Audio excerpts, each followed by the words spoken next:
Ladies and gentlemen, welcome to another Halo Wars 2 tournament. We just got done yesterday. You thought we were done, right? No, we're not. We're just getting started. Today is the Rising Star League's qualifier number 1. This is our first season we're doing the Rising Star League in, so let me super quickly explain. Basically, we've got 3 parallel leagues going. The Pro League, the Rising Star League, and the Amateur League. We just announced this very recently, and this is how it's structured. So the Pro League has a total of 950 pounds in its prize pool. The Rising Star League has around 275 at the moment. The Amateur League has 150 pounds. And the way that works is you can join based on what tier you are in. So the Pro League is available to S and A tier players as by our provisional rankings, which update every time somebody lower beats somebody higher. The Rising Star League is available for everyone outside of S tier. As for amateur, C, D, E, and F tiers may participate, with the F tier size being infinite. E tier is ranked 65 to 90, D tier is 45 to 64, C tier, and so on and so forth. S tier and A tier are only 8 players respectively, and this is the current listing. So you've got guys like EOD, Rockgen, XCA, Orenti, Daylon, Aatrox, Cars, and P2W locked out of today's event. They cannot play. Everyone else, however, can, and here is our bracket. You know, the rules are pretty standard, so they're gonna play just like the big boys. However, the difference is that, yeah, we've got no tip-top players. We do have people like Liam, however, and Hero Absolution. Ramondash might show up as well. We got Stormy here, we've got Love Guru, Calib, Reaper, and Psyalac, and so on and so forth. A pretty diverse tournament here, definitely when it comes to skill levels. But our first match is going to be between Psyalac and Scorpionlawz, so we're going for the big guns definitely there. And I don't think there's anyone else covering our events today. So I think you're stuck with us, but maybe Odesla will show up, maybe Rock Generation will decide to stream some of the matches. We'll see. We'll see. The tournament team is available, so you can contact Hosticide if you're looking to stream. Perhaps some of the streamers are already watching. So let me set up this lobby here between these two guys, and we can already go ahead and cover the first matches. It's going to be a best of 3. We do have a bunch of best of 1s. Like yesterday's tournament just went on a little bit too long, and we do want to address that by making today's a little bit less crazy. But we're still gonna give you best of 3s and a best of 5 in the finals at the very least. I think the qualifiers make that a little bit more appropriate. Also, there's no EOD today, so I'm just messing. But yeah, but am I? Am I really? I think I'm not messing. Let's get Scorpionlawz in here as well, and then we fight.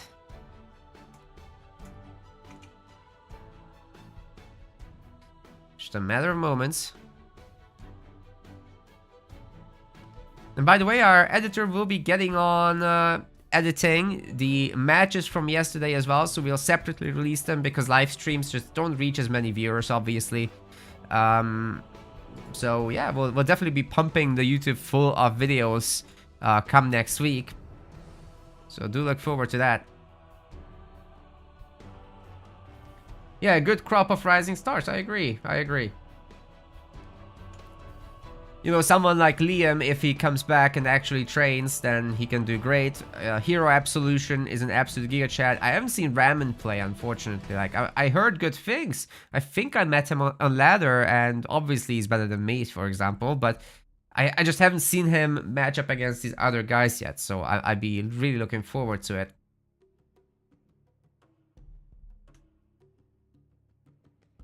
No idea why Liam White and Hero should be playing in this. Well, it just depends on where you draw the line. So they're not top 8, are they? Yeah. There is the Amateur League to drop out some further players. So that's definitely a possibility here. Now let me see if the colors are correct. Looks like I need to switch these guys, and then we can go ahead and fight. That should be good. The higher league is gonna be... Well, the higher... Not league. Seed. Psyalac is gonna pick the first map.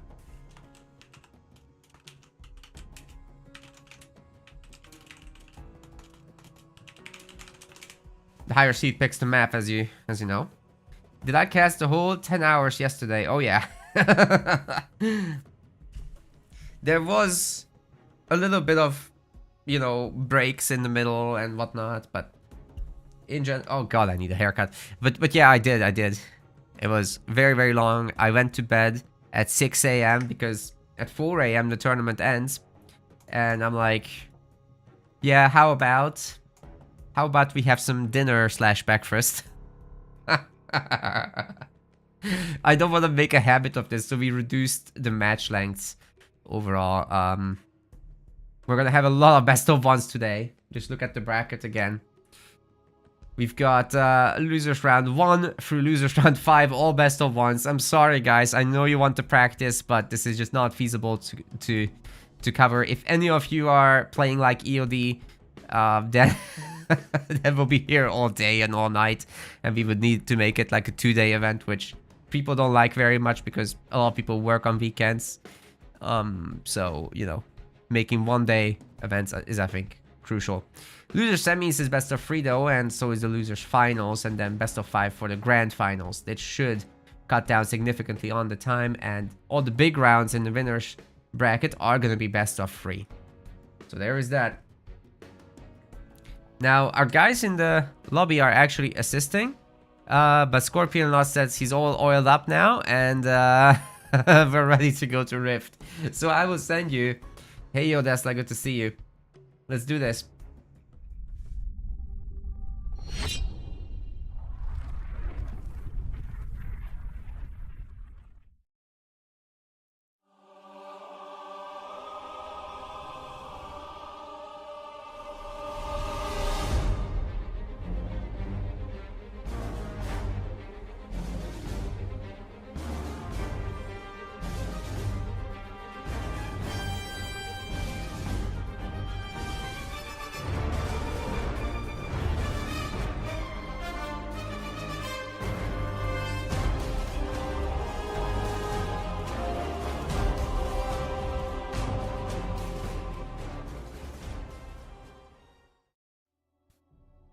Right, the guys are readying up.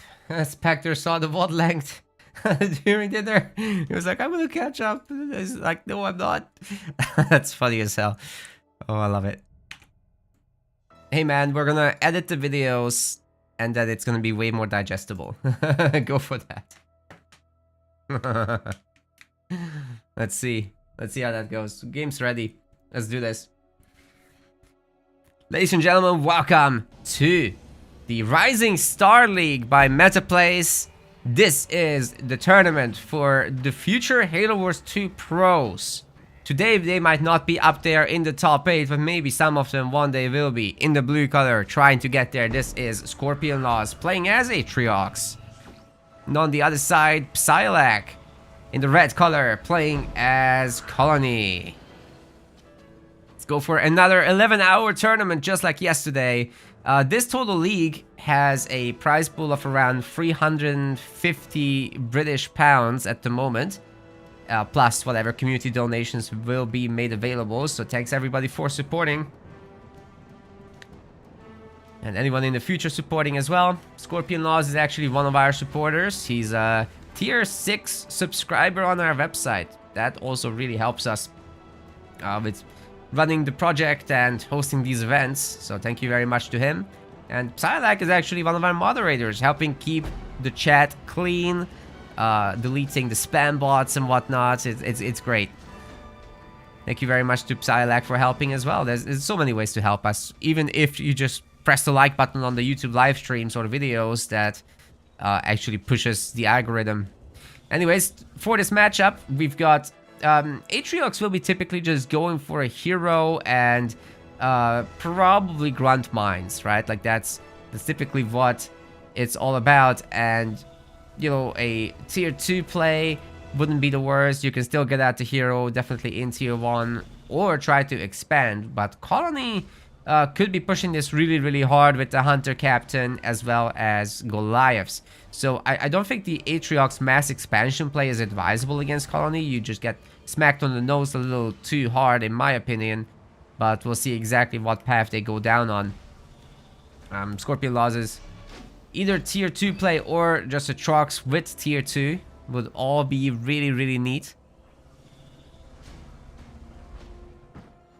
There's the War Council, so that's definitely happening.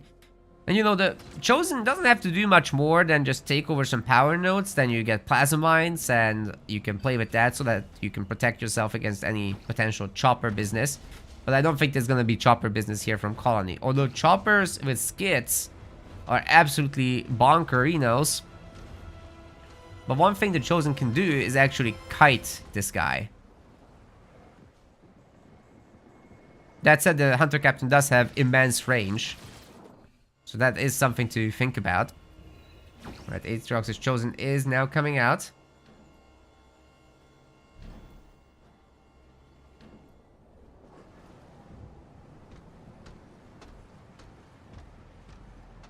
Moving up, moving up. Already catching one of the grunts. It might be worth to just stop and kill that. Oh, he's gonna get it from here. That's fine. That range is always deceivingly huge. You do have a really slow unit to deal with, though. Yeah, Psyalac is such a shipmaster main. I'm sure he's keeping it for Frontier, though. That's where shipmaster would be strongest. Chosen's also around. He's got his Scorch rounds. We'll be taking over the power node here. We've got the first turret coming up. It wouldn't do much against the Hunter Capitano. And here's the expansion from Scorpionlawz. I think he will have to cancel this in the end. Do we have anything else from Psyalac coming up? Skits only. I don't see any second generator. Oh, there it is. Okay, that's good. Yeah, Scorpionlawz is just more interested right now in the power income. But he will be losing this base as a result. Like, there's no engineers or anything. But he will be going tier 2 behind this. There's a cancellation. That was good. So just buying as much time as possible. Losing some resources for it. But given that there's no plasma mines, I'm gonna assume that he went for fortifications. Which is gonna make his bases cheaper. Make his turrets cheaper. So he can turret up the home base. And maybe potentially kite here with the Chosen. But there's limited viability to that. The Hunter Captain does shoot back.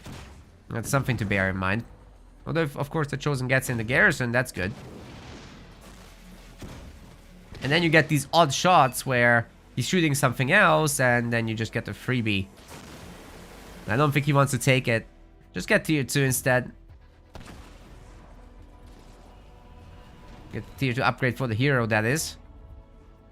Another expansion attempt by Scorpionlawz. I'm not sure it's gonna work. Lots of grunts with mines from Psyalac out as well. And that's a nice, nice catch. Wow, look at that insane range. It covers an entire screen, almost. Another expansion attempt by Scorp.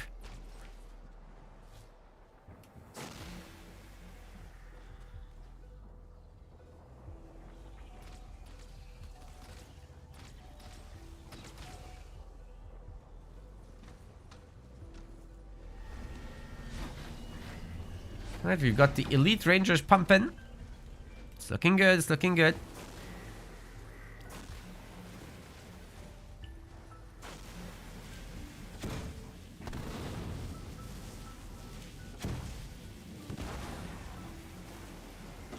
Chosen might get caught here, guys. I don't think he's got his upgrade for tier 2, does he? Oh, man. The Monkey are coming in. I'm not sure they can catch him, though. But they can catch the base. The base can't run away exactly, so there is that. Plenty of grunts from Psyalac, also bullying Scorpionlawz's expansion. He's trying to expand everywhere, cosplaying EOD, but I'm not sure it will really work out. Psyalac's also expanding. His expansion, however, is safe. He's got control over the garrisons. Now he's pushing the main. And let me tell you, if the Hunter Captain gets into this garrison, nuh-uh, that's not cool. Of course, the grunts will be dying shortly. So that's the opportunity for Scorpionlawz to put in something better, or just chase down that hero, because actually Psyalac has overextended. There's plenty of rangers here, and this is gonna be a beautiful kill by Scorpionlawz. Very well done. Doesn't even lose a ranger for it. That's hyper efficient right there. Bear in mind, that's a very expensive hero with 2 skitterers on top. That's really where most of the cost is coming from. Base has been destroyed by the grunts and the monkey on the other side, so that's looking very, very neat. This gives an opportunity now to Scorpionlawz taking back the map, picking up those nodes. But you have to admire Psyalac's ability to take over the entire map in a matter of moments, as he was pushing back Scorpionlawz. But now he's in his face, and I'm not sure he's got what it takes to deal with it. Where is this stuff, dude? Hunter Captain's coming out, and enhanced taunt, I think, is queued behind it. Or, sorry, it's called Siphon Overcharge, isn't it? Yeah, basically his lifesteal gets a lot better from that upgrade, and just better stats in general. Alright, Scorpionlawz has been doing a good job upgrading the pads. He's working on it. But he is gonna get backstabbed a little bit by the monkey, and that's definitely gonna hurt. Scorpionlawz's mini base is also under attack on the other side. Psyalac loses the expansion though, and that's where we have a big difference between the two players now, with this becoming a 5 slot. Needs a bunch of buildings, so hopefully Scorpionlawz does you know, notice that needs to be done. Reavers are being made now. I'm not sure what the Reavers are for just yet. One thing that's very important against Atriox is to get out Shroud as soon as you're able. So tier 2, you might actually want to not make a Foundry, but a Shroud to shoot down the hero's attacks. Obviously, the other guy will make a Reaver to counter, so you're gonna have to protect that thing with your life, get some engineers out as well. But hey, if your hero is working and the opponent's is not for a long time, that can generate value, definitely. Now, the mini bases are getting taken down, the monkey are still around, and there's another pair of monkey, and they are gonna go for the running away strat, I think, because there's rangers here as well. Well, there was. Where did they go? That was an engineer? Did I misread this? Okay, I think I did. Scorpionlawz destroying a mini base also. Wonder if he'll go home. That Chosen is looking dapper with the 1 star. Seems good, seems good.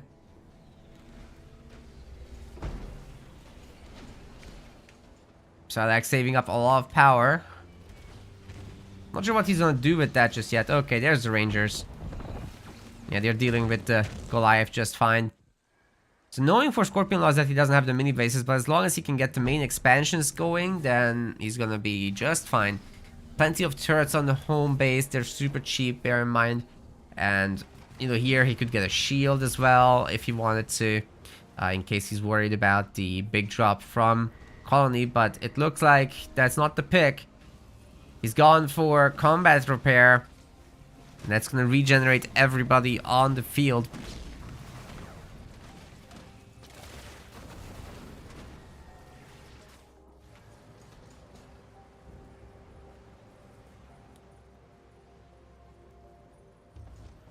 Decent army also from Psyalac. He's got the 1-star hero somehow.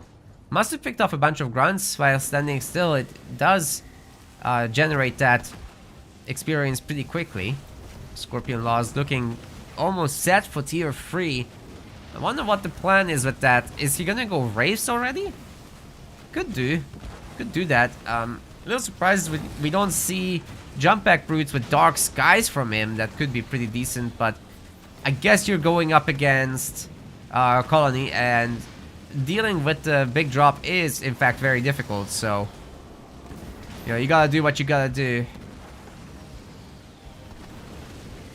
Hopefully these guys aren't lagging. I'm gonna get feedback from them after the match. I did have this little hiccup just now, and I'm worried that they're lagging, so I might want to give it to them because they're both in the US and I'm not. So I think I might be lagging their game just from a ping perspective, being in the UK and all that. We're just really far apart. Yeah, this base is definitely a hold, but meanwhile the Chosen can pick off units, and the question is, can you do it faster than Psyalac can? I don't think there's much reason to pepper the base unless you want to pepper the harvesters, because actually the Chosen's attack has a slowing effect, and that can slow down the gather rate from harvesters or generators. It's a pretty good little bonus. This base will be going down. Very good job overall by Psyalac, forcing out the beam too, and it only kills 2 of these guys, and then they're gonna regenerate and get out of here. Very, very nice. Psyalac's mini base is also gonna heal up. Scorpionlawz leaves. Oh, he needs to notice that. This one's gonna go down, however. It can't out-regenerate the Jump Pack Brute Squad, so it's not a terribly strong regeneration, but, you know, give it enough time, and any regeneration is technically OP.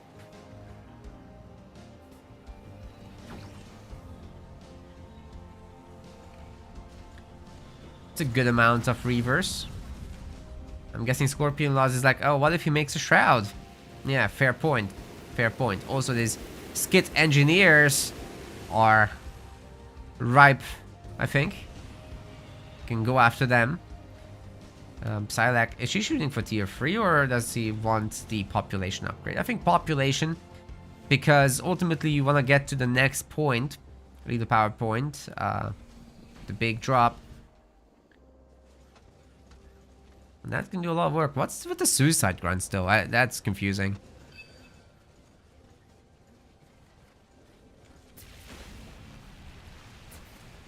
Lots of turrets. Definitely the Locust can deal with it. But it will take time.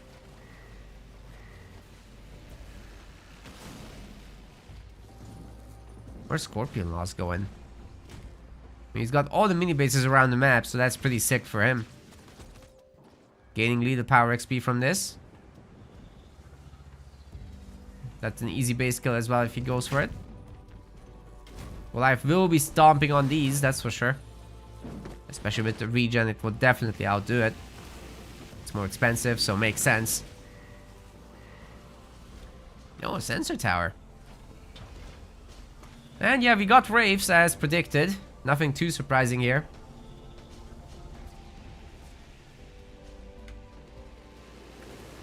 And there's the big drop, ladies and gentlemen. We've got it. We've got it. You could say it's a devastating host. Because it is. Taunt doesn't hit anything except the Ranger, I think. Now the Engineers are dead. Much, much harder to make this work from there. No taunts available, so going for the Hunter Captain is more viable, especially if paired with an eradication like that. There's no Engineer bubbles. Oh my god, the army is gone. But Scorpionlawz's army is also melting, so there is that. He paid a lot for this. Psyalac had a frozen screen on that. Oh no. Yeah, I definitely think they are lagging, as predicted earlier.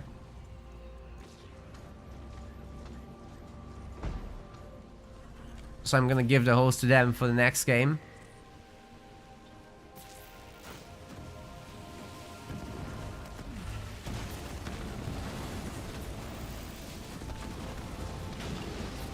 Should be able to pick off the hunters and stuff like that with the Chosen. I think that's a really good mission to have.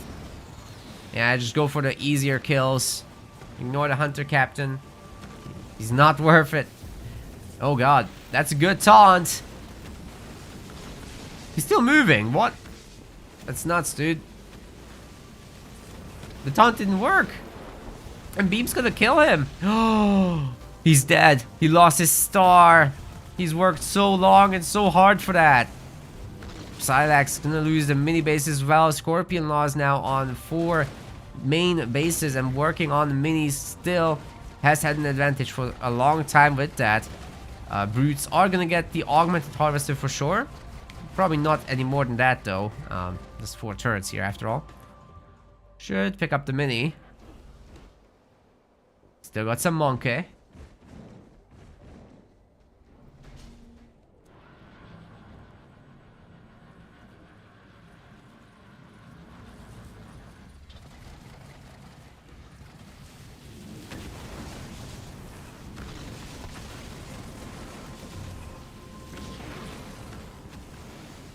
Right, Hunter Captain will be denied, I think, here. War Council needs to be somewhere else, but where? Can't be here. That mini base is about to be dead. Could put it here, but Psyalac still tier 2. Is he waiting for another devastating host, perhaps? Oh wait, is this the new devastating host? I think it is. Oh my god, the Chosen just...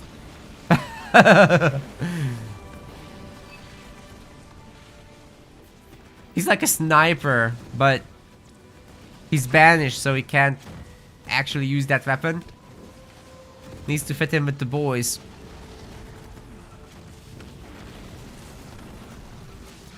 Playing hard mode. Psyalac says he's killed by lag. Oh no. And I'm gonna give them the chance to host, for sure. That's unfortunate.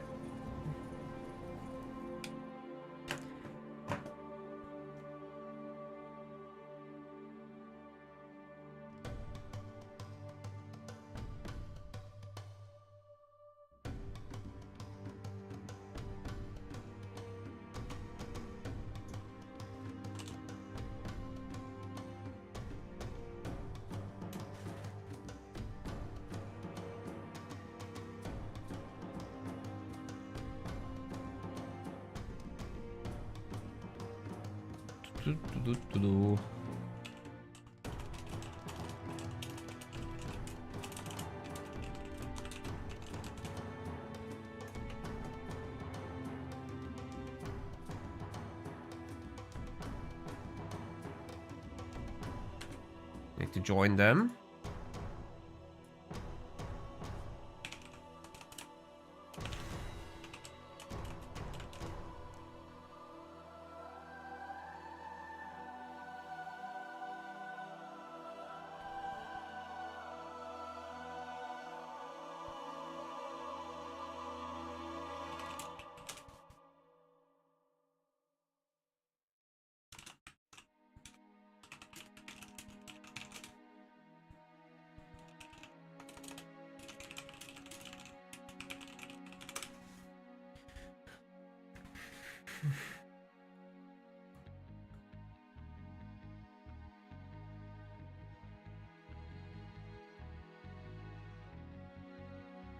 Alright, switching to spectator and then giving Scorpionlawz the point there. It's very unfortunate for sure. Now we're gonna be going to Bedrock. And yeah, people voting for Psyalac, you lost all your money, I'm sorry. Fortunately, it's just Twitch points. That's very unfortunate indeed. I'll give you another chance though. On Bedrock. Let's do this.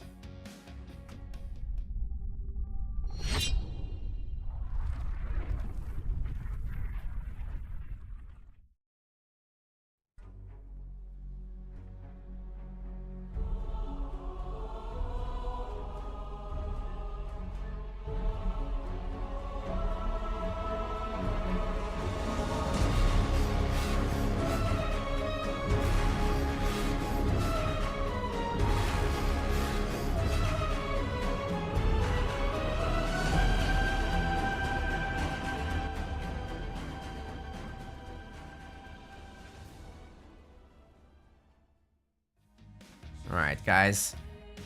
They are going to be thinking about the leader for a second, and we'll jump right back in. Get ready. I do wonder what the situation on Bedrock's going to be. This could be a pretty good chance, actually, to go for Shipmaster. But we've seen how good Decimus is on this map yesterday in the Pro League. So these guys might be taking inspiration from that. And I certainly have seen Psyalac do a lot of that. Decimus, that is.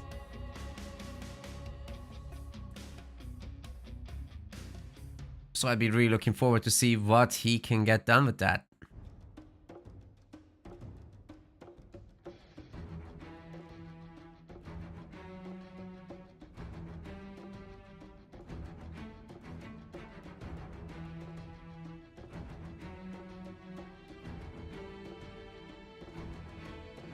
Okay, we're starting the match. Well, they're starting the leader picks. Let's see if we have any results thus far. Hero, Absolution, and Reaper are both winning with a with an admin win. So Hero and Reaper will be next up after we are done with this match, and I don't know if Ramen is playing today either. So we're about to find out. We're about to find out and see what they do. Meanwhile, the guys have loaded in, so let me set up the leaders and we'll jump right in. I'll leave this on screen for now. Oh, it's exactly as predicted, guys. It's exactly as predicted.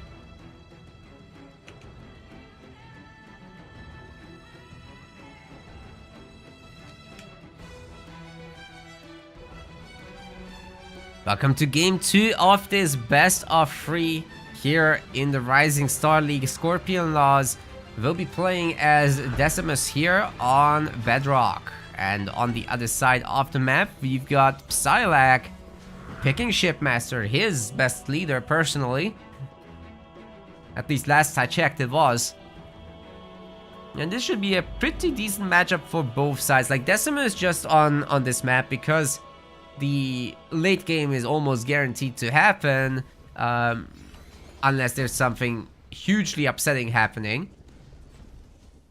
It just means that you get to use your power spikes at 4th point, at 5th point. The Decimus drop as well, and then the Banshee late game, which can be really devastating if the other guy is not prepared. But Shipmaster does have a lot of mobility and a lot of healing, the lot of repopping potential, so you know, certainly should be able to defend against Banshees in the long term. But there comes a point where the Banshee numbers just get a little bit out of control and they're fully upgraded and you can just repop them because you have so much economy. That could certainly happen, and I'm gonna start a quick vote for the Twitch chat as well.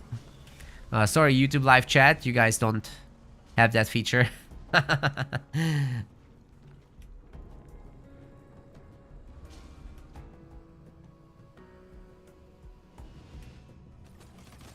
Very late mini bases on this, but both of them are getting the early generators and nobody is trying to mini base steal, so everything's as expected considering the economy. It's just more a stylistic thing of, oh, we're not gonna steal the minis, we're just taking our own side and we're gonna play nice and macro up. Both players are getting their second power node, so Psyalac a little faster considering that he's Shipmaster, of course. These guys are just much better at capturing. I might get a few pickoffs here. If Scorpionlawz isn't careful, he will lose several grunt squads, actually. That could be problematic. The elites can definitely run down the regular grunts.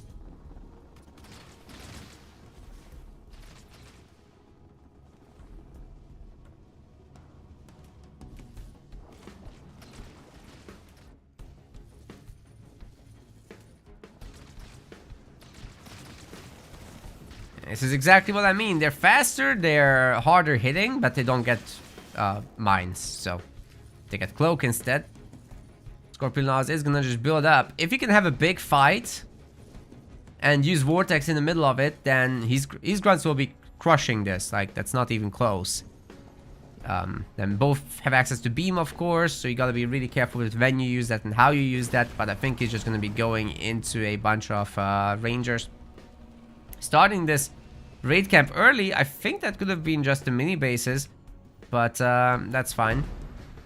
Because if you do it in your main base, you're gonna have 2 slots that are idle for a moment, right? It's just 8 seconds, it's not the end of the world, but you know, just something to think about.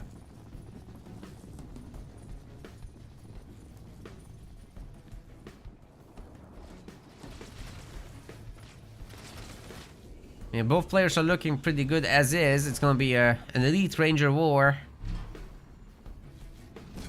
And we'll find out if Scorpionlawz is actually also pumping rangers. Looks like yes, he's not doing the bonk boys. We're also gonna have the honor guard.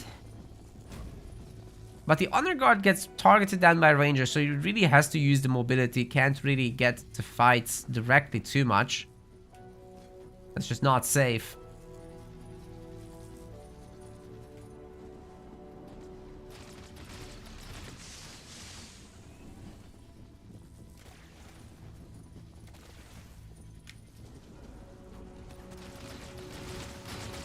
Yeah, should be able to pick off the first few though. So timing wise, it is a good attack. Until you get vortexed. Oh, he runs out of it. That's so good. So well done. He's not gonna get caught at all. Oh man, the vortex completely misses. Scorpionlawz need to cast it ahead of him, to be honest, or wait for the Marauder, which slows him down. Then he can hit it. Oh man, that's the Wombo combo actually. Waiting for the Scorpion missile to slow him down and then vortexing. And then your units just kill him. Like, it's not even close. You could also rely on Grunt Mines to do the same kind of slowing effect. Although that one's a bit lesser than the Marauder. Now watch this. Watch how slow he gets. See? Tell me you can't vortex that. Oh! Oh my god! Psyalac cleans up while I was looking at that hero. Jesus Christ. He's now almost 50% higher up in population. It's pretty easy to close the gap, but if more units get lost, then Travel City is the name of the game. Psyalac's hero is getting low.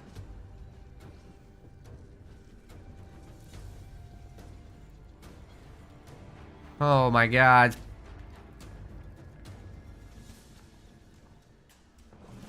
It's pushing still. The Marauders are doing some work here though. They're pretty heavily armored against things like Rangers. To just tickle them.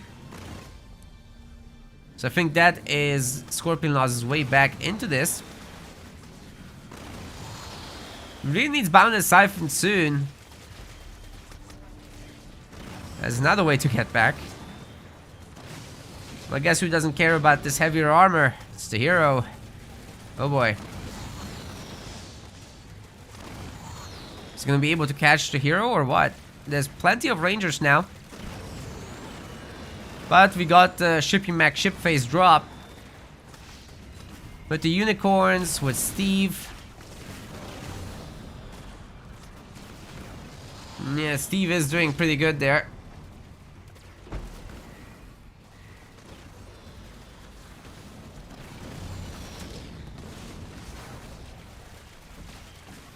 Might be able to pick off that other Marauder too. Hunter's in the wrong spot. I mean, you just put a Ranger in there. What are you gonna do from there? Can't really do much. A good vortex might be possible here. Clump up all the Rangers and you'll get punished, that's for sure. Yeah, Scorpionlawz actually has the numbers to do a vortex combo. I would like to see it. Or is he looking for the hero kill? No, he's gonna get this. Oh my god. Definitely Psyalac has overextended. Everything here is gonna die. That's his entire spirit support drop, dude. That's not good. Okay, I guess the unicorns can get out, but this was definitely overdone. And Boundless Siphon is now in. Picking off another one. Trading a regular squad for Steve is not the way to go, definitely.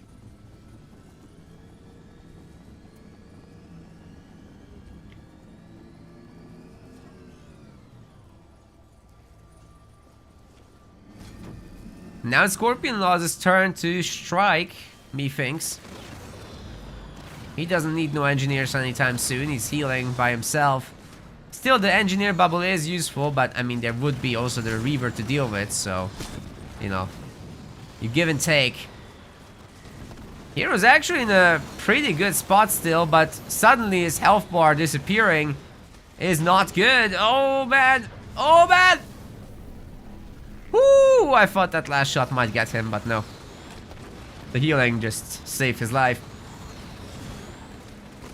So yeah, great extract. But the rest of the army is still getting punished. Absolutely pummeled. Scorpionlawz is playing this very nicely. There was the earlier blunders, but it's all forgiven. Vicky's recovering super nicely. It wasn't that bad, to be honest. I mean, he got glassing beamed when he probably wasn't looking, just like me.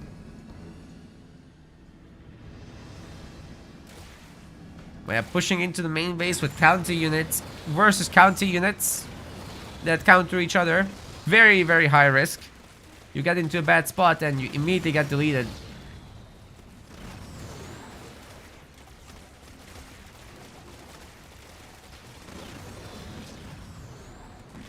Now Psyalac, I'm not sure he can hold this. Like, he does have the hero. So again, it's a case of Psyalac pushing when he... Scorpionlawz pushing when he maybe shouldn't. Especially with the unicorns around, this base is safe. But he might be able to pick this hero, especially while slow. I wonder if Vortex is going to be ready again. Maybe not. Yeah, probably just get out of here. It's fine. Get his own second base. That's what Scorpionlawz is doing. Psyalac's definitely in the gutter in terms of population. But he does have the hero. That can definitely get some pickoffs, especially against these reinforcements. I think that's looking good. Vortex is ready. So if we get a slowing effect... Ooh, that other missile actually didn't get the slowing effect. That's really strange. Sometimes it just doesn't work. Nearly 80 population versus 60. But be careful with this one. They got picked off. Run! Never mind. As long as he gets the power node, that's power point progression. Getting the kills is power point progression.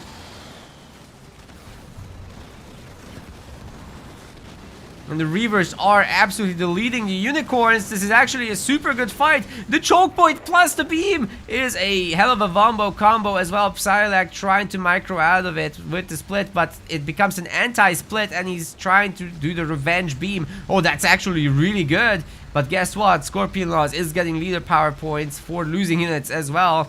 And I think Corey is about to join the battle. Scorpionlawz has the resources. There it goes. Big base. Drop the base. Yes. It's funny because that was a base. Anyway. Sasu. That's right. All these units surviving is a big deal though. If Psyalac can get up to another spirit support drop, that could go a long way. Does the turret be made in the back? It is not, however, a shield turret. So, you know, that could become a problem. Bear in mind though, the beams are recharging on this thing. This absolute monster of a unit. I don't need to bonk the turret. That's fine. You can take. Oh god, nice pickups on the Wraiths. Tier 3 don't matter to me, says Scorpionlawz.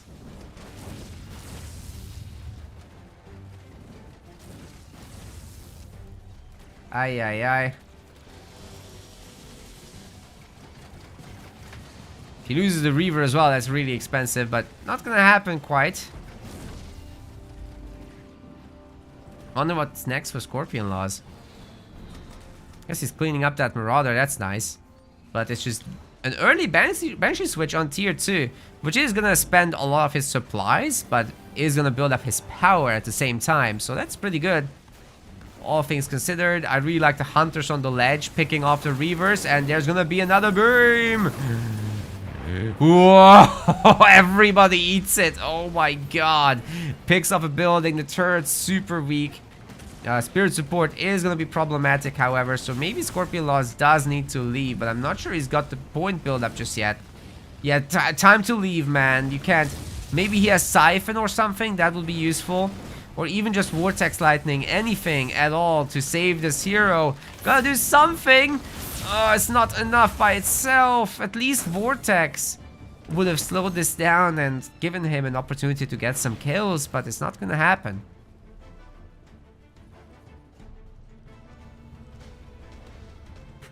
Run the tournament on a mod that does nothing except makes Desi scream tournament rift whenever he uses his ability. Yeah, that's what we need. Oh my god. This would be much harder to do without chat giving me the memes. Great Vortex Lightning, great fight again for Scorpionlawz with a lot of pickoffs. The Banshee's actually really good against Hunters, funnily enough. Not so much against the other infantry, but certainly against that. I guess they're decent against Brutes, but certainly better against Hunters than that. Alright, Psyalac will be able to heal his base back up, and we're gonna go into the deeper stages of the game, but Tier 3 is in. And no doubt Scorpionlawz has Plasma Torpedo by now, right? I haven't seen the Banshees near enemy flyers, so we're gonna find out later. But he certainly has Boundless Rage at this point. Boundless Fury, excuse me. Making these units faster and hit harder. And Psyalac, he just has Brutes. With Dark Skies, no less, but I mean, what is that gonna do against all this? Not much. Especially once Scorpionlawz is like, yeah, I'm gonna make some Wraiths and give you the business. Maybe he can also land a bunch of Blisterbacks here around the ledge and just pepper the base the whole time. There's nothing stopping him from doing so. 100 population build-up coming soon. There are free Reavers, so you gotta be a little bit careful with that. Vortex Lightning is not gonna be available this time to stun them. And there's also gonna be a beam, that's Psyalac's beam. It's not doing much of a muchness, honestly, and he has to cancel. The Brutes are getting blasted by a counter beam. They have to be they do survive with the extract, so that's been pretty good. And you know what? Psyalac's actually doing great with the Reavers picking off the Banshees. So the Tier 2 air transition might have been a little bit too soon for Scorpionlawz, but he is maintaining his population lead. For the moment, at least. The Hunters are picking off all the Reavers. Yeah, Hunter Banshee is a really good composition. No surprises there. There's nothing to pick off the Hunters, honestly, here. As a hero, I guess, but it's not enough by itself. You need more than that. The Brutes could do it, but they're more running around than attacking. So Scorpionlawz once again maintains control, doubles the population of Psyalac.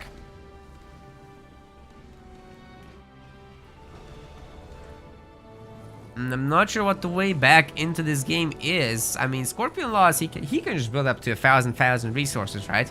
And ultimately, he gets to a point where he can drop in Quarry again.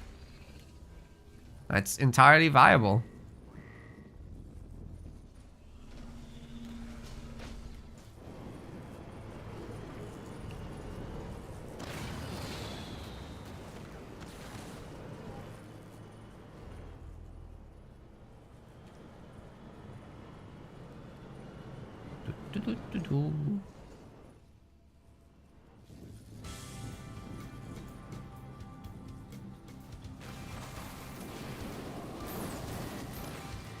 Oh yeah, those Banshees are just not gonna allow any bases coming up, that's for sure. You know what? I would like to actually see the Warlord hero soon. That's just a long distance displays to pick off the remaining units here, but I'm not even sure he can do that. Like, sure, the hero is great, you know. But Psyalac's finally in tier 3. Maybe he can get the Permacloak upgrade for the hero, and also the really good stats that come with that. But now there's Wraiths, and they're gonna show this infantry who's boss. Psyalac has to resign. Scorpionlawz just a little bit too powerful. Takes the best of 3 series and will be going up against Hero Absolution. And for Psyalac, we've got the losers bracket full of best of 1s. Scorpionlawz also is moving up a lot in the rankings as a result of this. So pretty cool stuff. GG's. Yeah, that was sick. Very well done by Scorpionlawz, and it's great to see so many viewers already today, guys. Thank you so much for stopping by. I appreciate you a lot. We all do. You're on the MetaPlays teams, so we've got Psyalac 0, Scorp 2. It was good games though, like, no shame in this. Scorpionlawz is a strong player. And he's gonna go up against Ramondash next. Hopefully Ramondash is around today. I'm gonna be covering, however, Hero Absolution versus Reaper. Because I'm not sure if Ramandash is around. He wasn't around yesterday, so we're not going to take any chances with that on the live stream. And here Absolution and Reaper have been kind enough to wait for us as well, so that should be interesting to watch.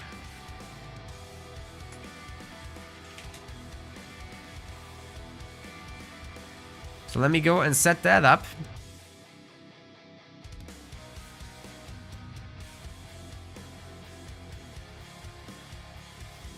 Yeah, Psyalac's time will come. He does practice a lot. Just wait for it. You gotta be patient. It's people learn at different rates. He has significantly grown as a player in the last 2 years, that's for sure.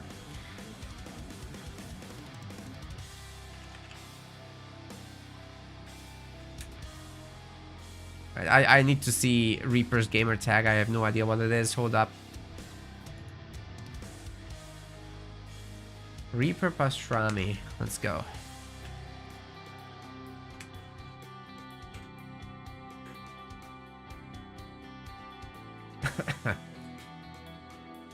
Right, I've invited both.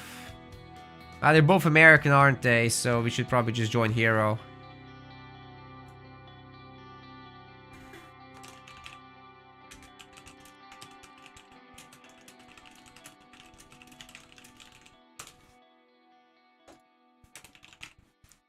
Yeah, I'm just gonna join Hero.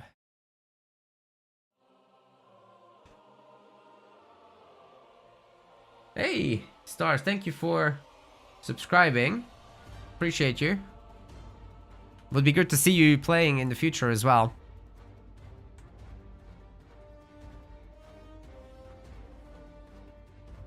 Let's see if we got any updates for the tournament. Plenty. Plenty, Sir Liam. Wait, hold up. Rada Guys has defeated Pandapools, and Liam has defeated Rada Guys, and then he's going up against the Colossal Sea. Because Psychic Wizard has a no-show apparently today. Unfortunate, I would have liked to see him playing. Then this is Stormy. Shikikum. Defeated RTS Decimation. We got Love Guru Kel fighting Apex Sean, hopefully. Ramandash advancing against Skunky, fighting now Scorpionlawz, you've seen that. Otherwise, just no-shows, and there's a lot of no-shows in the losers bracket too, so this might be a quicker tournament today than we anticipated, but that's fine. By the way, guys, tomorrow, if you're worried about how high these levels are, and you're like, oh, I don't want to play this, well, there's good news. There's the Amateur League coming up, which will be one tier lower, actually 2 tiers lower than today's high level. So you've got the S tier not playing, you've got the A tier not playing, you've got the B tier not playing. So it's just C tier starting at rank 29 and below. That's Amateur League. That's gonna be next weekend, so please do play that. Really looking forward to it. There's already a D tier forming as well. So yeah, these are the guys that will be playing in that. I would love to see you all participate. Do check that out, please. And Raw Doggies. Okay. Okay, that's how you want me to pronounce it. You got it. You got it. I forgot to set up the command for the bracket, so let me do that real quick. Hopefully these guys haven't started yet. No, they haven't.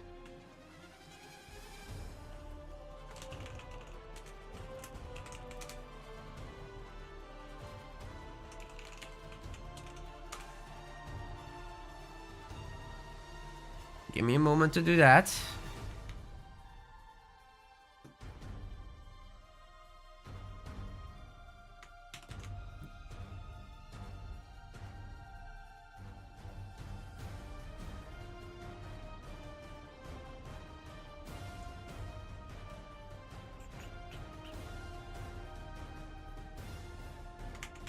Should have thought of this. Dividend is going to be playing great. That's going to pay dividends. Scorpionlawz voters once again get their share. Or anti-tank your rank, that's right. That was something. Gen first monkey. Alright. Yeah, there's currently how many players signed up. Let's take a look at that as well. Who has signed up for the Amateur League? I need to also refresh all that. And by the way, we will be definitely kicking some people out as they're going up in the... Cool. So, we've got Raw Doggy. He's probably a little too strong for this league now that he's B tier, but we'll see how the rest of this proceeds. Then we've got Panda Pool is probably too strong for this one. But yeah, Crab Tiger, Ivan, and Krillipad, Decimation, Divine Squid, Goldeneye, Wills, Tail of Man, Dutch, Splice Storm. Yeah, you guys can probably play. It should be fine. Yeah, and everyone else, please feel free to sign up. It's the Amateur League. Should be easily able to find it on our website. It's pinned on the homepage as well. But I've put it in the chat just now. So please take a look and sign up if you're interested. There's going to be a £150 prize for the main event of it. So do look forward to that. The qualifiers are free, however, so you only get points, and the main event will be providing you with the prizes for the top 4. Alright guys, I think we've got our setup done. And it's gonna be probably Heroes map rather than Reapers. It's the higher seed. Yeah, that's Hero. They're both A tier, so this is gonna be a pretty good match.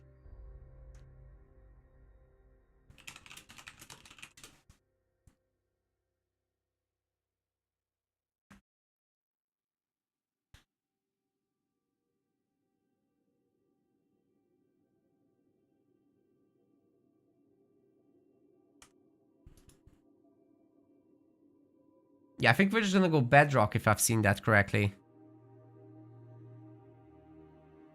No, it's Frontier, it's Frontier.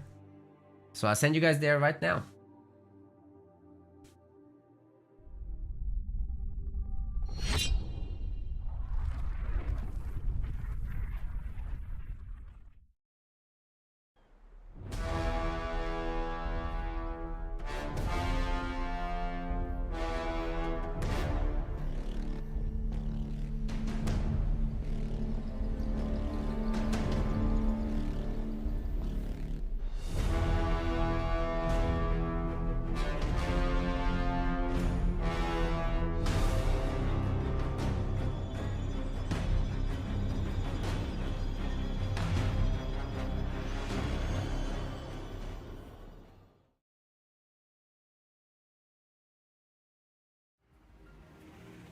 Ladies and gentlemen, welcome to another round. Round 3 now of the Rising Star League by MetaPlays. In the blue color, we have got Reaper Salad. Just known as Reaper normally. He's playing as Cutter here on Frontier. And on the other side, his opponent in the red, this is Hero Absolution, playing as Atriox. Now, the Rising Star League is essentially for the pros of tomorrow. The top 8 are locked out of this league entirely. They may not sign up. Everybody else is. So someone like Hero Absolution, who is currently an A tier player as per our classifications, with S being the top 8 and A being the next 8. He's right there at the top of A. So he's just barely able to play this. He's basically one of the favorites to win today. Let's see if Reaper can stop him. He's also an A tier, by the way. And there's a total prize pool for this league at 350 British pounds.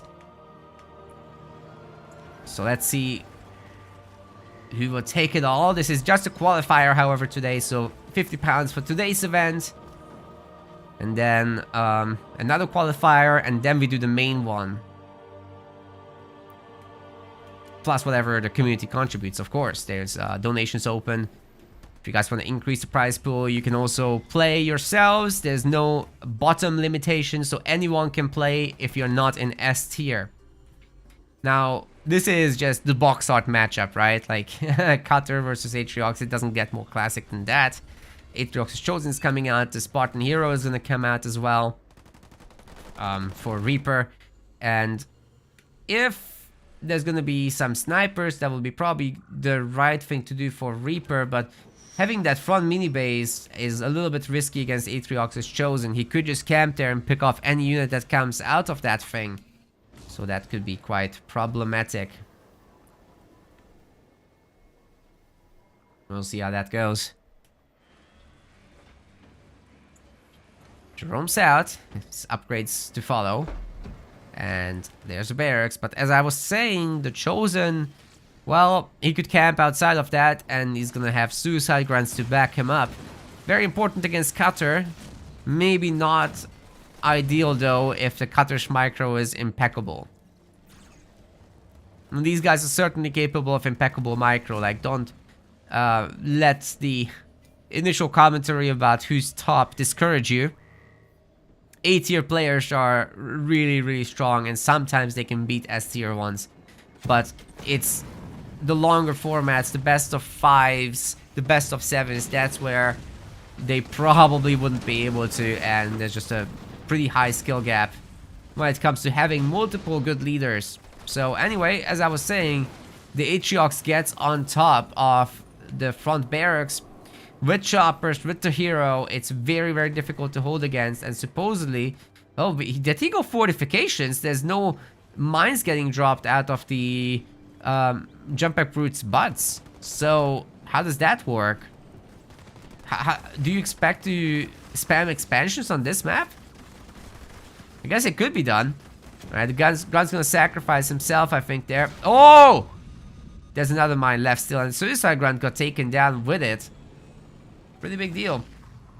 Nice turnaround by the Spartan as well to just pick off some of these chopperinos. Oh, that didn't count. Took a lot of damage though, and actually it's dead. Very well done by Reaper overall.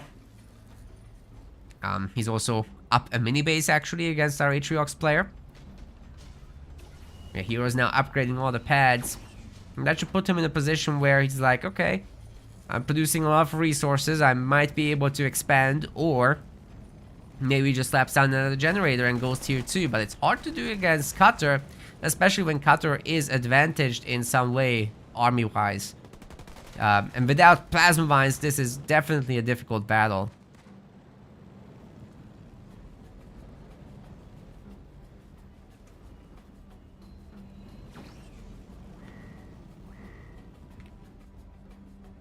Got more Suis out.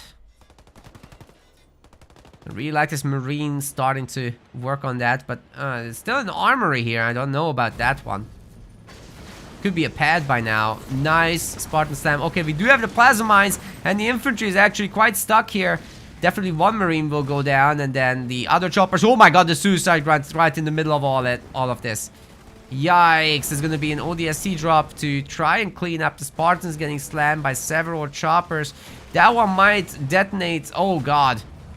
Very good job taking down the ODST mines, but the ODSTs themselves are pretty good in the fight also. And will be taking down the choppers, no problem. The hero has to run.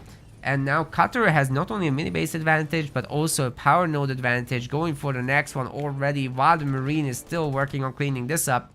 Looking for a potential expansion is Reaper, but can't actually afford it. Should pick up the resource crates, definitely. So these are the little things that differentiate the S-class, or the S-tier, sorry, from the others. All this stuff is not picked up. In an S game, these would be picked up. And that's like literally the difference. You make a ton of extra units with that. Just spam Marines, get more snipers, whatever.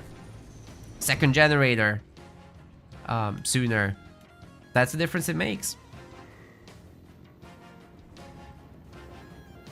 Running through this did allow the units to get healed up again.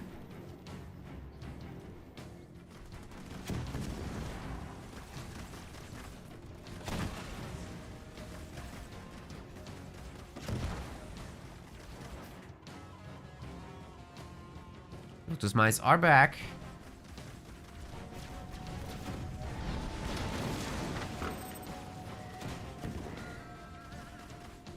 It's not really in the way of anything, so, you know, picking up this barracks is not going to be an issue. 2 snipers are out.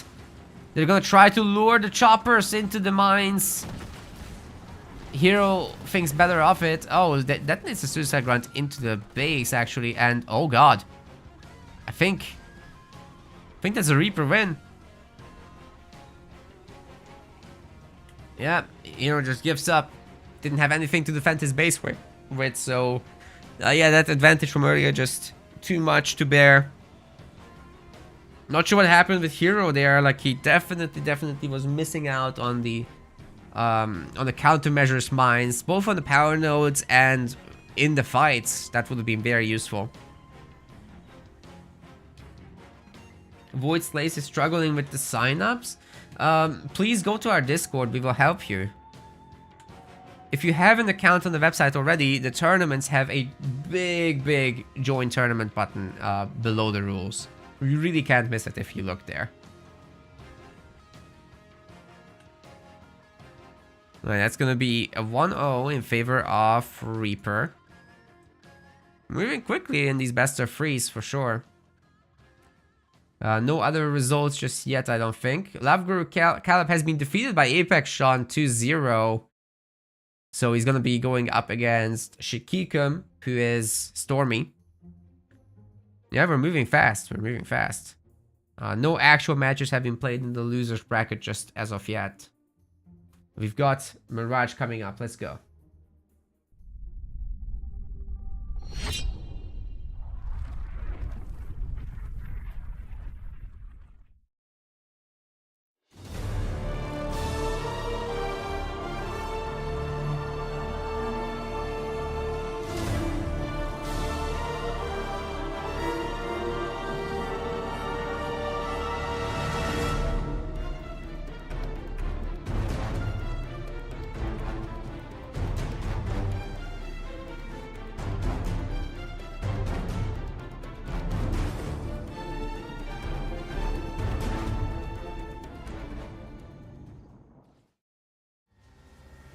Alright, ladies and gentlemen, game 2 is here. And Reaper has swapped to Banished. Now he's playing as Colony here on Mirage. It's a pretty good pick, actually. We've got a little bit of bullying action in the middle as well. The usual stuff. Grunt gets shaken a little bit, dodges all the marine shots, and the chopper just gathers the crate. On the other side, Hero Absolution is going to be playing as Forge. Strangely going for Generator third. Forge typically just goes Generator second, as you can very quickly upgrade. This is what I mean. The chopper just gathers in peace, and the Grunt dodges most of these shots. If the Marine comes out of the garrison, he gets rammed. Not worth it. Not worth it to try and come out of that. Hero might steal a mini base here. That would be rather nice, but Big Reaper might be able to just pick this up. Yeah, wasn't an issue at all. He is late, however, on his other minis, so I do wonder what he's gonna do next. The generator upgrade is good, raid camp is good, but the pathing just hasn't been the absolute best. Feel like the skitterer was late, actually, because that's only now going here. You should be going chopper and skit early on, delaying your buildings a little bit for it.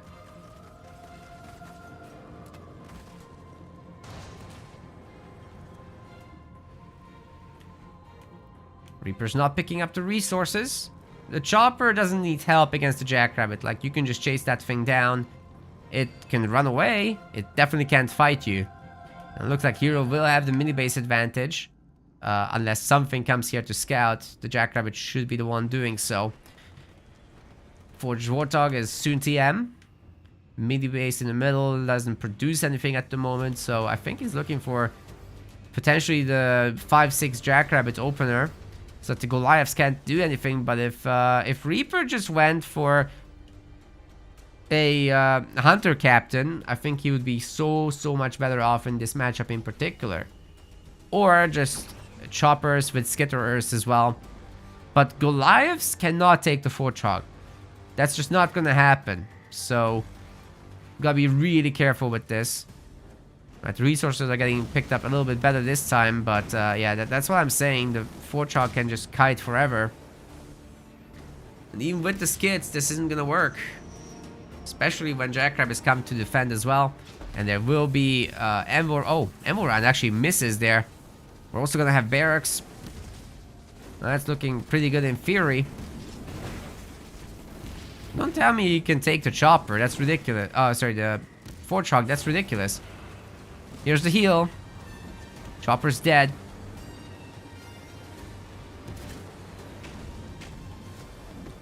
I guess there's heavy metal to think about as well. Engineers? They're just...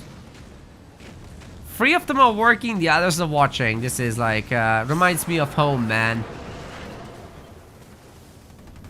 Eastern Europe, the center of productivity.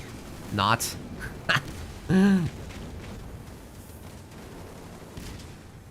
Oh, what an anvil round. My god, now that's productivity, ladies and gentlemen. Wow, the Fortrog survives at like no health. He took down the entire horde. Now that's cost effective. Beautifully done. And behind this, Reaper didn't even get the power node or anything, and now he's got to deal with a full shield Forge Warthog that's hiding to make sure he doesn't get picked off. Absolutely sick.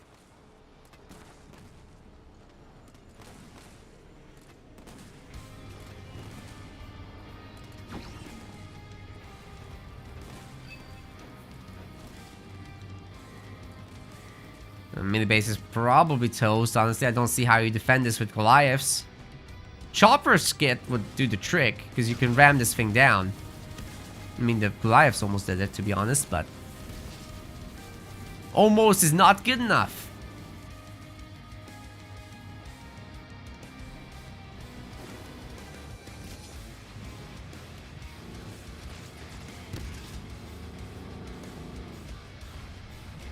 Reaper's just gonna lock the base and make more Goliaths. If round 1 doesn't work, then maybe round 2 will, right? That's how it works.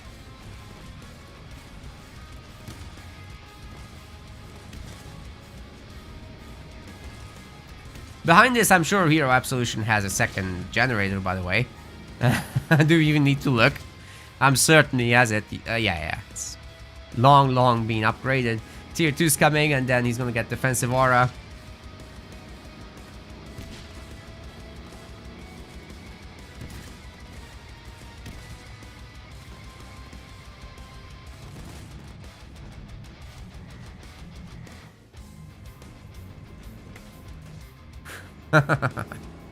Yeah, Hero can do this all day now.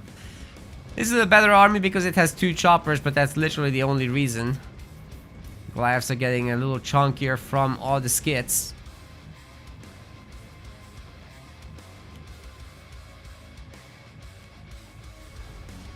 More chops, more skits. But no second gen for our colony player. It's gonna come back and bite him, definitely, as our USC player is building up the garages, and once the Warthogs are out, so are these units.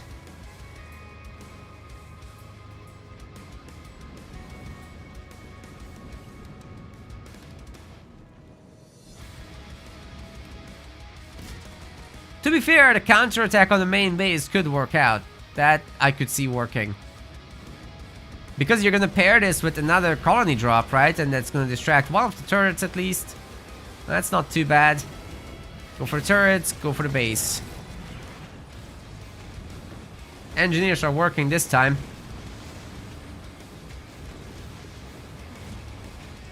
However, this one certainly is unionized and is refusing to do overtime. Again, the chopper addition is a pretty big deal here. Healing the base is probably the worst point spend I could have imagined for Hero Absolution. Where is the scatter bomb? It would have been such a good asset here to knock the units away from the base.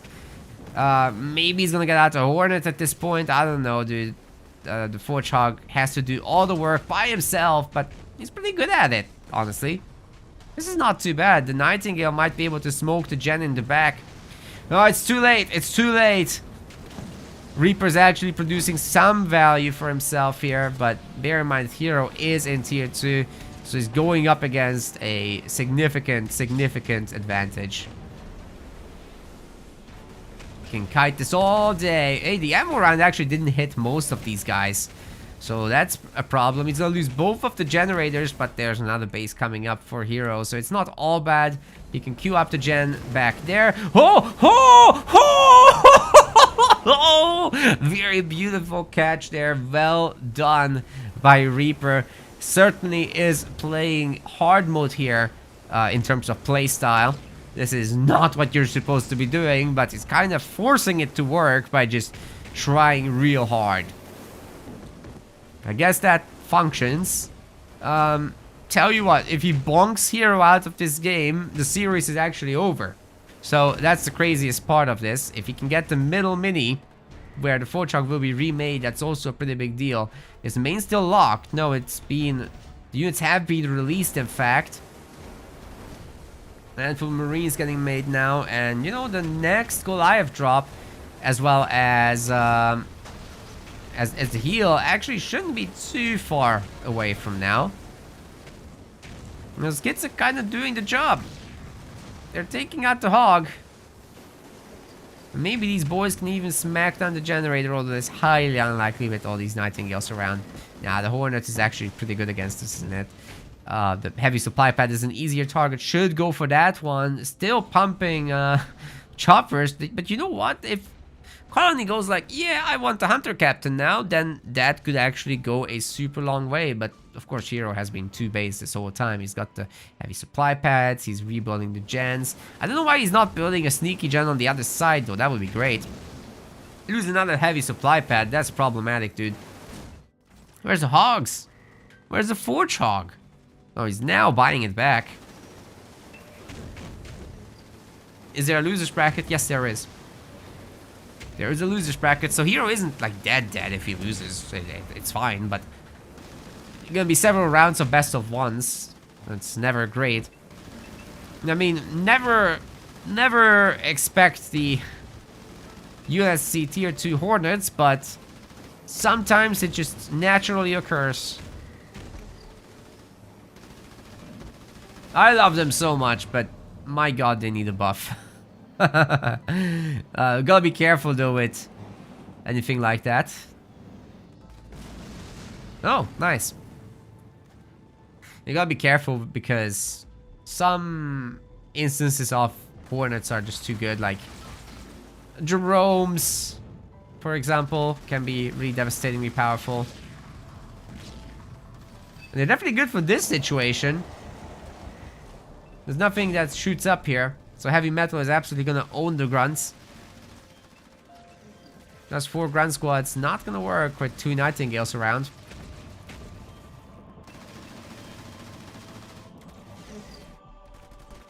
Forchog got cancelled, by the way. It never came out. How about 2 armories? That's better than 1, right? Alright, the Reaver's gonna shoot this away. You know, once there's like 2 Reavers against a squad like this, they're just not gonna be able to do anything. And they're so much more expensive.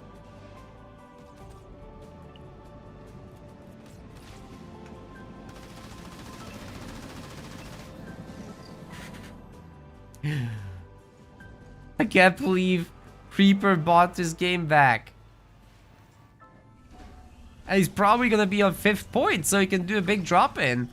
Do you even need double foundry at this point? I think not. Just get rid of one of them, get a harvester, upgrade it, and you're all good, right? Theoretically. I mean, what's Forge gonna do? The harassment is really good from Hero Absolution, though. I think he's still got this under control. Again, the value damage that you need to get done to a 2-base Forge economy is very significant. You can't just run around on 1 base and hope for the best, right? Forchuk does have to be careful, but there's other hogs to help him this time. And suddenly those Goliaths don't look all that strong anymore. This is how it should be.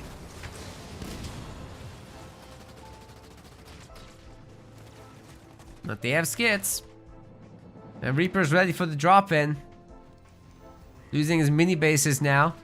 Hero is just growing a little bit too big. I don't think he can realistically lose this game now unless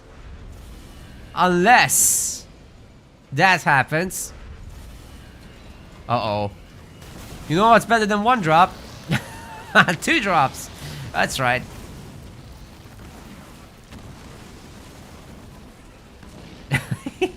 Yeah, this base is gonna get it again.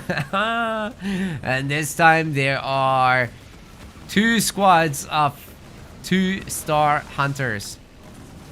Wraiths. These guys just can't fight that. That's too much. Hero is gonna have to pull a rabbit out of a hat. And it has to be a big fat rabbit. A real chonker.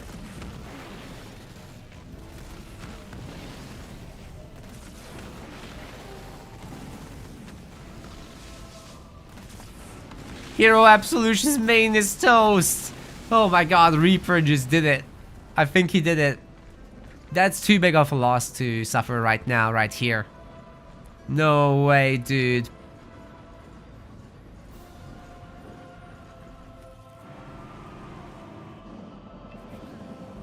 No way. This base is locked. What's in there? Wait. It can't be anything too exciting, right? Like maybe Reaver Skit again. Just to absolutely delete all the air units, right? That's all this is. I mean, Hero Absolution is building up a good resource bank, so maybe he's got his own Grizzly drop coming up. Can that really match this? I think not, guys. This is looking a little too good to compete with that, and the Monkey have been going to work too. Combat repairs definitely coming in. There it is. I'm just seeing it. A vehicle upgrade just finished. All the health bars grew a little bit. And the shields too, actually. And the shields too. Reaver's just now one-shotting the air units. Yeah, Hornet's not very good, as you might have expected. Not against this. Grizzlies are coming in, but the Hunter's brand is negated by the defensive aura and the heavy metal combo, so that's looking pretty good. At least one of the dropships got absolutely wrecked. And you know what? Hero Absolution does manage to hold and sends Reaper away from here. A good ammo round would be able to shut this down, but currently it's on cooldown. He just used it. So let's see if he can chase this away. Really good ram there. More of that should catch the Hunter too. And then definitely the Wraiths next. I don't think it can get away from this. But the Monkey have been going to work on the other side. Hero is still gonna be on one base. Oh my god. Dude, Reaper is actually making something happen here. Let him cook. Is he gonna go tier 3? What is this? Dude, what are you doing? It's not gonna work against Grizzlies. You need your hero, dude, under the shield. No. What are you doing? This could have been a fully upgraded Hunter Captain. And you'd be on the way to tier 3. Why? Why would you do this? Yeah, that's not gonna work, dude. Warthog don't care.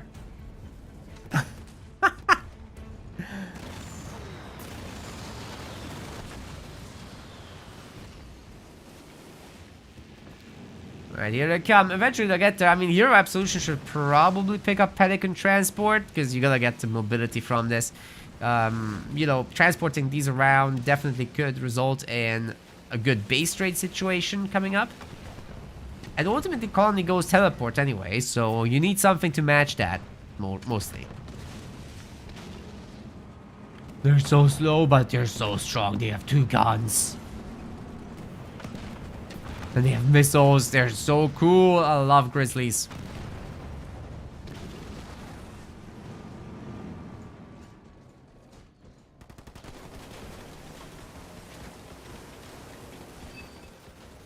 They're basically like the boomers from Gears of War, just with a really deep voice and they go boom. Love that.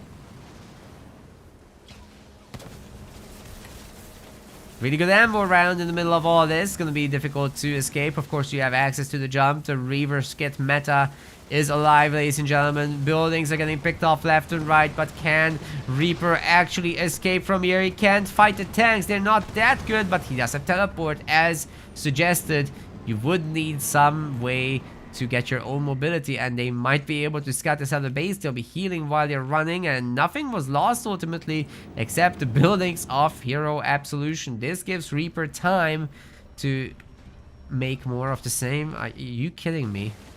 Oh my god, he's gonna go out in style, I guess.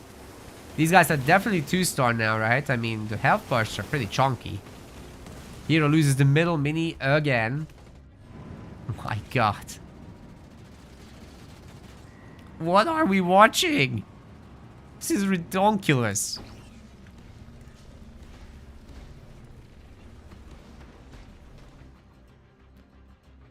Nothing special here.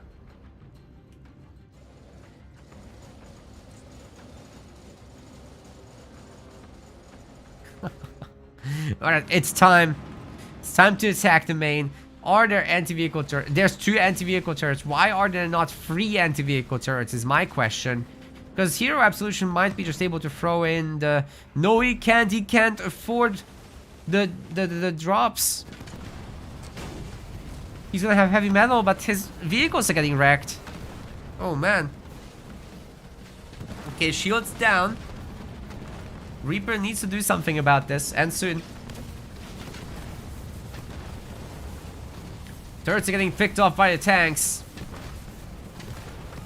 There's no building upgrades here. And the tanks can kind of take it with the 4 Chagara for now. Reavers have destroyed the base. Oh my god. You are absolutely kidding me. He's going for the next base. There's no turrets. Hero needs to defend or die. There's no economy for Reaper to do another big drop or anything like that. The 4 truck has taken the brunt of this. Can the Reavers actually make this happen? Oh my god, look at that building getting absolutely wrecked. In the middle, we've got the Monkey joining. We've got the good pre-split as well from Reaper's side. Hero Absolution is going to be selling his buildings one by one and will lose this base ultimately. There is another expansion for Reaper pre-prepared and should be leaving a unit behind definitely to cover this. One of the weak Reavers maybe. He needs to... This is still going? Oh my god. It's been fully healed up. Why is Hero not maining it? Going for side buildings allows the whole thing to heal back up. Because of combat repair, right? That's insane. And you can give these guys more range with symbiotes as well, which only one of the guys has it from the drop still. So there's one way to engage this. Just get the hogs, get out of there. And I think Hero is slowly but surely gonna get bled out. Because this base needs to be cancelled. And ultimately he's not gonna have enough resources if this gets done a few times in a row. Oh, the Reavers need to move. We've got a heal on Hero's base as well. The tanks are coming in. They're getting walled in. Oh my god, oh my god, oh my god. This is crazy. Hero Absolution won't be able to hold his base. One of the Reavers does fall. Reaper doesn't have significant income at all. He is gonna get the base, however, and teleports the hell out of here. He does not have power nodes, however. That's definitely problematic, but Hero is just gonna find this base and destroy it ultimately. But guess what? Reaper does still have the main. He's rebuilding his pads, and he can just sell these over here once it becomes problematic, once it becomes close to killed. And Hero Absolution is going to resign knowing that there's 3 bases. Absolutely ridiculous game. Reaper Salad does defeat Hero Absolution, taking his spot in the provisional ranking ladder, moving up quite a few spots from this and moving on as well to the winners semifinals, I believe. in this bracket. Here, Absolution has a bunch of best of ones to look forward to, however. Crazy. Now that was a video game. 2-0. You wouldn't have expected that. We're waiting for the result of Ramandash versus Scorpionlawz and might be casting one of the matches there. We'll see what exactly happens. I'll find out if they're currently playing. But yeah, this would put Reaper essentially one spot up. I think they were just next to each other. Or maybe Reaper was a few spots down. I don't remember exactly what it was. I guess I could check in the tournament. So he was seed 6. And here was seed 3. So he jumped at least 3 spots in the provisional rankings. This is looking pretty good for him for sure. Yeah, this is where we are. So yeah, Reaper is now seed rank 12 on the provisional rankings. And in the tournament itself, we've got Ramandash versus Scorpionlawz. I'm waiting for the winner of that. Might cast their second game or third game or whatever it is going to be. Losers bracket is not progressing very fast at all, but RTS Decimation and Love Guru Caleb can now play. Dutch actually backed out, or just, yeah, he got a admin elimination there. Here Absolution will be fighting the winner of Decimation and Love Guru Caleb. Yo Desla, wake up. You might need to cast that. You said you wanted to. It's happening. It's sadly going to be a best of 1, but it might be worth it. It might be worth it. You never know. Guys, if you want to support us, you can do so by following. You can do so by just being here. You can do so by playing the tournaments. Even the Amateur League is a thing. Where actually only the weaker players will be permitted. So I've shown you these rankings, and guess what? A tier can't even play that, so these guys are gone. B tier even can't play. C and D and below will be able to play, so that it's not that intimidating. You can definitely get into some 1v1s yourself, and there's still money on the line. Not in the qualifiers, but in the main event of it, where we will invite the top 8 players from the amateur qualifiers. So definitely do participate in this. It's going to be next weekend, October 6th. We won't be covering that, but hopefully someone in the community will. So it's open for casting. Please do reach out to Hostess Side or myself. And we'll be assigning matches to you, of course.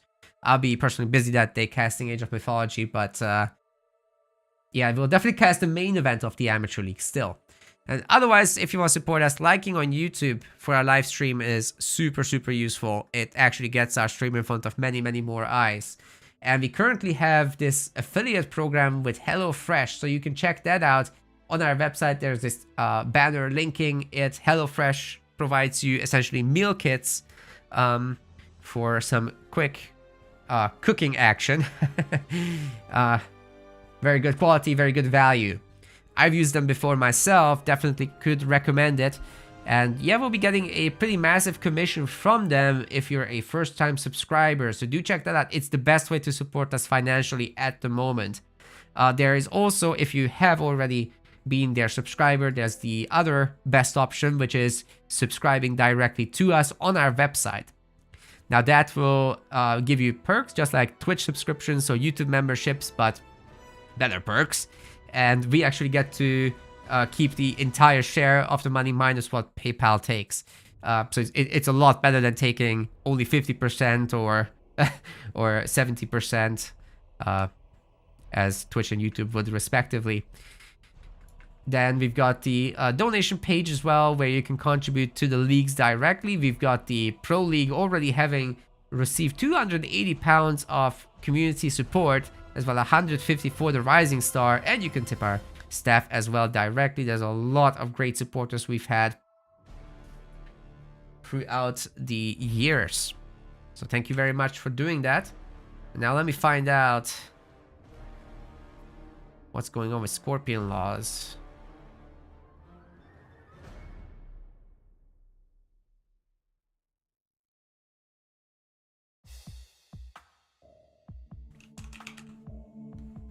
They're currently in a match, but that's fine. We'll just wait it out, I think. And let me also see. There's been a result for game 1.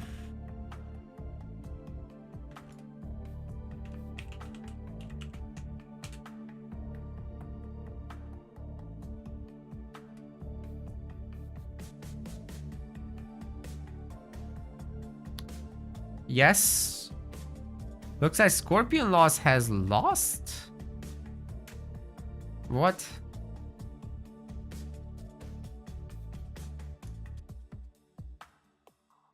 Yeah, he did. So at the moment, Ramen is up a point. It was a 6-minute game on Bedrock. With the matchup being...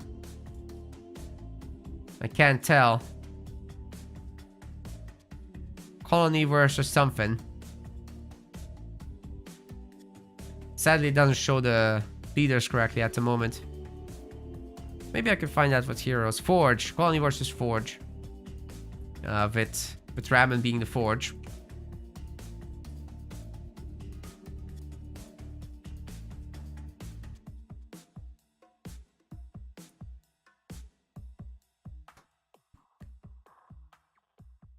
Says he's still playing as Colony, so I'm not sure what's up there.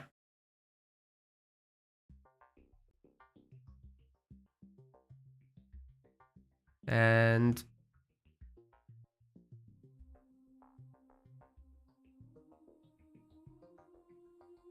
there was another game? What? Why are they doing a best of 3? It's best of 1. Oh wait, no, it's a best of 3. Best of 3. But then it should be over. Which means that, yeah, it just finished. So, okay, we've got the results for that. And next up, we'll be doing supposedly Reaper versus Ramen Dash, if I understood this correctly.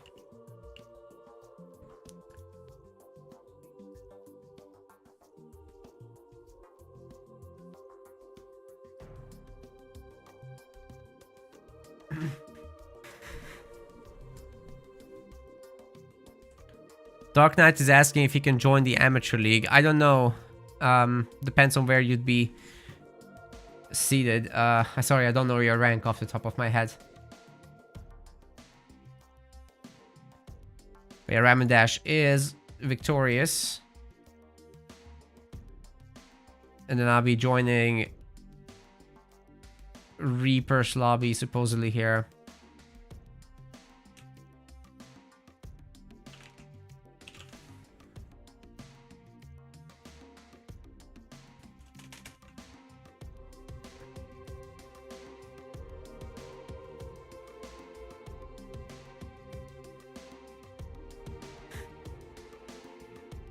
Reaper Salad. Join him.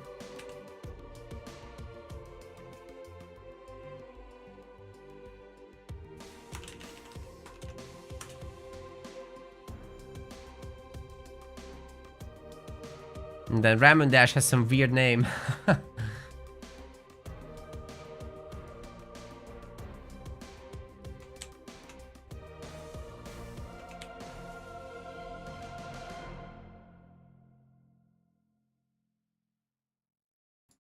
Hopefully he's around.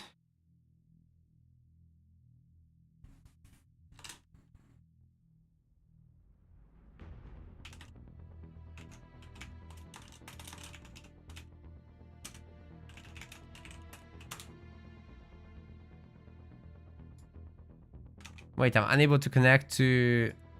Oh my god. Having problems joining the setup.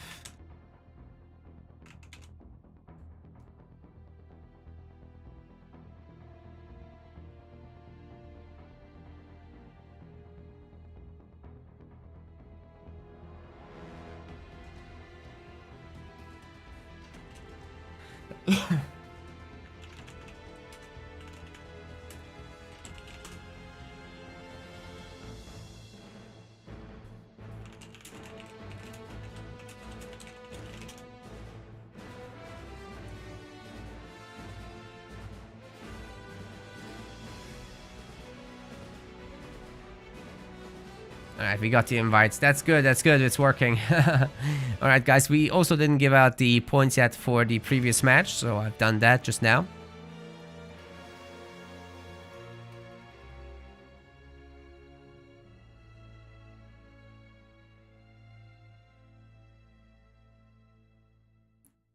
And we've got our setup, which is great.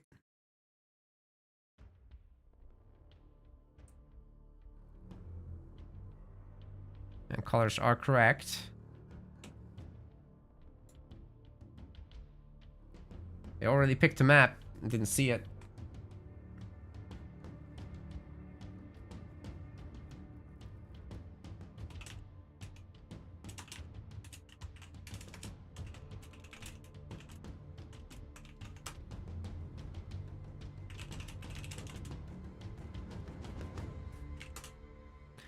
Alright, it looks like he wants Bedrock. As they call it, Red Rock now. Let's go there. We're on.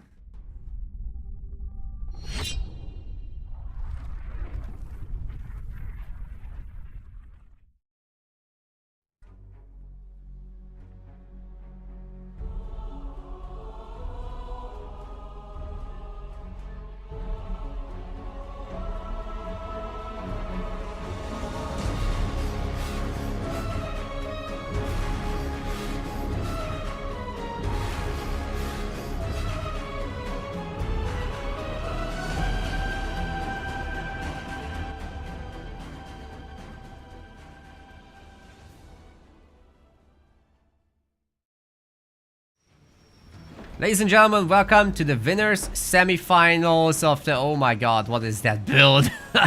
This is the winners semifinals of the Rising Star League Season 1 Qualifier 1 for Halo Wars 2 by MetaPlays. In the blue card we have got Reaper Salad playing as Serena, and we've got the ice cream truck build. Oh, he's rushing hard. On the other side we've got Ram and Dash, also known as Zesty, playing as Forge. It's one of the better leaders to try and defend this with. Now, in this league, the whole idea is that we give the pros of the future, of tomorrow even, a platform to practice on, while still getting the competitive setting of a tournament with prizes. Yeah, today's qualifier is a 50 British pound prize pool, and the entire league with 2 qualifiers and the main event is at the moment sitting at 350 pounds. So pretty good prize pool. If you want the US dollar conversion, it's about 1.33x that. And yeah, the ice cream truck is gonna show absolutely no mercy. It's being spotted, of course, so we should be seeing a turret coming up, but as long as that's getting attacked nicely... Oh, these upgrading supply pads are definitely gonna shut down. I would not be recommending that. All the power is going to be spent on that by Zesty, and this is actually a very greedy build that could be shut down super hard by Reaper. The only good news for Zesty is that, you know, the Forge could be coming out from the mini base, and that he has the turret ready, mostly ready. It's actually not willing to finish. Oh my god, it just lost most of its health. It's gonna get taken down. The base is getting frozen, and you can see suddenly that there's no income to speak of whatsoever. This is gonna freeze over, and once it does, it's gonna get shattered by the next shots. Probably would have been better to just not freeze, but it is what it is. Anyways, we're gonna get Cryo Troopers as the follow-up. Reaper does not need much of an economy himself. The Cryo Troopers are coming over. They're gonna get their shields as well. And this is going to be just absolutely brutal. Turrets getting frozen on the other side as well. And the only purpose of this is to slow down the income at this point. You don't want to necessarily try and destroy the buildings. But, you know, as long as they freeze over, they're going to actually stop gathering. So that's a pretty big deal too. Generator froze first. Forge is now around. Reaper is working for that second point. He really wants the shields on the Cryo Troopers, but it's not going to be easy to get. Not at all. Just waiting for the timer to complete. Definitely need to not shoot the watchtower. but rather try to find something else to do it with. And we're gonna get a bunch of icicles thrown around as well. Where's the third one? He only fired up 2. That's wild. Okay, could have put another one out here to make it harder for the infantry to approach all this. But hey, the base is gonna freeze over one more time. The turret's getting slowed down in terms of production. Just not getting built again. And that's enough cryo troopers to actually hurt the Marines significantly. They don't have much damage by themselves. But, you know, it adds up. And they certainly have some anti-infantry modifiers. So that's good stuff. This turret's about to freeze as well. And then can be picked off relatively easily. Should be taking 2 shots to shatter. And that's once again pretty brutal. This is just such a powerful opener from Reaper. He's definitely going to be upgrading back home soon, right? No, he doesn't need it, he says. Alright. Well, this pressure will be continuing for a long time. He doesn't have any mini bases behind this. But, you know, Zesty is still on an armory there. So, he's not gathering much either. Actually, what Reaper is gathering is probably just as good, if not better. So, as long as there's some kills, this is looking pretty much not bad. Can he get to a third point, however, in order to heal up the ice cream truck? I don't think so, guys. And the ice cream truck itself is getting pretty damn weak. So, I'm not sure how much longer it can take it. It's dead. Long live the Fortrog. Maybe the base can be frozen over one last time by this cryo trooper. However, it's so close to getting the last supply pad from. Oh, it falls. It falls fully. Trying to get the generator as a last step here. I don't know if you should be sending those 2 out. I think it's time to stop this pressure now, honestly. And get the generator upgraded or something, because if Forge holds here, which he will. Hey, the Fortrog needs to get on top of this to actually apply the buff aura. It's not buffing it. Oh, the generator just died. Oh my god. Dude, Reaper's absolutely smashing through this tournament so far. Raven's not going to be very happy about this. All his buildings frozen or getting wrecked. His infantry is certainly getting wrecked. Yay.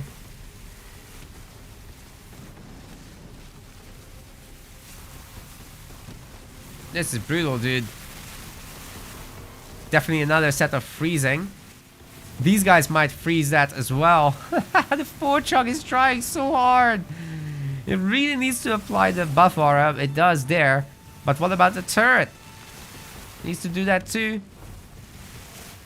Jackrabbits will be cleaning this up, methinks, but maybe the turret does die. We will see. It's damn close to dying. Oh boy. Doesn't want to freeze it. Alright, there's nothing else left to do. Taking a power node now is Reaper. Trying to get a hero out. I'm not sure that's the best of moves, but he does need something to defend against the Fortrog and Jackrabbits, but this might be just too many numbers. Might be able to capture this power node just barely. Oh, nice. That will slow this down even further, as the Jackrabbits will have to decapture, and they'll freeze in the process of doing so. Probably best to just ignore it and run through. Leave one man behind. Power node getting captured now by Zesty. He will need it. The second generator should be coming up for him. The one cryo trooper is actually going to work on both sides. The second generator is frozen, but now, yeah, it is a second generator, so definitely our Forge player is ahead by now. It was a good rush, but there's nothing left behind this. Frost Ravens are being made off of an unupgraded generator. This is a dumpster fire is what this is. The trash is burning.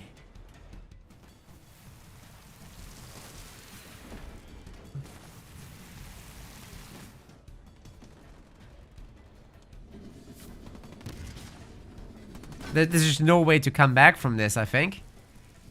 Not with Frost Raven production. You're never gonna get upgraded gens. It's so expensive. Sure, you're gonna probably kill some Jackrabbits with that. But tier 2 stuff is coming in. There will be warthogs, there will be an upgraded forge hog, there will be wolverines. You can't stop that. It was a nice attempt though. Oh god, there's Kodiaks too. Forge OP.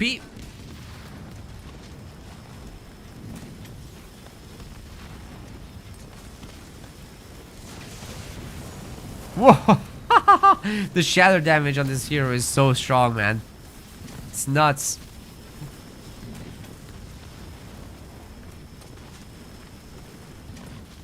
Imagine if there had been grenade marines with this. Well, now the hero is dead. Or dying. Oh, the Kodiak! Oh, almost got to hit. That was crazy, dude. One power node is Reaper's only hope, Obi-Wan Kenobi. There's no second gen still, right? Oh, there is a second gen. Maybe it's the only hope.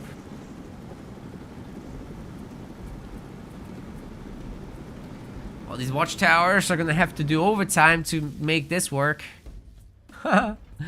Yeah, I mean, why not just go air? That's right. You could just go air here.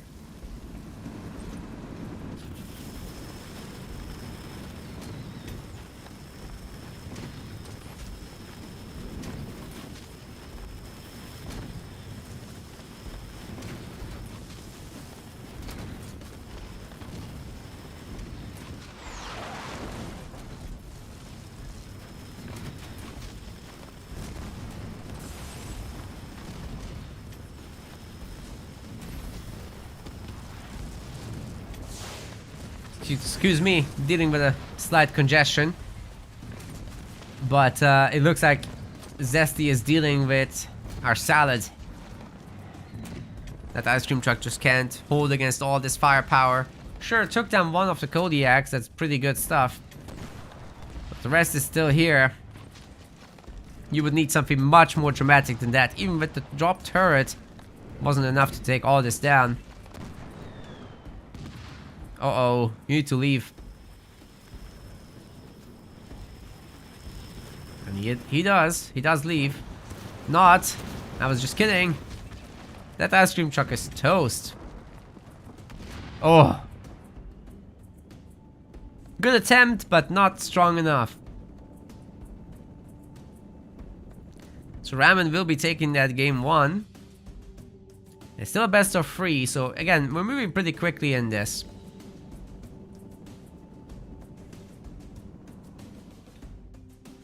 Yeah, Forge could do anything at that point, that's true.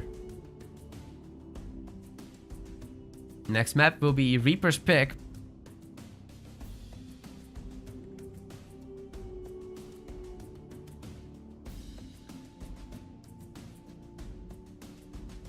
Maybe you can do something that is maybe a little bit less cheesy. Could work out pretty well.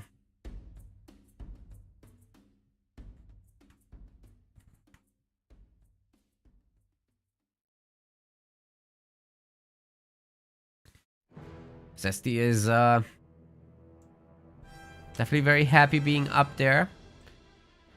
We can do Vault next, says Reaper. So that's going to be coming up momentarily.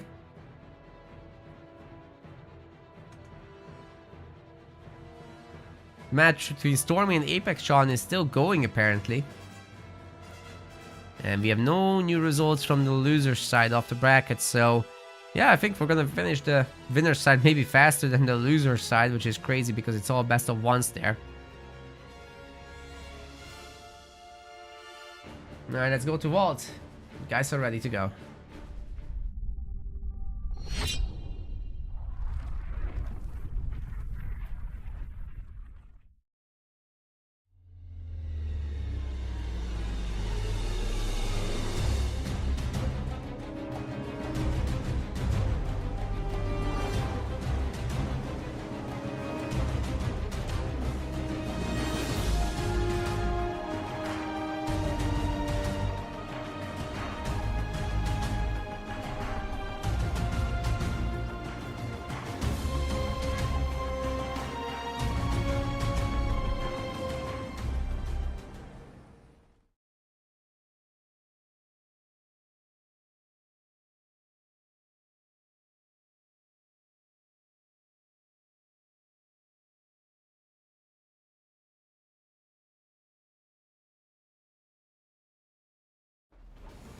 Excuse me. Unfortunate timing there.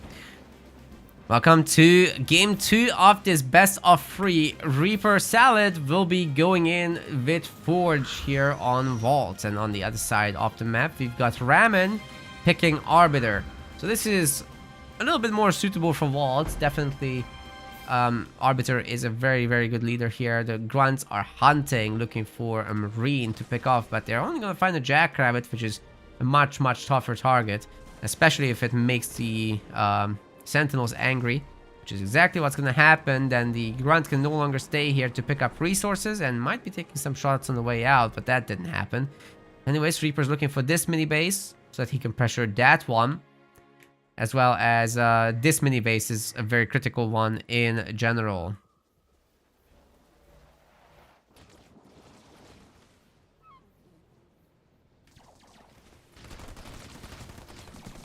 Why is the grand finals best of 5 today? Because I need to work tomorrow, and yesterday we did a very, very long tournament, 11 hours. I'm very dead. I can only do this size, I think, for a one-day event. It's too risky to do the big series.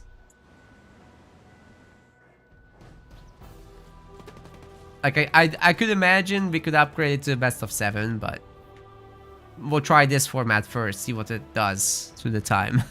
Ideally, it would be 6 hours or less. 6 hours is good. Any more, not so good. 11 hours, very bad. This results in a 4 a.m. finish.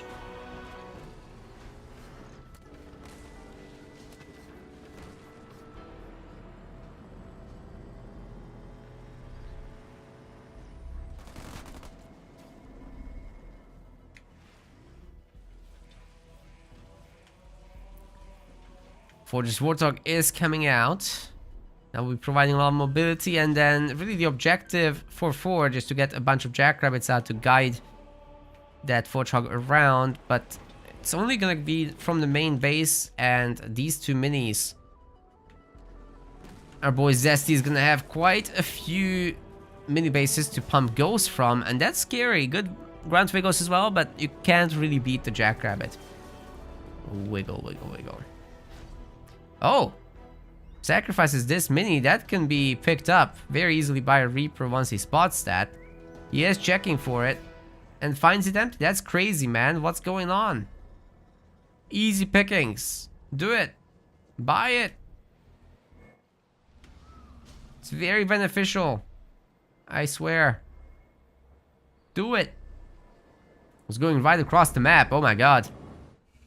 He knows exactly what it means to not have the mini base here. That's a very, very greedy Arbiter right there. Anvil round just finished up, and it's time to punish the main. There's only going to be like 1 ghost to defend. That's not enough. You need like 10 ghosts to beat this. Plus Covenant of Rage, plus all the business. Taking down the generators is definitely the money play. You could be taking out the harvesters too, because there's just not many of them. But, you know, the extractors are the value building. 800 resources for this one. 500 for that one. And Zesty's going to be in a lot of trouble. Great animation resets on the Jackrabbits, by the way, to make him shoot a little bit faster. But Reaper can pretty much just chill out. He doesn't have to worry about much of anything. There's a handful of ghosts coming, but it's not a big deal. You have heavy metal to defend against that. I'm not sure if he's gonna have anything other than that available, but you know, you could go mines technically if you wanted to.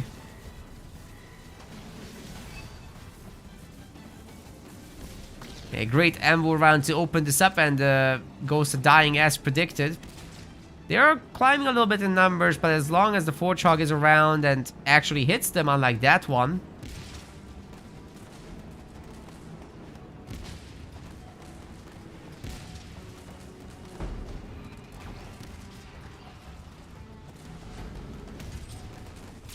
The second generator is definitely toast, isn't it? What do you do at this point? Almost Reaper is on 3rd point. And there's gonna be an amble run scatter combination, isn't there?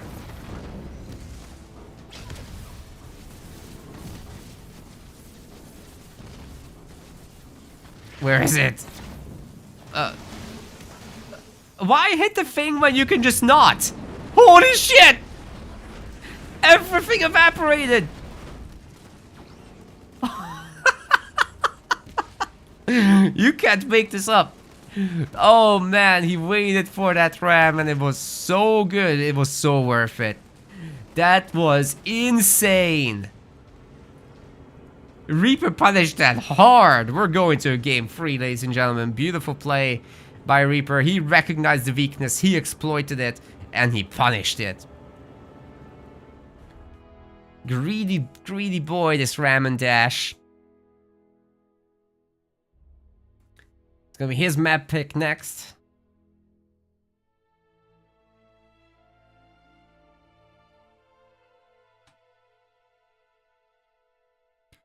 We've got a result. Love Guru Caleb has defeated RTS Decimation, so there's not going to be Hero Absolution against Decimation today. Sorry, Yodesla. Hero Absolution against Love Guru Caleb is up, however. Colossal versus Psyalac probably still going. Scorpionlawz waiting down here. And so on and so forth. I don't think we have any new results. Sir Liam waiting here in the semifinals. And Stormy versus Apex Sean is still happening.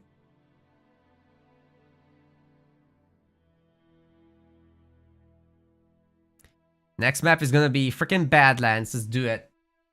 I haven't gotten to cast that all day yesterday. It's time.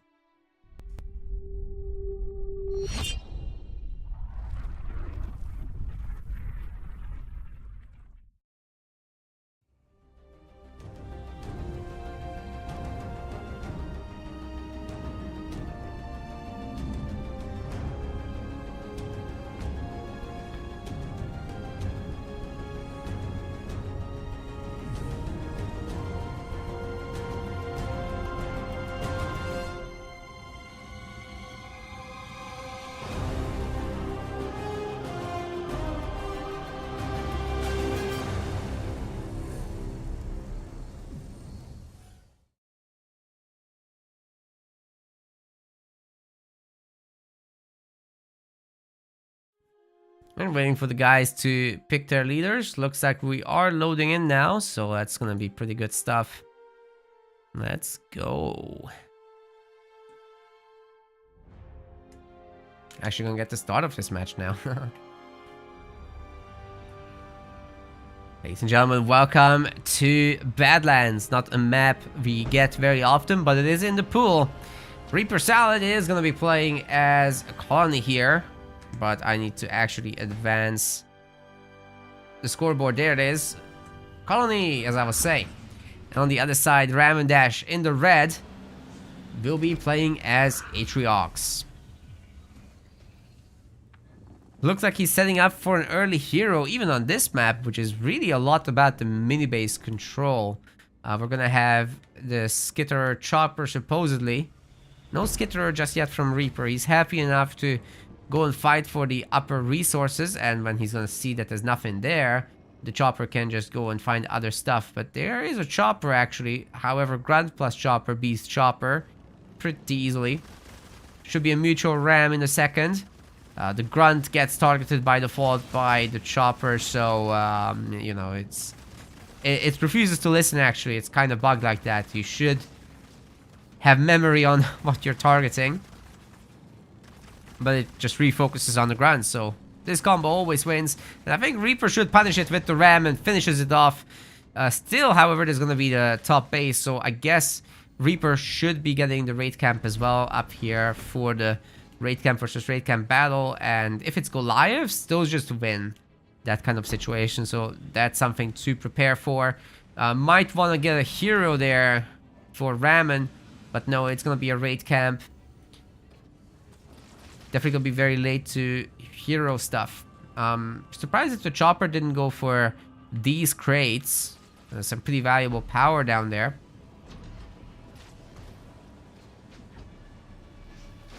EOD is asking why is Badlands in the pool but not Sentry. It's very funny coming from you, EOD. God damn it, dude. You would give us the 6-hour games, that's why. We would have draw after draw after draw. Badlands it can be resolved. But Sentry?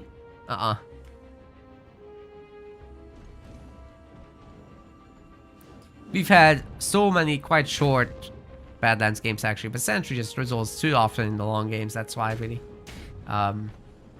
So easy to turtle there. The bridge is like the only mechanism that can threaten anything.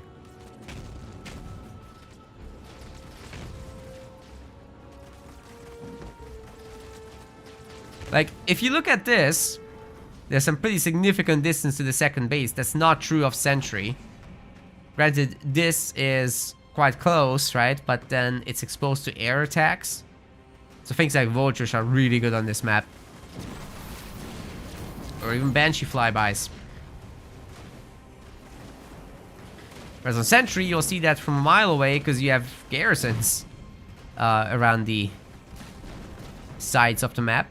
As I was saying, the Monkey do win this.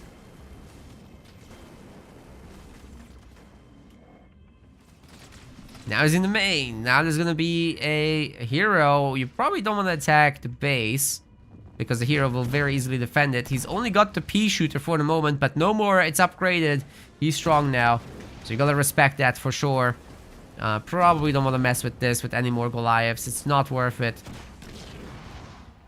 Reaper will need his own hero out, and I'm wondering if he does that. Oh yeah, he does. Now 1v1, the Hunter Captain wins, right? It's all about what will accompany the Chosen. If there's a bunch of brutes, it's a very different story all of a sudden, and that's exactly what he's trying to prepare. But will the Hunter Captain just go to his base and start punishing with some skits on top, and then the big drop? Well, not the big drop, sorry, but the Goliath drop. Or just happy with the power node pick-me-ups. I guess that's what it's gonna be. It's a safe play. You know, Reaper is already quite far ahead, so you might as well pull an EOD and get further ahead. It makes sense. It makes sense. And Colony scales very nicely into the later game. Not that Atriox can't win. He definitely can. But if you're ahead as Colony, you're really happy where you are.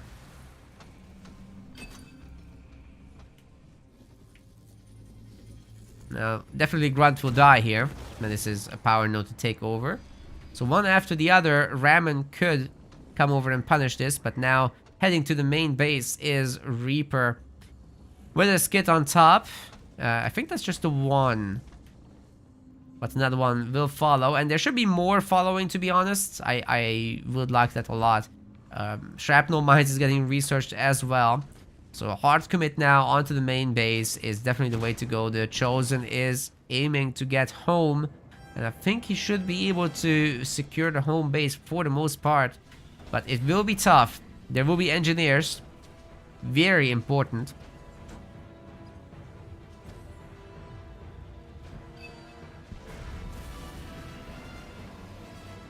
And there's a predicted drop. This could have been a little sooner, guys. It could have been a little sooner. But Reaper really wanted those power nodes, I guess.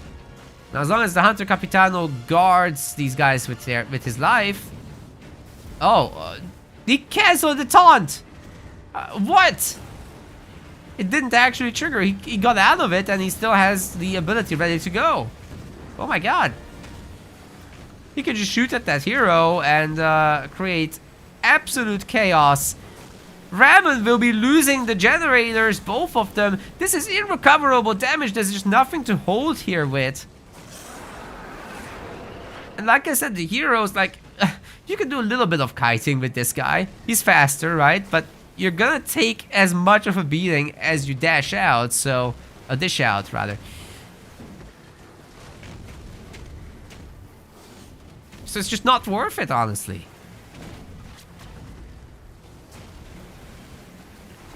Doesn't have more range until the tier 3 upgrade. Yeah, this is what you want to be doing. Get the stun on him and then punish with the hero shots. However, again, this base has been stripped naked, guys. Tier 2 is going to be coming in for Reaper behind this soon enough. And in the meantime, he can just run this down. Oh my god, the beam gets the turret for the most part. The engineer's toast. There's another one. So that's really good news for this hero. He can run around the base a little longer, but Hunter Capitano will just heal up on that turret. He can life steal with his beam attack. There was a mine here that got detonated by the grunts. It hurt. And the Goliaths are now dead, but Hunter Captain don't care. He's got lots of range and will be taking the hero down, costing Ramen this series almost certainly. He's got the free power nodes, he's got the minis, but he just can't hold the main base and there's nothing else he's got. That's gonna be that. Reaper is victorious and will be moving into the winners finals of the Rising Star League. Absolutely beautiful.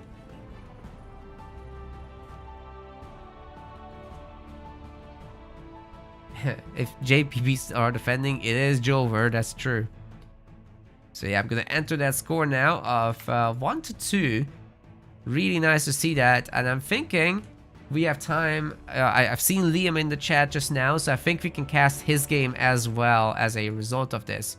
So let me set that up, and then whoever wins between Stormy and Apex Sean, we're gonna be looking at the match against Liam.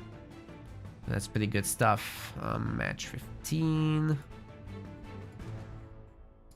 Set that up real quick.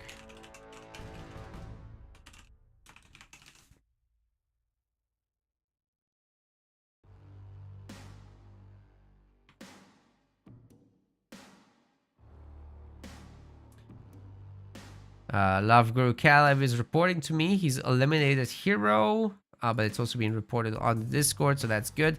He's going up against Scorpionlawz next. This is where we are with the bracket. And Psyalac is waiting for the loser of match 12. So he's going to be waiting for a little bit longer, as that person will have to fight against Pandapools, who is actually here, right? Yeah. Pandapools is here. That's looking pretty good. And then Ramondash will be fighting against the winner of all this. And then Psyalac is there too. Love Group Cav with Scorpionlawz. Should be a pretty good series. Yeah, good stuff. Guys, if you want to support us today, best ways to do it is just hit that follow button and tune into future streams as well. We have a lot more viewers today than we did yesterday, so that's already looking good after 2 hours. As well as you can like our YouTube videos, streams. We have a live stream right now. Any liking there is super helpful because it just puts the stream in front of more people. It's very sensitive to likes in the early stages, so if people don't like the streams, nobody gets to see it on their homepage, and thus they won't know about it. And really, the YouTube is how many people learn about these tournaments, because, you know, there's just a lot of people not in our Discord, a lot of people not on our mailing list, so not everybody gets the news, sadly. We also have social media that you can follow. That's all free stuff. And we just want as much of the community involved as possible, really. Because we want to build the future of Halo Wars 2 competition. We want to level up the players as much as we can. We can influence that, right? We like to maximize the quality of players, and we want them to fight each other and train together and compete for prize money. There will be a lot of contributions as well from the community, I'm sure, in terms of prize money. Like, so far, it's actually looking pretty good. We've had, what, 280 pounds contributed for the Pro League from the community itself. We have 150 for the Rising Star League, and I'm sure these numbers are going to go up. These are for the main events specifically, so they're going to be quite a bit bigger than we had planned by ourselves. Yeah, the community's help is extremely critical to make bigger tournaments happen, because obviously it's just coming out of pocket, right? So we can only go so far with my personal income. Not exactly a millionaire, but it's a good start, I think. And if the community helps, it can go even further. You can also support with the website-based subscriptions, which is just a better way to directly support than Twitch subs, because Twitch takes 50% and then some on conversion. And yeah, subscriptions on the website just are pretty direct. Like it goes directly to us. There's no middleman. Even better than the YouTube stuff. But yeah, just being here watching is a huge help to us.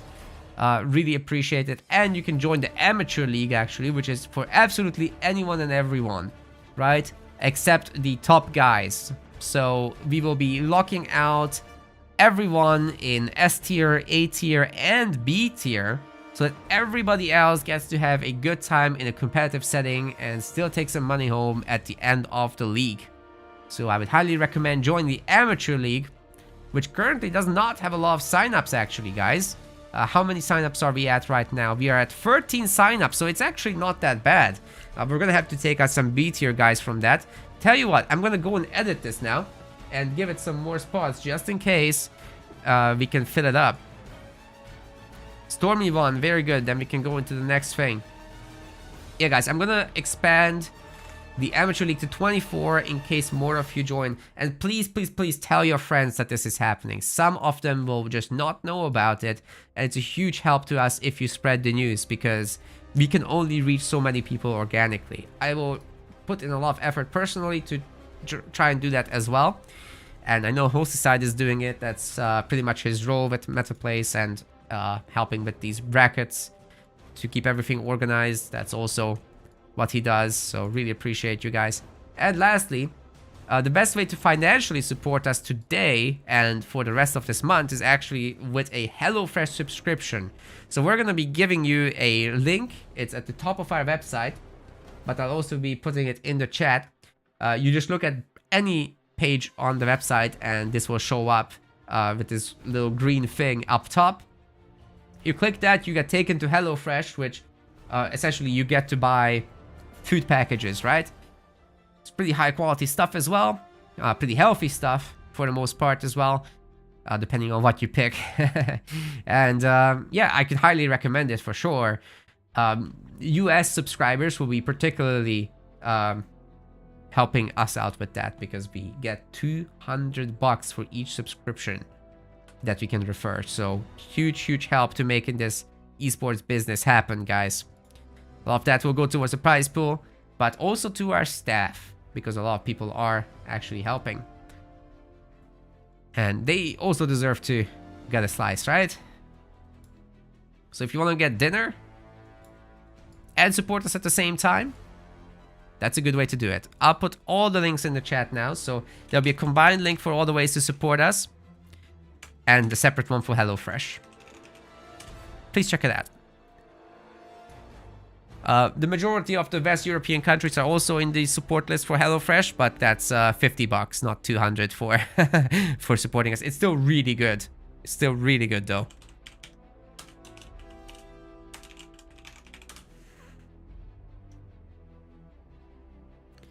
Yeah, some people got promoted to B tier in Rising Star, so we'll actually have to kick some people from Amateur. But that's fine. Alright, Liam. Let's go.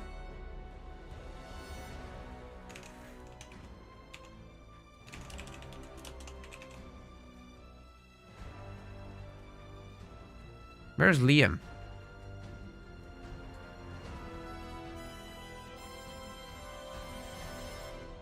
Oh man, everybody's having weird usernames, don't they?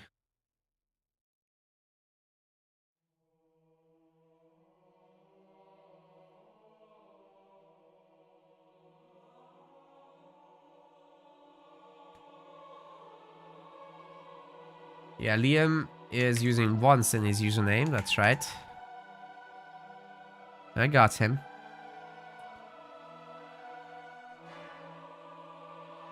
Not to party, but to the game. And then Stormy. Completely different username as well.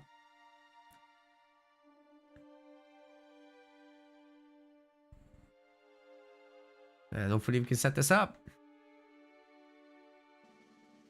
Sean needs some food. Thank you, Sean. Hey, Poppin' Jimbo. How's it going, buddy? Are you gonna join the Amateur League? Or are you more Rising Star material? You could join the next Rising Star event, of course.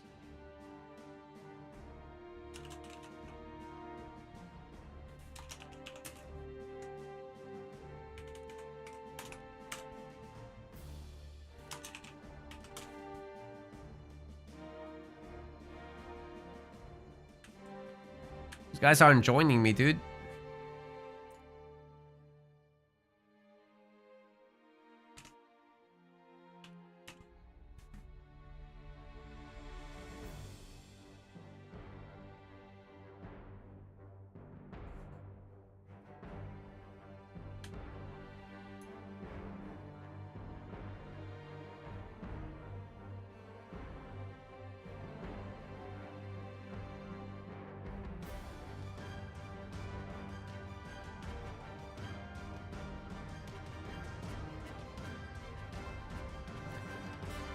What's going on here?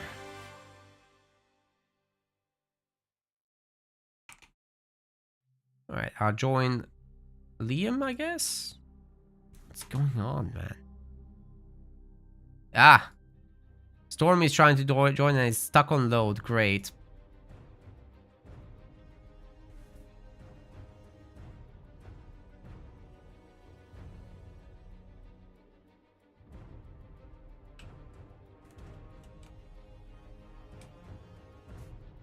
Good to see Burke around.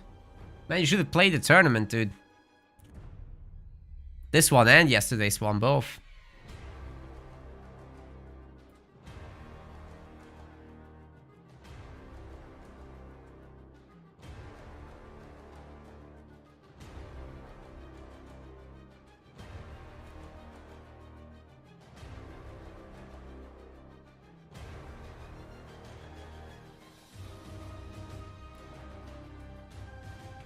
Still nobody joining me, dude. Alright, I'm gonna restart my game.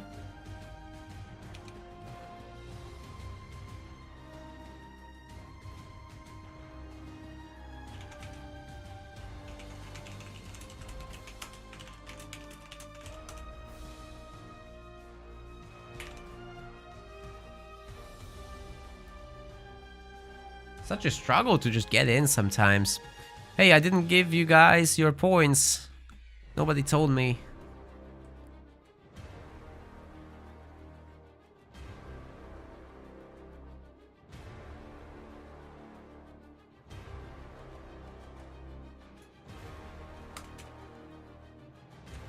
Hopefully with the restarted game this will work.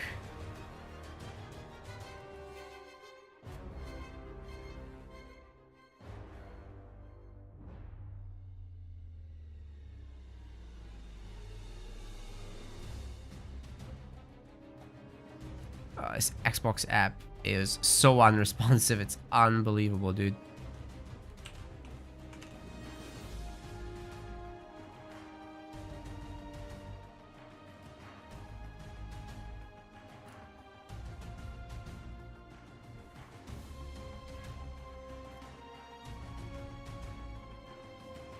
Men's Halo was free.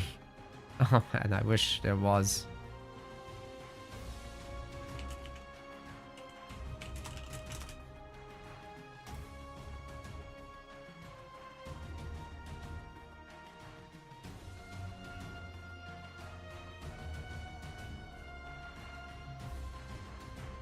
Couldn't see it.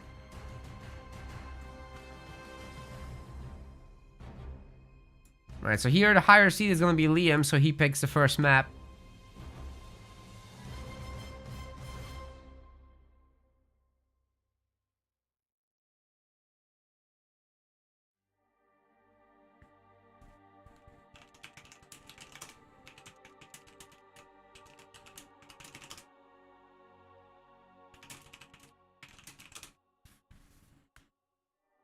Liam's gonna have to restart his game. This is gonna take a second, guys. Sorry about the wait, but I really appreciate you all hanging around, and you know, there's more coming. There's a lot more coming today. This is gonna be a great series, I'm sure.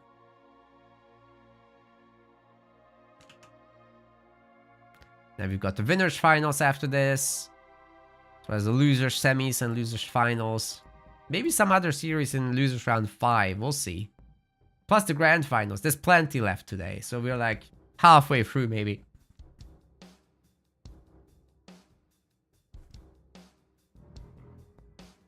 Not even. There's more than half left.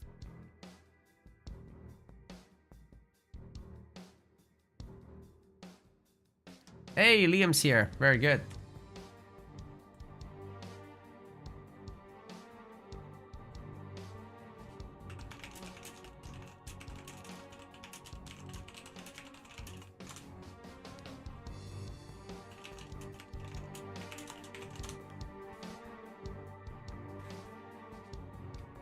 Right, so the higher seed will be picking.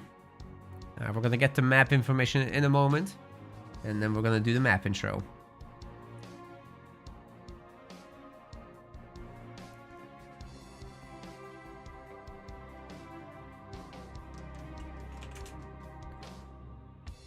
Confirming it's a best of 3. And we're gonna go to Frontier. Very good. Quick aggression. Let's do this.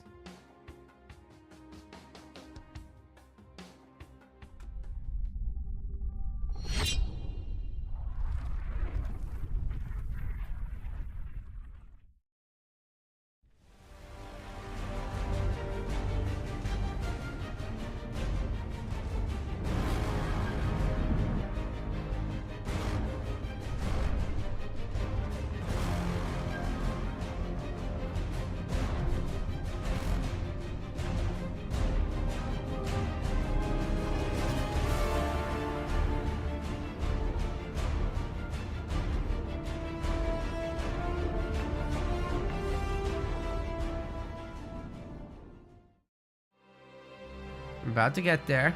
Oh, launch aborted. What?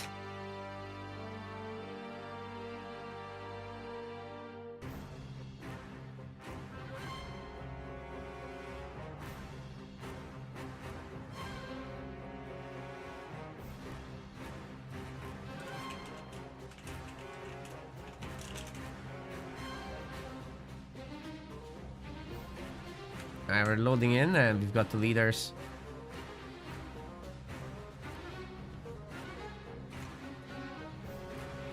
Wrong color.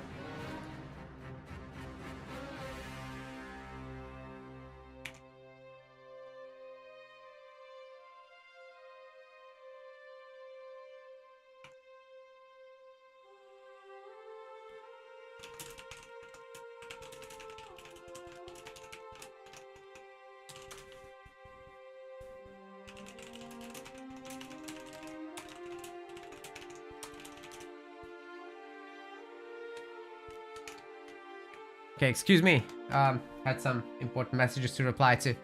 Here we go. Welcome everyone to the winners semifinals.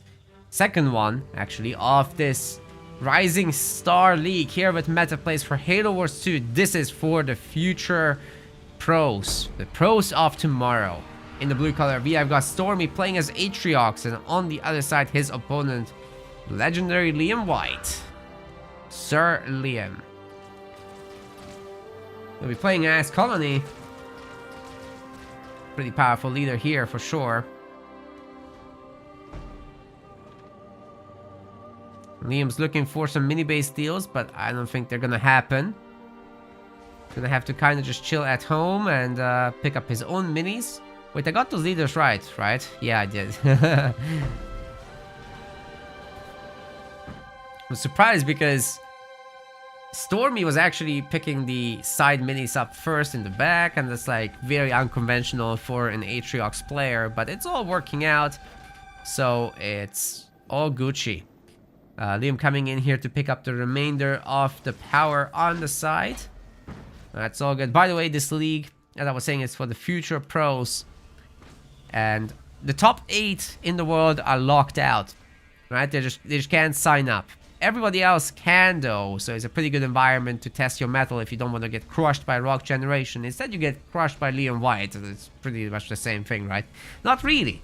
Not really. There is a difference there. Although Liam is very, very strong, people like Rock and EOD are just a little bit more oppressive. So we're giving these guys a very good competition. And everyone else the ability to learn without just dying at 5 minutes. Should be a pretty good deal for everyone. And these guys still get paid. So we're talking about 350 British pounds for the main prize pool. It's not too bad, right? Another mini base getting stolen. That's very mini base heavy for an Atriox player. Usually that's not how this operates. Liam is going to just clean this up with the Goliath, and he's getting his own hero as well very, very soon. Hunter Captain will be able to keep the Atriox's Chosen at bay, definitely. So the way this matchup works is basically you just get a handful of Goliaths. You make sure there's plenty of Skitterers. You get a bunch of Grunts as well to fight off Choppers. And then you should be having a really good time around your Hunter Captain. You get your heal. You get the Goliath drop in. And fighting against this is going to be very doable. Now what does work out very nicely for Atriox is if you have countermeasures, and we're about to find out if he does, and then you add in the Brutes, you can then stun the hero. And if you do that chained, then your hero can actually beat that.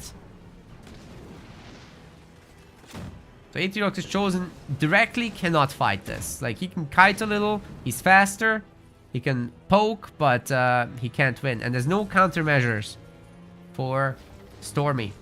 Could be very problematic. If he's looking to play the expansion game, that's probably not going to be happening anytime soon. Liam, make sure that that Skitterer doesn't die. Actually, Skitterer gets a pickup, so that's pretty good. Hiding now in the heal zone. It's a pretty safe space for him to hide. And now the Hunter Captain comes out. Taunt is obviously of great danger as well. Suicide Grunts will be added to try and take the Grunts down. But the Goliaths are pretty fast and they can more or less escape this.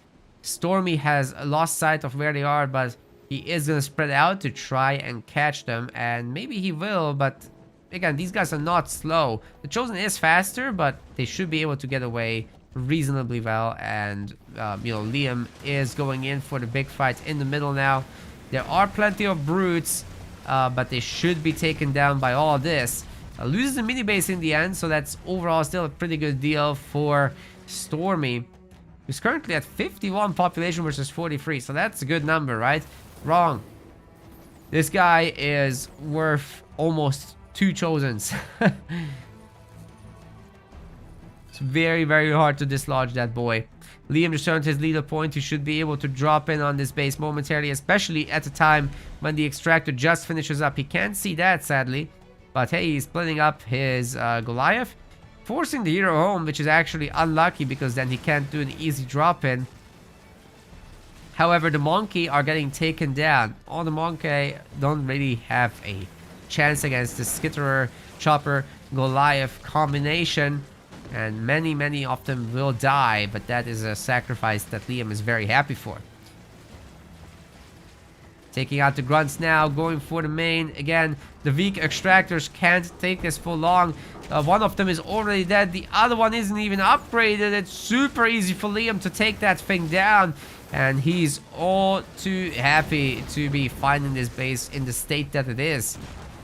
The Chosen will be engaging this, but here comes the healing. And as long as the Hunter Capitano goes forward and pushes the hero away again, the dropped in Goliaths will be taking care of whatever is left. Stormy is forced into a Suicide Grunt drop. That is definitely not what you want to be doing. And in fact, the hero will be taking all of these out. Even the shields don't go down on the Hunter Capitano, and he's now targeting down the Chosen.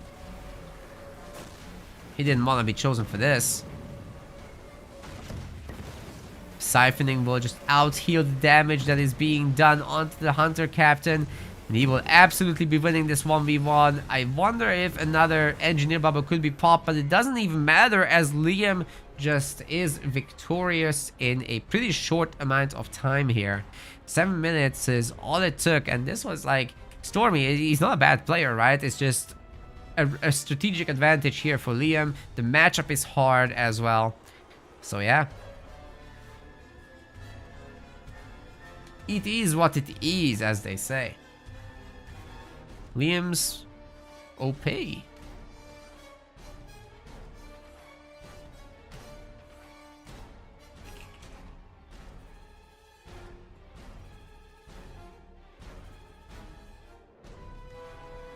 Right, so off to the next game, ladies and gentlemen.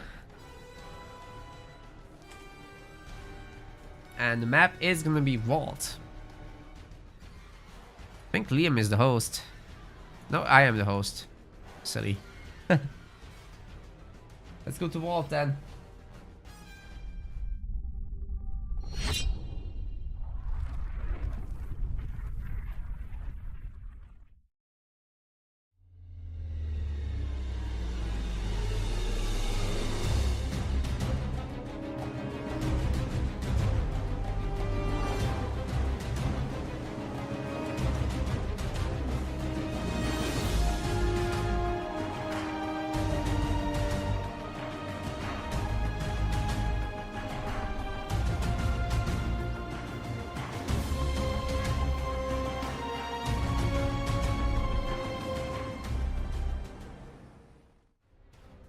Alright gamers, these guys are picking their leaders at the moment, so I'll give you guys a prediction to do.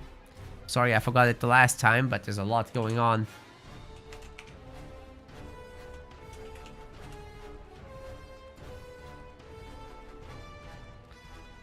They have picked their leaders.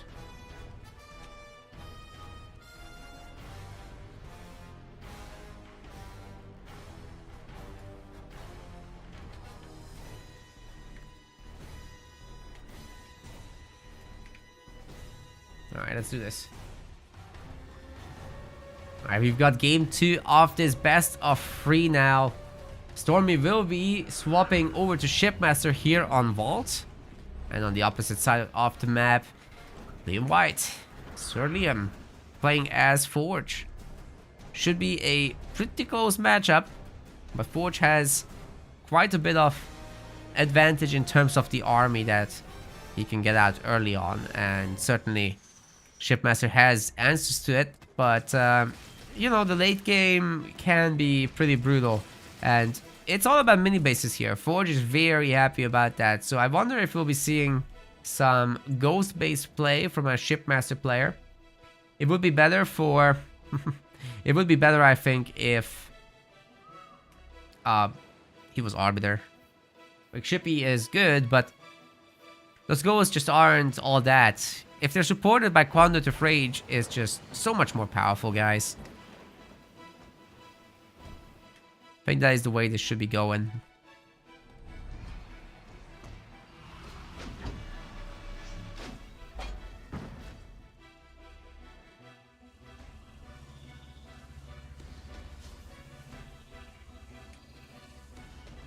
Second generator? Dude, if he's greeding that hard, then Liam can punish it with a Jackrabbit Forge-Hog opener. It's okay to just buy the free minis and just pump. A second generator is definitely punishable at this point. As long as Liam doesn't do one of his own. Oh god, he's getting the barracks. He knows.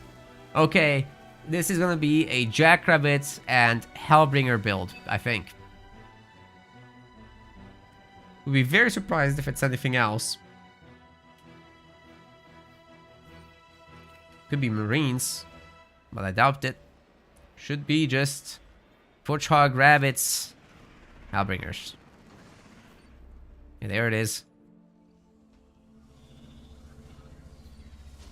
Still no ghost from our Shipmaster player. Of course, all these buildings will be coming soon, TM. He's making grunts. That might be a fatal mistake. Jackrabbit's actually picking up some of this power, stealing it from Stormy, delaying a little bit how quickly he can get up to tier 2. That's the ultimate goal here. If you reach tier 2, you're golden. But you need to not lose too much in the process. Shielding will be pretty important once you get there.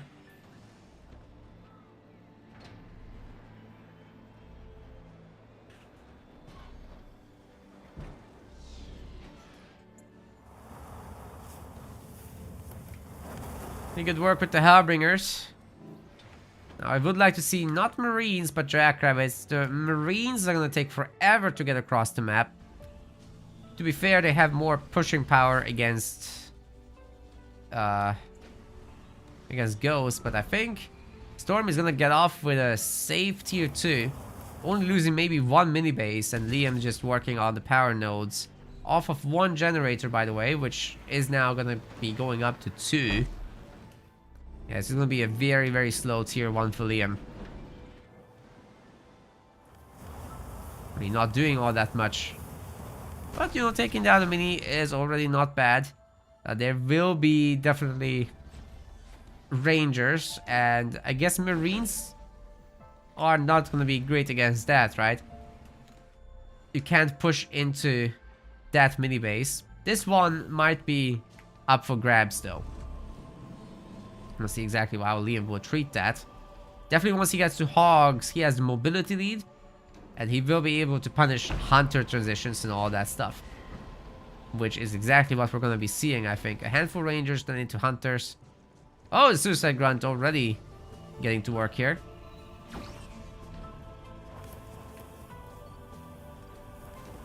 Rangers out, but that's a good amount of Hellbringers. They should be able to take it down. Scatter bombing this. Oh man, he's ambitious.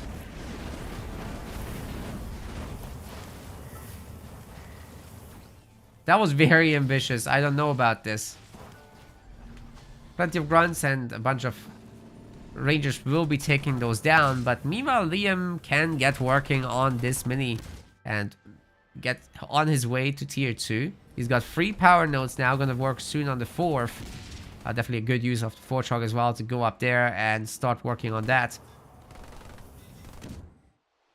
And this one is an easy grab too.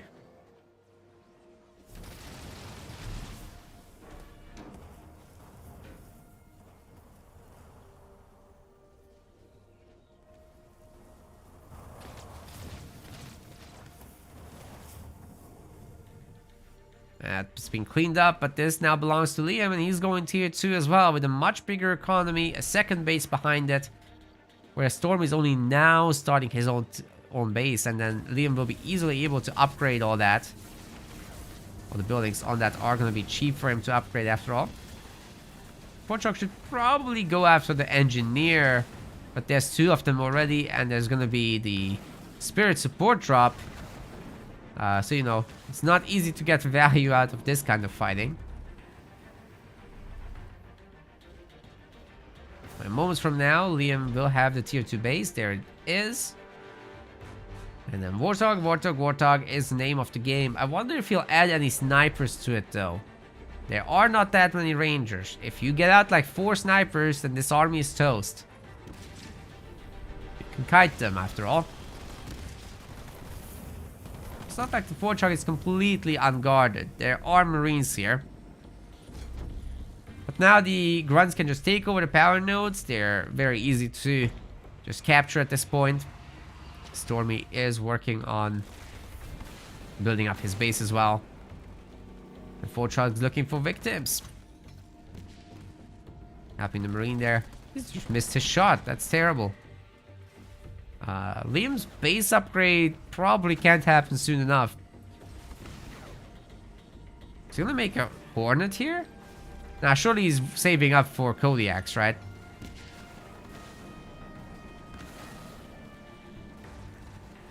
No? I guess he wants to attack with Kodiaks, is that it? No, he's got some snipers now. That's looking much better. Ooh. Decent ammo round. Snipers peppering this army from afar. He's getting the 4-Chog upgrade. Needs not to lose it, though. Ooh, that's black bar right there. Literally can't see any health on this thing. That's a trap. You can't get out of here. Oh no, heavy metal. It had 0 health. The grunts tickled him to death. Oh my god, okay. There's spirit support coming in as well. This might actually punish Liam, except no, Dispersion Nozzles is in. The snipers are working overtime also. So this is absolutely not terrible from Liam. He's got more and more Hellbringers coming out as well. They'll be picking up the reinforcements and then we'll be able ultimately to handle this, surely, right? It's a lot of unicorns, so it's a little spooky. Gotta be careful with that. But that's also a lot of Hellbringers, so I think he can go for it. The Spirit support, however, the Spirit actually is doing a lot of damage to the base. Beam is coming down on the infantry, so maybe Stormy is fine after all. Ooh, good split from Liam. Not. Everything's dead. Sorry, I had to. Okay, there is the Nightingale. If the smoke is used on the enemy units, they'll be totally silenced, unable to shoot. So that is definitely the way to go here. Don't abandon the base. You gotta heal that thing. Oh, might be able to heal it. Nice. Well, the fire has burned the enemy to death. Steve has been evacuated. Liam holds the base. As I said, upgrading this base was actually critical important stuff, and Liam didn't do it. Imagine if you have an anti-infantry and an anti-air turret there. It's a very, very different scenario at that point.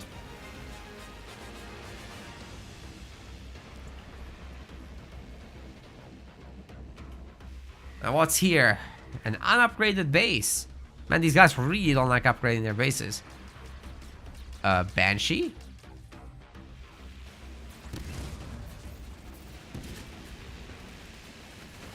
Ooh, the counter blow with the locusts. It's not terrible. Certainly can push the Forchog away. If that missile had shot earlier, maybe the Forchog wouldn't be walking away there.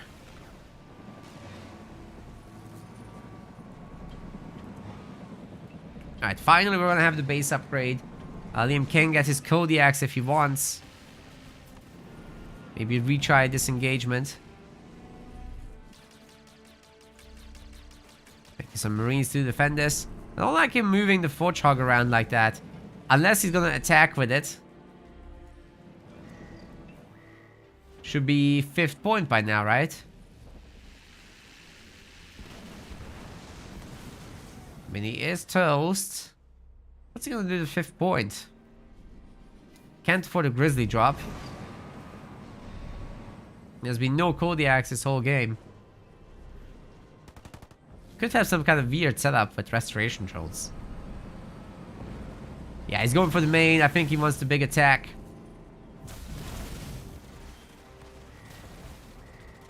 Burke says get a shroud. That's a good idea. That is a good idea because the shroud could shoot down the shots from the Forchog.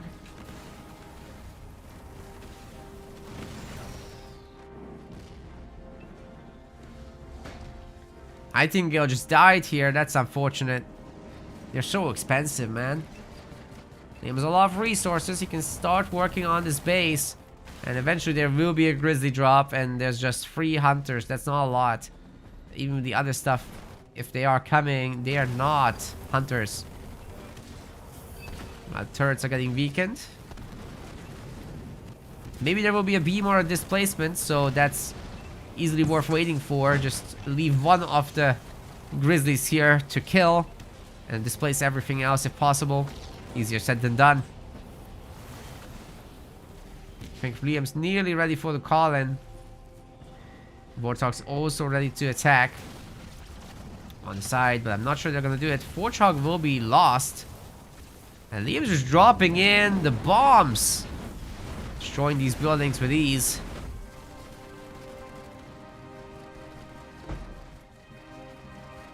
But ultimately, was that worth the attack? That's a lot of resources he spent.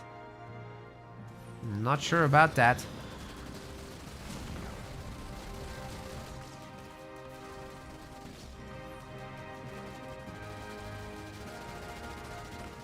Two hogs against the Banshee. One might go down, but it's a worthwhile trade. They've done some other stuff as well here.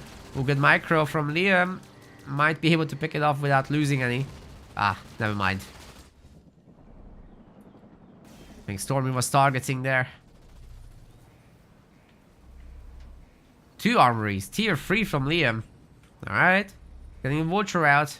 It's gonna be great on defense against this army. Just no anti-air.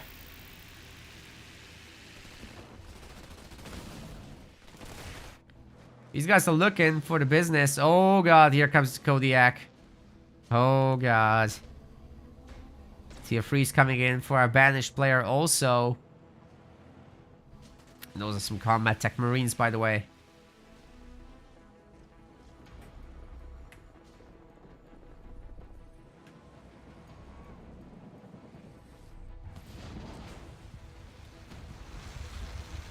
A decent beam, but ultimately doesn't kill them. Not during heavy metal, that's for sure. And Liam can see all the things that he needs to see except shield. Oh, the sniper actually is getting shot. And Liam certainly won't be able to afford any grizzlies or stuff like that. There's no vultures that I can see.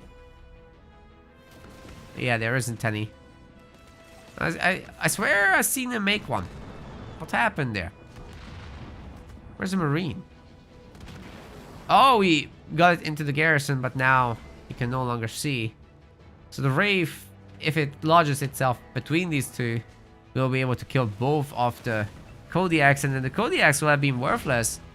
Unless you're just donating a sniper, a marine, and 2 Kodiaks. Oh boy, that's brutal. They can't shoot back here. There's no escape. Great value for Stormy. Might be able to equalize the series, guys. Unless Liam's economy is strong enough to push this back. Still no vulture. He's got 4 Nightingales, but no vulture. Not a single one. It would be so good against this army if he had just made it. I like the Forge Hog upgrade though. It absolutely blasts everything from a long, long distance. Even the hunters aren't terribly scary for it. Should pick off the NGs. It's an easy target. Especially at long range. Right, now we're getting vultures. Is this base locked? Hold up. Nah. Why the 2 armories?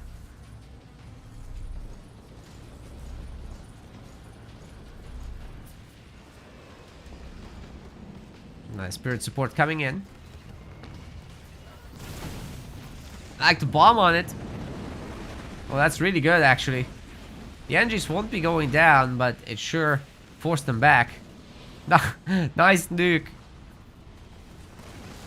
Got anti-vehicle turrets as well, working on the Reaver. Would it be nice to have some anti-air turrets against these engineers, particularly the unicorns being annoying. Now the Kodiak drop another vulture. The Forge Hog can just tank this for a little bit.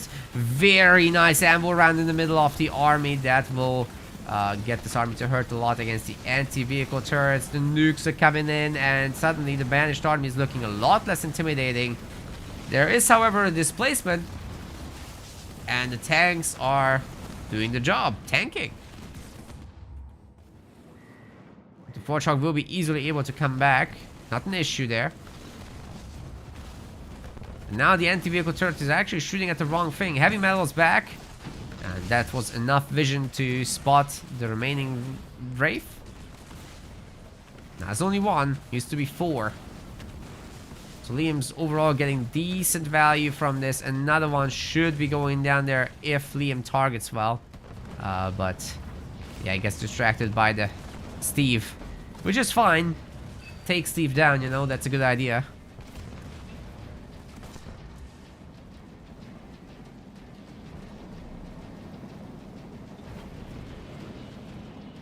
Five Nightingales, and honestly not much to heal. Liam likes his healing, apparently. It's very good on defense, what he's doing. But now that he's tier 3, maybe it's time to consider like Grizzles or something. He's got a lot of economy up. He's got Shock Round Cyclops. What is happening? Why is Liam going infantry? He's styling on us. He's like, I've got EOD. I've played him before. I know how to do it too. Just going full EOD on us. Mercenary Rage coming in, and the hero will be able to do a little bit of shenanigans on the minis.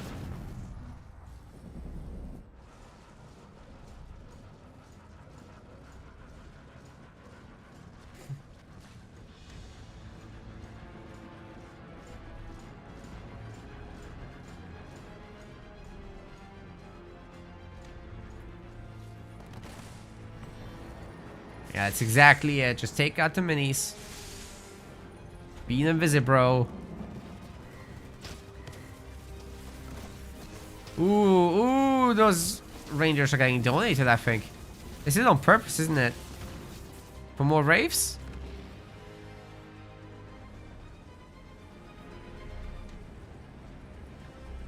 Sniper, sniper, sniper. Could be a good idea for the late game here if it wasn't like all vehicles.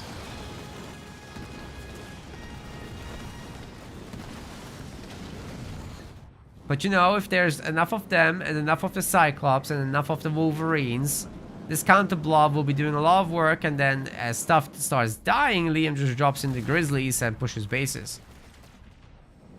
Or you could just go mass vultures and combat salvage. That would probably be a lot better. Base slots are getting upgraded now. He's got 100 population slots, but so does Stormy. That's an unupgraded generator. What happened there? Definitely a big loss to possible income.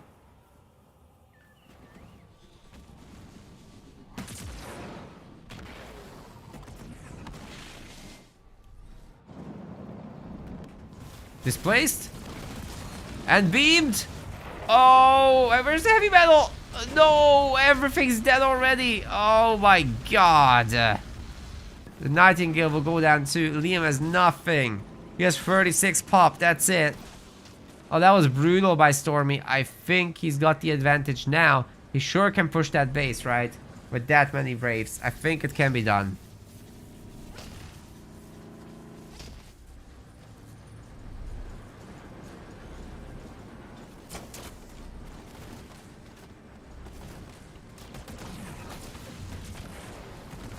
Yeah, take out the turrets from the high ground. Keep working at it, and then eventually go down where there's more space.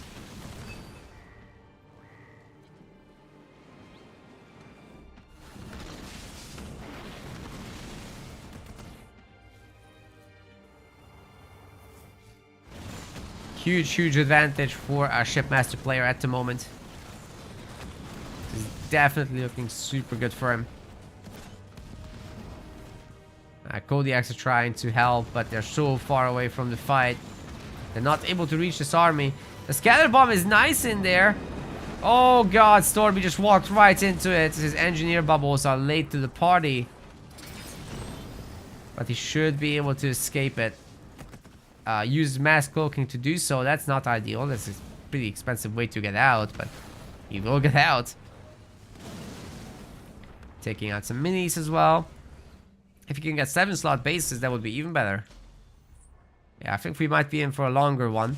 And Liam has his chance to recover now. Making more air pads. I think he will need more income still if he wants to do a vulture transition. So another 7-slot wouldn't be the worst idea. I'm not sure how many air upgrades he has. I think maybe 1. Definitely not more.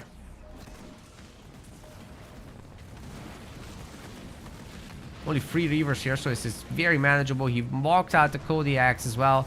They're in a very good lodged in position. And you can see what's up here. Oh, the Forge Hog just absolutely did a number to these. Very nice. The anti-vehicle turrets are cleaning up the Wraiths. And I think Liam is going to be very happy where he's at the moment. Definitely needs more pads and get rid of some of these barracks though. This is looking ugly. Vultures are very expensive to try and triple pump. He's getting air upgrade 1. He has air 0 at the moment, and level 3 vehicles are coming in for Stormy. So definitely Liam has a mountain to climb to get out of this situation.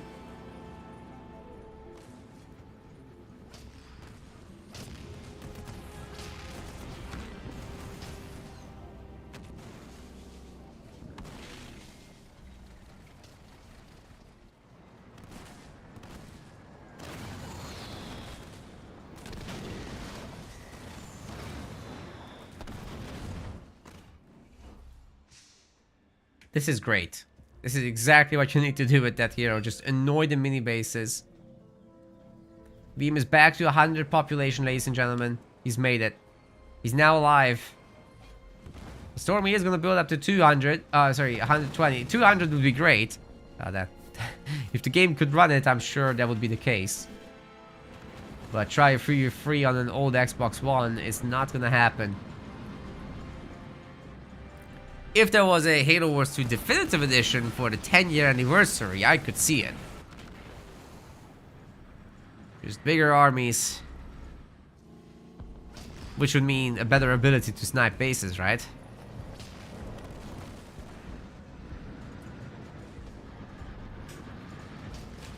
You'd actually have to make bases better.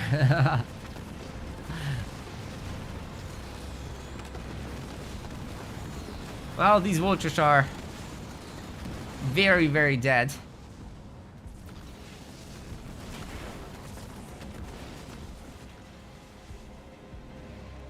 I have to remake those. Just wait until the base, until you're fully upgraded. I think there's no reason to push out here. The turrets will defend. Scatter bomb and amble round are always available as well. That's some good options for sure. And this is now going to be a upgraded base, max tier. There we go. Oh, it's time. I don't think Liam's ready for this. Some of the vultures are coming over already. Really nice scatter bomb on top of the army as well, with amble round and the nukes. Holy crap, he's just cleaned up. Not many turrets here though. It's a problem. And the air is getting beaten up pretty bad. Liam might be losing his base still, although he's had a good opener to this battle. It's just not enough. The Wraiths are too high in number, and they look to be cleaning up the base. I'm not sure about the heal either. The Reavers can't be dislodged from there. Even if the Vultures were in that fight without the Reavers, it's just not enough of them. If the Kodiaks had moved up, then maybe we're talking, right? But that's not the case either. Not a pickup, but yeah, this base is toast, dude. If there had only been upgraded turrets, then we'd be looking at a surviving base, but that's not the case. Liam might just be toast. You can do a lot with two bases though. Don't underestimate. This Forge Hog is definitely getting to work, so let it cook. Let it cook. That was, however, the majority of Liam's blue income, so it's problematic for sure. These mini bases are now all blue. It doesn't have any of that either. Takes down the Honor Guard at least, which is a good step. Yeah, swaps a bunch of buildings around to get more supply pads. Every little bit will count from now on. Definitely needs to not have this barracks. Reinforcements level 2 coming in, and Liam's all in. This is all he's gonna have. He's gonna make the best of it. Certainly not with spread out vultures like this. They will be taken down at this rate. Those are level 3 vehicles. They don't care.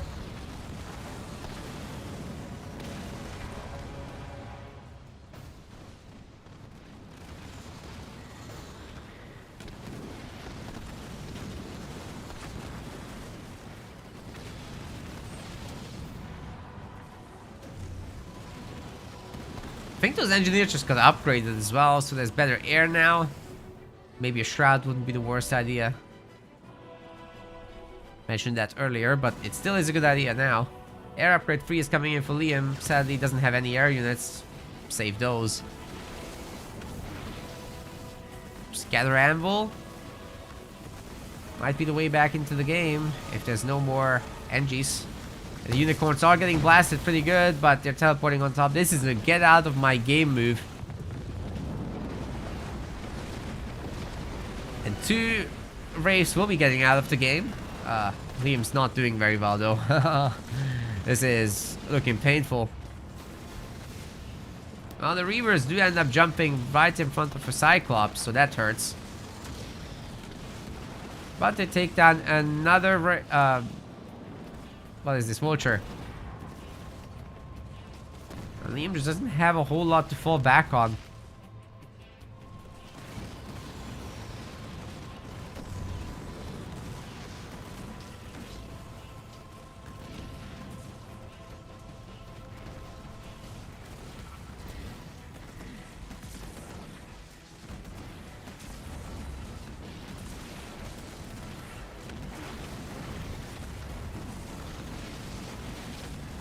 Once again, taking the high ground, and Scorch seems to be deleting all the turrets and everything.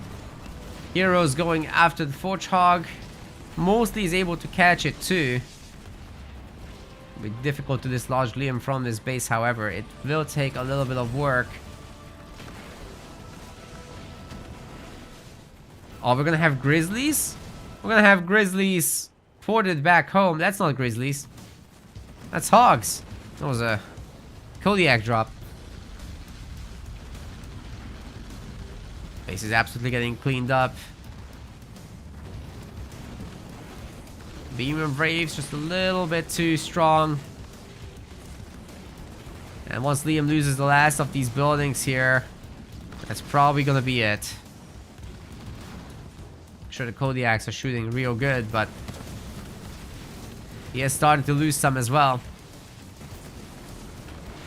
Man, a bunch of shrouds would be so good here.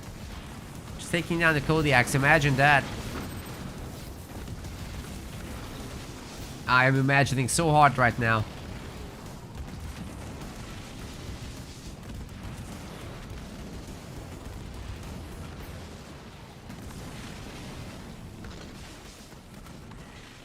But ultimately, Stormy has taken this base. Liam better just move on to the next game. This is not gonna work. Shipmaster has gotten too strong, and when you have that much of a macro advantage, it doesn't matter what you pull out of a hat anymore. This is unthrowable, as they say. Stormy just gets 120 pop. Game should be over.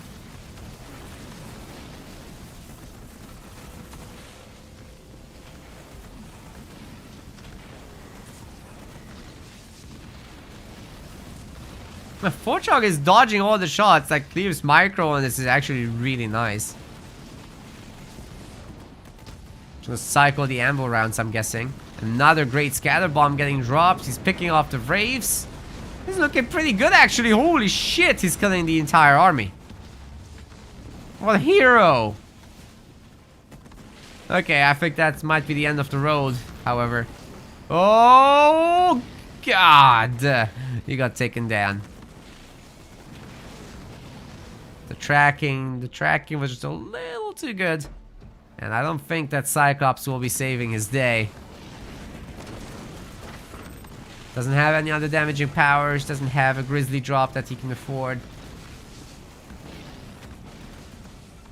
Even if he had sold everything that he's currently trying to buy, it's not enough.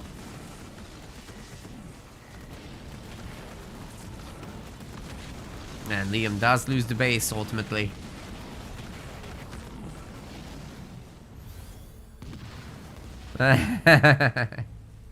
Yeah.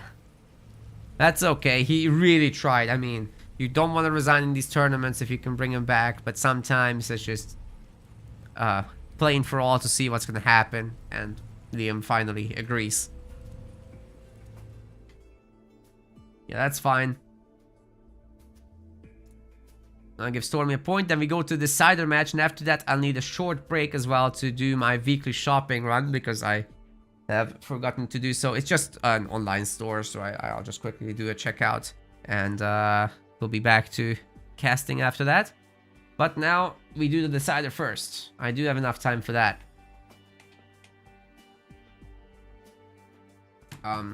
Short break until the next game comes up as well. But no worries, we're all good. Hey, YouTube chat is extremely quiet. There's 26 of you watching. Is anybody even alive? I'm just checking here. You guys have been awfully quiet. Maybe you're not subscribed? We do have a subscriber requirement on YouTube because there's a lot of bots. So just making sure there that everybody is having a good time there too. The Twitch chat is like kind of blowing up, but YouTube is just chilling.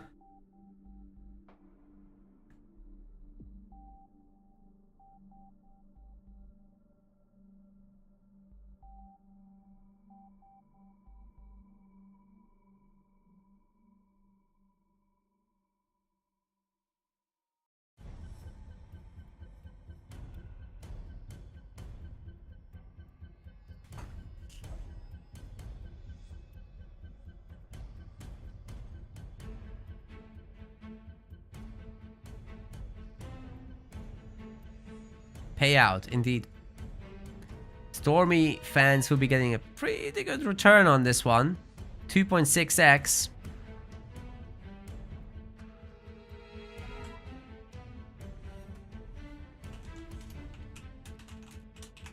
And Liam will be picking the next map. I'm trying to get the information from him at the moment.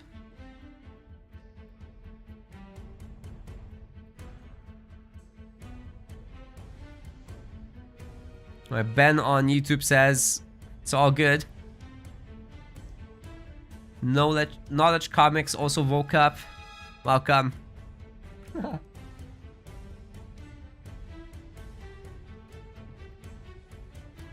They're all just bots.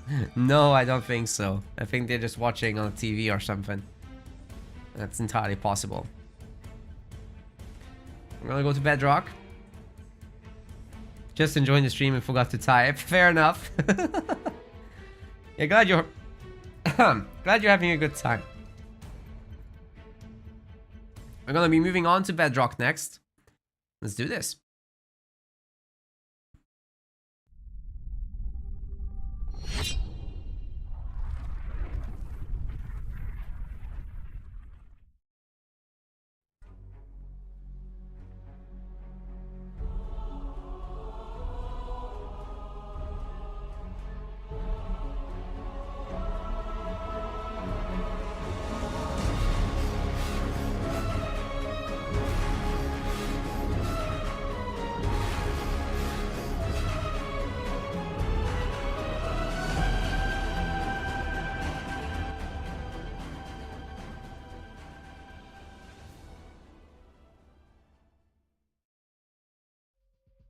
Waiting for the guys to pick their leaders. Liam is done, so Stormy is about to.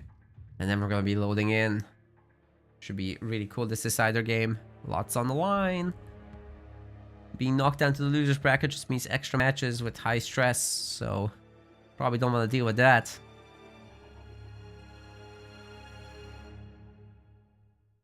Okay, that's a pretty brutal matchup coming up actually. Let's see. Multitasking, fair enough.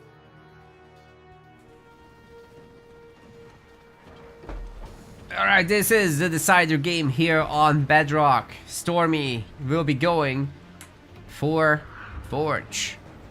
And on the other side, as the red Decimus, this is Sir Liam.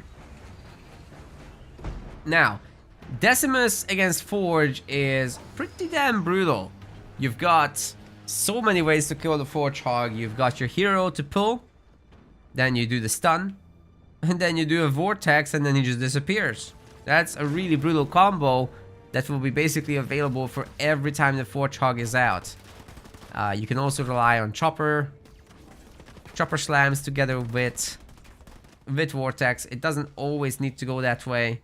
But Liam is also stealing mini bases on top of everything because, well, we're looking at a slower mini base grab set from Stormy, and that could really come back to bite him. Liam only needs a 1 mini base, and then he could do the most brutal rush. Just going after 1 generator is enough. You don't need to hyper commit to this because there's gonna be a Forge Hog, and that's just really good defensively because it boosts the armor of turrets, right? But you just want a handful of brutes, vortex down the generator, and do it that way. Now there's gonna be a Forge Hog definitely, and a turret. But you can get a generator. That's a very easy kill indeed. And after that, oh, Liam is actually hard committing, guys. He's not gonna mess around with this. He's just gonna hard push here. Choppers from the main base, probably more choppers from the front as well. Yeah, that's right. And then jump back brutes to follow. Once he has a second chopper with this, where is it? Did he scout this thing with a grunt? I think he did. Oh no, there's one in the main. He did get it with a chopper. And yeah, there's 3 more Marines. They'll definitely take the garrison. They should do. Gives them a little bit of extra utility. There's still no turret coming up, even though Stormy knows exactly what's happening. A turret would be so useful here. We'll be needing a secret generator somewhere or a forge hog, but none of those things exist. And now Liam knows. And now Liam goes. There's absolutely no issue here. Trying to slam that generator down. In fact, he's going to be going for the back mini. Already working on that with a brute. And the rest can just go into the main directly. He's got more than enough units here to take out the generator as is. But with the added brute, it's going to be even easier. The vortex is really the game changer because it nerfs the armor off the target. You don't need to bother with the turret, but I think he's going to just do that to take it down. The brute from the high ground will be landing here as well to add some further damage to the base. And then the next one can jump down. Also, there are now plenty of units here for Liam to fend off any reinforcing units. That chopper might actually blow. It's pretty weak. Good pick off there. But is it going to be enough? As I said, the generator is already getting quite weakened. There's more brutes here on the high ground that could just jump down anytime. I like the addition of the double sniper though. That is a game changer, and maybe Liam actually can't make this work. There are plenty of choppers though, and maybe the choppers with Vortex could have made something happen. Anyway, takes out the high ground location, and a bunch of shots from the chopper do go through to that bottom army. Now Liam can take this over, and he's working on his own mini bases. He could get a second generator behind this. That would be really ballsy, but he could do it. I think he's waiting for Stormy to leave his base, or to just go down to this mini to attack it. It would be potentially a mistake.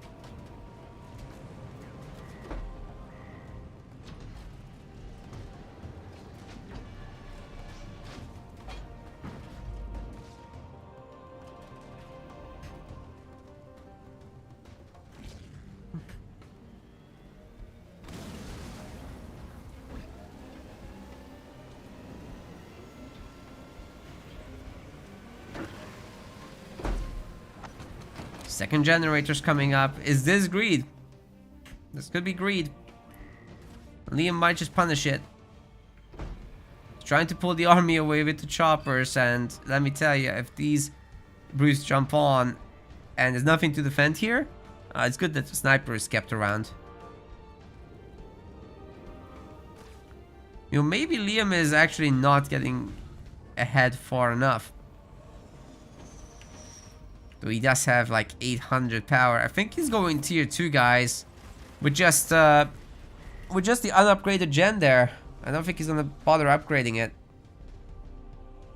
Just go tier 2 and get some rangers out. While he goes tier 2, he can still upgrade the gen. Oh god, these Marines have grenades. They are gonna wipe the choppers no problem if Liam stays. Liam should leave. Oh god, all are dead. All of them are dead.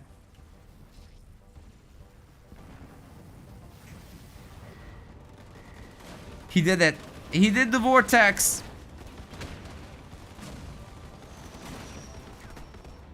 All the brutes are gonna pay for that with their lives, but let me say that was worth it. Oh, Liam does end up upgrading the power. Now he doesn't have power nodes. And his minis in the back are getting taken down.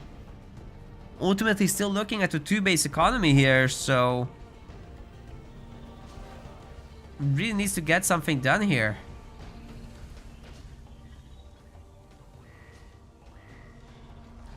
Tier 2's coming in. He's got his own minis.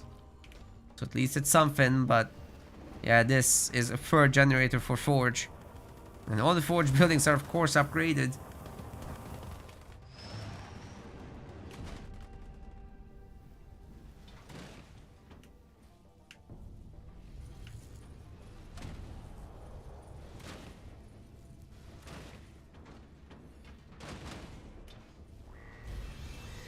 Wonder what he's gonna do with tier 2. Just Rangers? Is that it? To be fair, he's gonna have boundless siphon with that. All these buildings he's made with the mini bases and stuff will be paying their dividends with leader PowerPoint progression.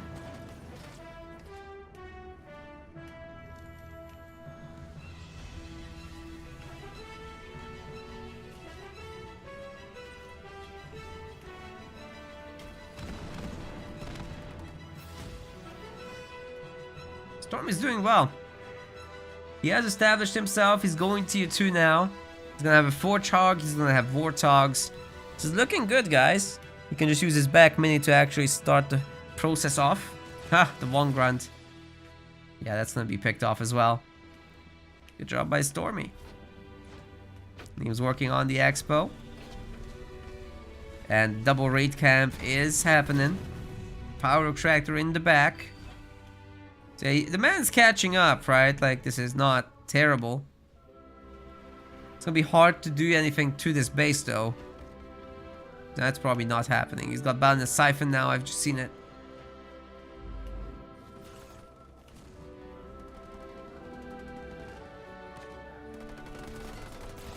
Oh! Losing the veteran marine is awkward. But these things happen. Yeah, there's 2 rangers, but it's not quite enough to take out the snipers, is it now? A locust. Holy hell, they've got locusts.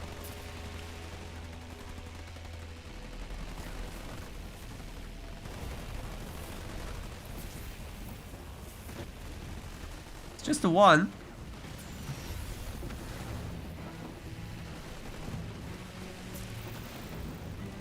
Beam? Oh, that's a big punish there. The splits aren't that good. Several Marines will be paying the price for that one. Oh, man. Some good pickups for Liam. That should equalize the situation somewhat. There are Kodiaks on the high ground, but it should be easy enough for Liam to swap to a Shroud. I just need to get one air pad somewhere. Even in the main base, just swap the raid camp, whatever, just something. Harvester? We need a Shroud, sir. I guess he could do Decimus drop sooner rather than later. And just not engage the middle. Just take that one power node and be happy with that. It could work. The Marauders going on the offense as well on the far side of the map is not a bad idea. You can't react to this right now. Is Stormy just going tier 3? What is this? Getting the Forge Hog. Getting some Nightingales. It's all infantry. It is combat tech marines. That's where a lot of the power went. 600 power on that. Imagine you could be tier 3 instead of making Goss Hogs. That wouldn't be too bad, right?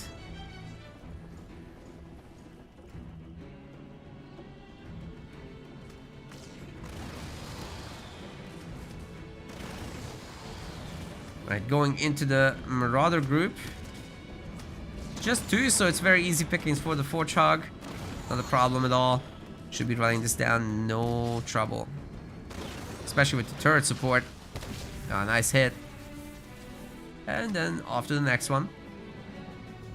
Taking the base as well. I like how he went with the entire army just in case Liam stole that. But, you know, having scouting information is very important. Like this. That's probably what he should have done with the other base, just to always be aware of this kind of stuff. He also doesn't know what Liam is building here. If he had known that there's nothing, maybe the Kodiaks could have moved up to here. Or like at least this one to here, and then started a slow push through the middle. That wouldn't be too terrible. Are those dispersion nozzle flamers? Maybe Liam isn't expecting the infantry swap. But he does have a good number a really good number of Rangers, so I think he's gonna be fine. There's another vehicle drop potentially coming in. 2 Kodiaks and a sniper should be overwhelming the Shroud, right? Oh, Liam's just walking through this. Oh my god, please. Please don't do that. Active Siphon or something? No? Shroud definitely will be get shut down by all those Marines. It's being eaten up.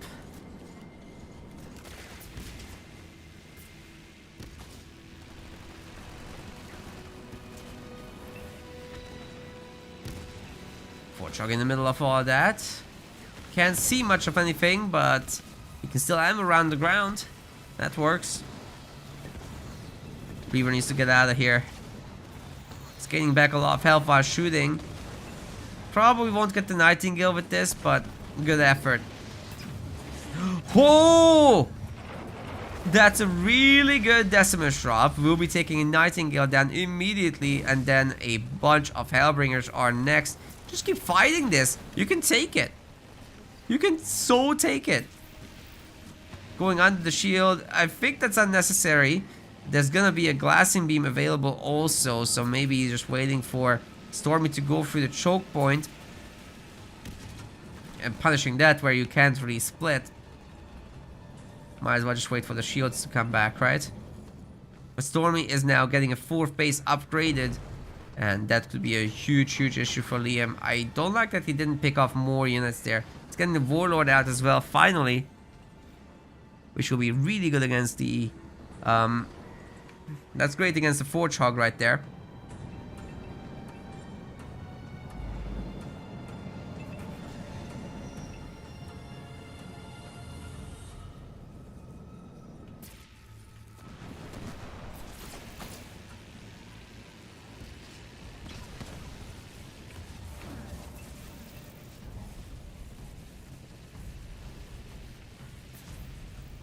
Blasting the Marines from a distance. I like the double Shroud, that's a good idea there, especially with the engineer support.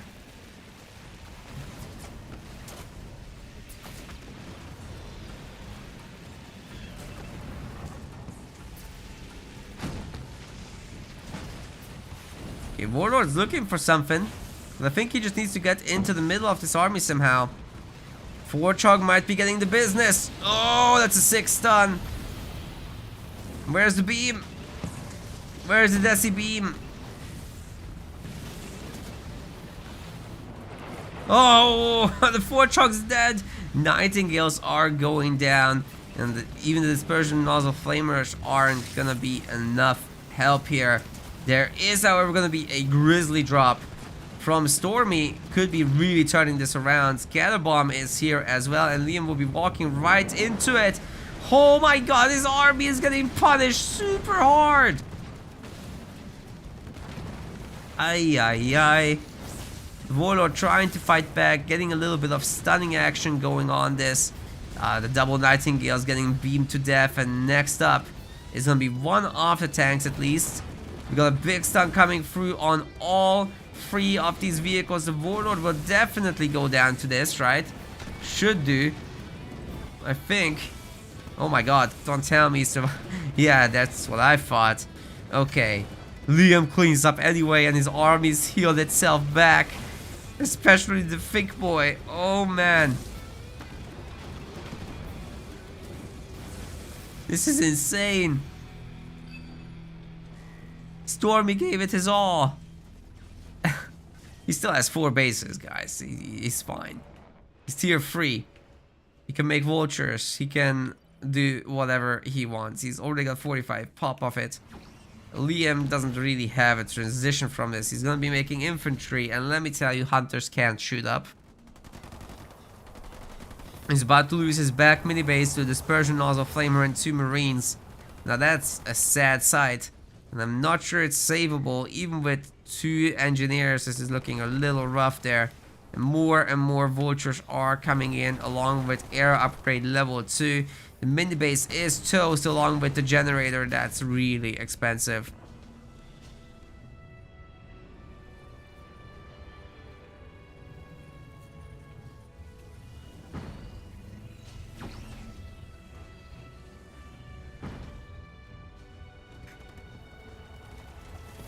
All a good pick off. Right, where vultures? I like that Stormy has been hiding what he's been doing, but he's showing it now. More and more vultures are coming out. I would like the training speed upgrade actually. Maybe reinforcements 2 is the priority though. Yeah, he's getting it now. Air upgrade 2 will be finishing, and that is a pretty good time to strike actually once he's got like 8 of these things.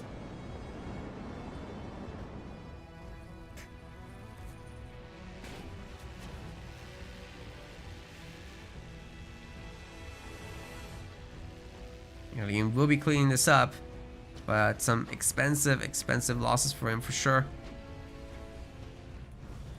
More raid camps. Picky will need a lot more reavers than he's thinking of right now. He's got 0 and only space for 1.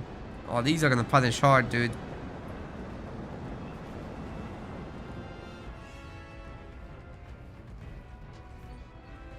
Air upgrade level 3 is on the way. Just over 1 minute left. Liam is definitely gonna look for the population upgrade as well.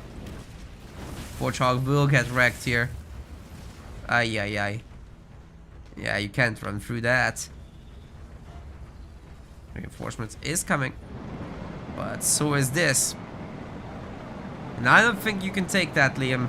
I don't think you can take that. That's looking rough.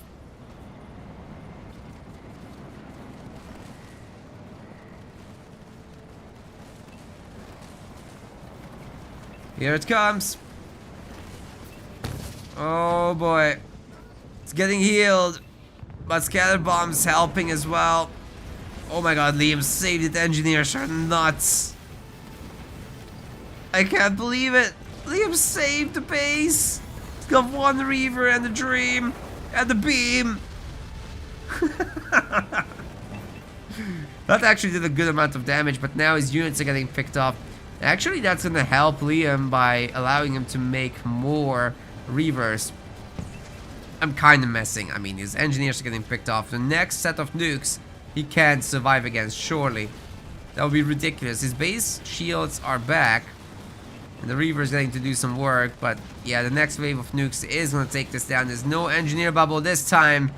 Nothing to save Liam from defeat. And Stormy is going to knock him down to the losers bracket. Moving on to the winners finals here in the Rising Star League qualifier number 1. Beautiful work. GG's.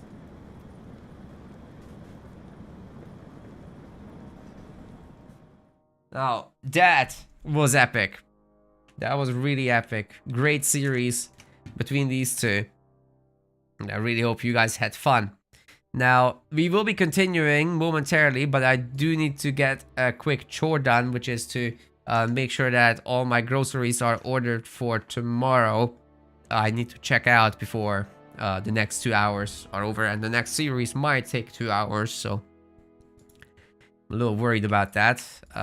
So let me just update this bracket, show you guys where we are at, and then I'll do that real quick while having a break. So Ramen Dash and Psyalac are going to be fighting here in the losers round 5, as well as Sir Liam and Love Guru Caleb. We have Stormy versus Reaper here in the winners finals, so that's going to be some pretty good business. And then of course there's a lot of series left, right? Like, we'll try to cover the loser semifinals, but we might not. So Hosty, if the guys are ready to go long before we are done, these guys can play without the stream. I think it's fine. Although I'd love to cover it, I think for the sake of brevity, it's a good idea to just let them play. You guys can go and get your points. Stormy voters will be very, very happy indeed. And guys, if you want to support us, please hit that follow button and press the like on YouTube as well. You can also join the next tournament for next week, which will be the Amateur League. So in the Amateur League, all these top guys that are still left are actually not allowed to play. So it's a much lower level environment, a much more relaxed environment, and you don't even get live streamed in the qualifiers. It's only the main event that gets live streamed. So please join that. It's still got a prize pool to it in the main event. So you have 2 qualifiers, and then you are looking at a money event. That's pretty good as well. So October 6th is the next tournament. Basically, next weekend, I won't be available to cast it, but maybe some people in the community will be able to. It will be up for grabs, so please contact myself or hosty side, and we'll hook you up for access, and we'll put you in the bracket for information purposes and all that stuff. So that's gonna be pretty good business, I think. You can do that, or you can also support us more directly and check out our affiliate today, HelloFresh, where new subscribers will be contributing basically a commission to us, which we'll be using for the tournaments as well as for paying our staff. So yeah, thanks guys very much for enjoying the tournament so far and hanging out. Really appreciate you all. I'll be popping all the other links to support us directly as well in the chat, and I'll be doing some quick grocery orders and then get into the winners finals right after that. Give me like 5 minutes and I'll be done.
Hey everyone, I'm back. Thank you so much for your patience. I really had to do that. I'm sorry, otherwise no food tomorrow. So, yeah, we're all sorted out now, and we are able to move on to Stormy versus Reaper here in the next round. And I'm just checking. I'm getting some messages from important people.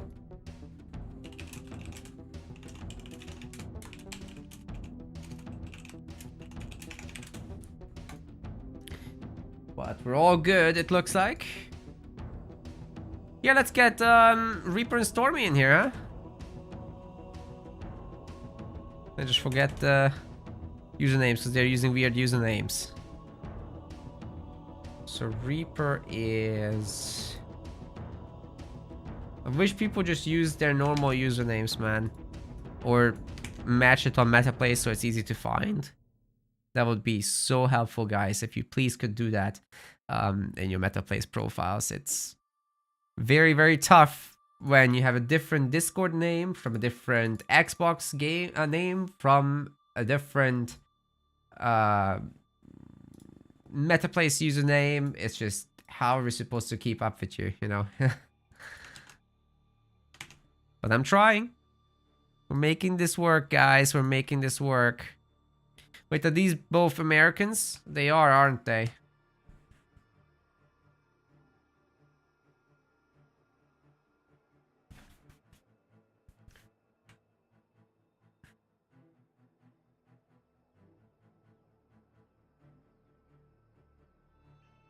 God, there's 200 messages.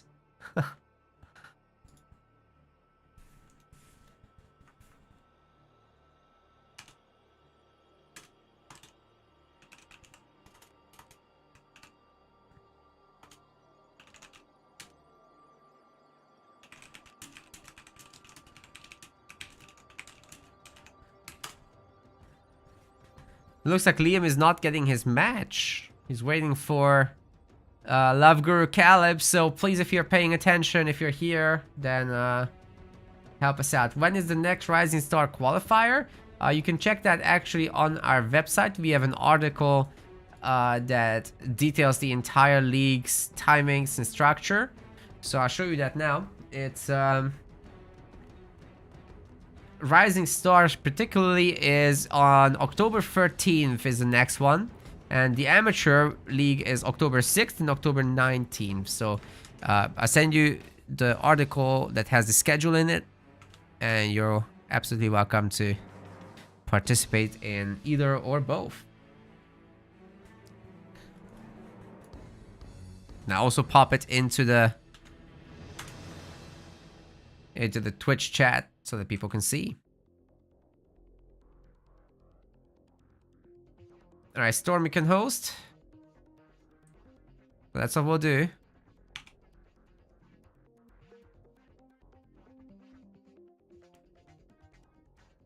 Just see if I can join there. I think I got the invite. There we go.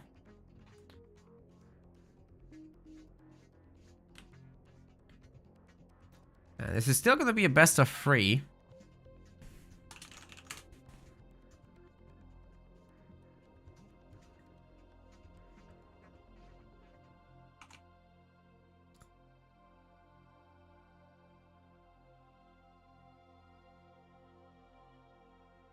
Hoji, you can absolutely cast matches. There are a bunch available, so Liam versus Love Guru Caleb will be available, I'm pretty sure. It's a little late to start, but you know.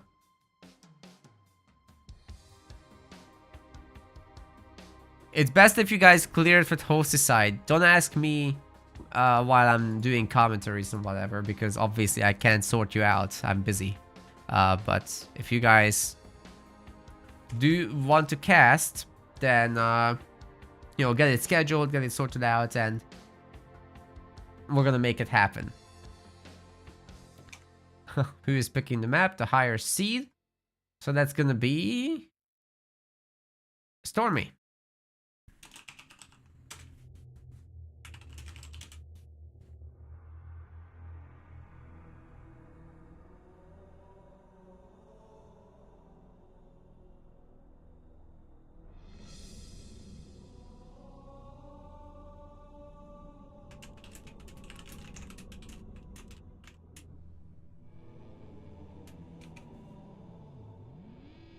Yeah, with Stormy having 3 different names, I'm not sure what to use. We're gonna be going to Mirage. I'll send you guys there right now.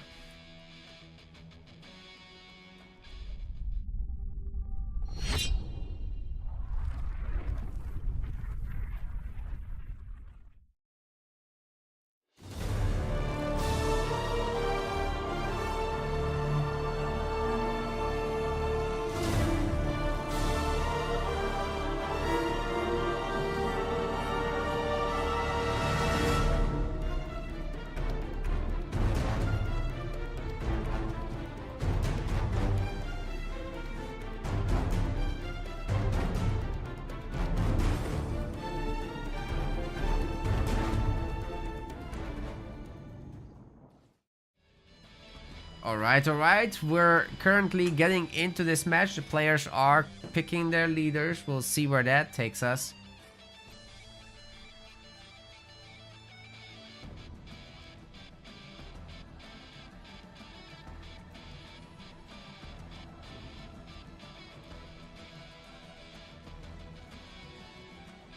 They're loading in. This is happening, guys. This is happening. The winners finals is coming. So happy.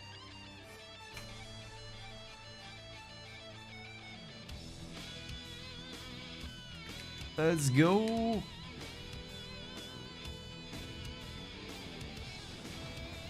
Ladies and gentlemen, welcome to the winners finals of the MetaPlace Rising Star League qualifier number 1. In the blue color, we have got Reaper Salad. He's playing as Captain Color.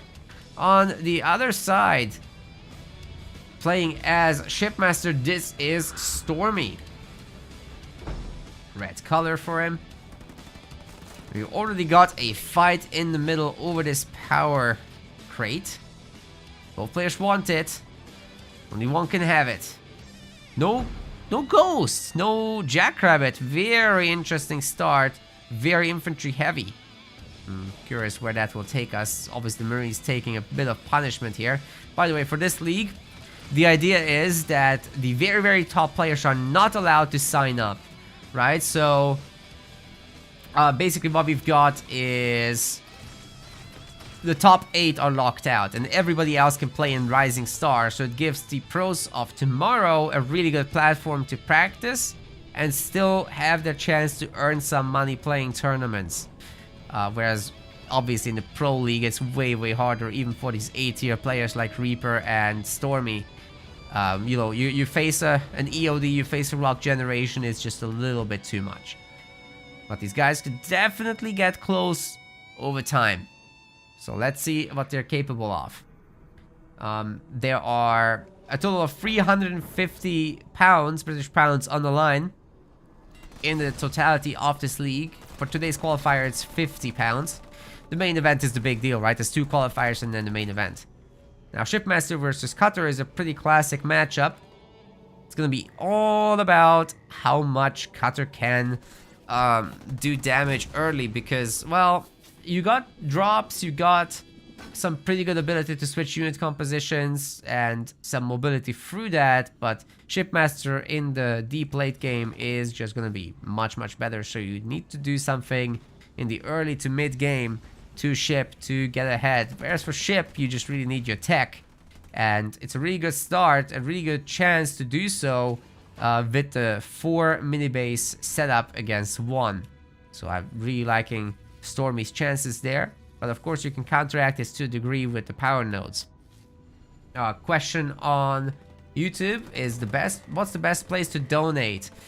So it depends what you want to donate to. If you want to donate to the MetaPlace organization, then our website subscriptions are the best place. If you want to donate to our staff, then we have a donation page for staff tips. If you want to donate to the tournaments, then there's specific donation goals for the tournaments also on our website. So meta-place.com, right? That's where you want to go. Those are always the best places. And currently we're running a affiliate program with HelloFresh, where if you become a new subscriber based in the US, West Europe, or Australia and New Zealand, then you'll be contributing to our project as well. First timers only, however. It's a really nice offer as well from HelloFresh there. Other than that, there's Twitch subscriptions, YouTube memberships. So pick your poison. Many options are available. Right, Stormy's base is getting blasted here. Pretty good. There's a good number of Marines, and I think the chat is now complaining that I forgot the predictions. Indeed I did. Indeed I did. Let me fix that. There you go.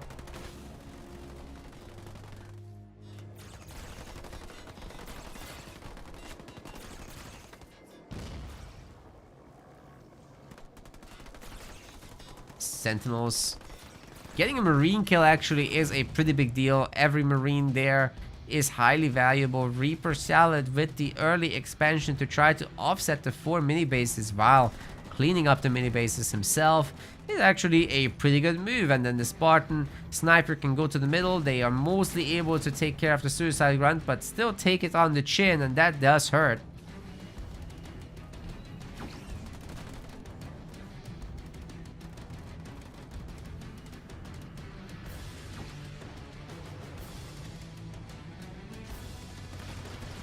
Spartan will be very much needed here. The Sniper is adding a lot to this fight, and I think Reaper is looking to lure Stormy into the mines, but it's just not gonna happen. He actually pays good attention and detonates just the middle one with the Grunt. The side ones didn't detonate. That's annoying for sure. The Sniper could get on this high ground. That would be very difficult to reach for sure. But the Spartan's coming down, and they'll be able to handle these Grunts no issue. But there is a Brute, so that could be a little bit tougher. Also, I'm pretty sure ODST just unlocked here at 5:30. It's a very standard time to get that. The base is taking a beating, and I'm not sure it's going to be in a very healthy spot anymore. Not for a very long time. Buying more Marines as well is just going to delay the ODST drop. Snipers are peppering this army, but is it going to be fast enough? Dude, Reaper is turning around a little bit too much. And that's buying off time for these Grunts to do their damage, but I think they're just not gonna get it. Oh man, that's annoying. Run the Sui into it. Oh man, if he had run the Sui into it, I pretty much think this base would be dead. Now it's just infantry. Oh my god. No, no! The beam! He got him good.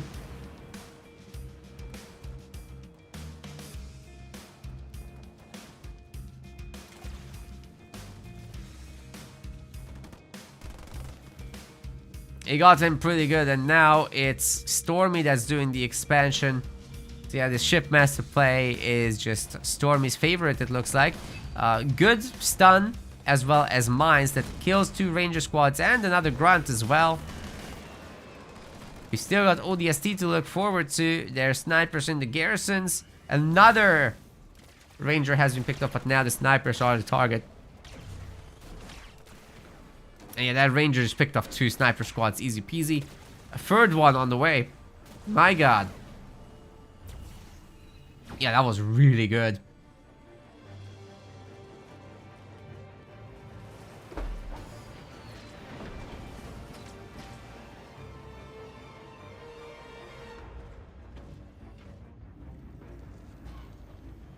Right, snipers are coming out.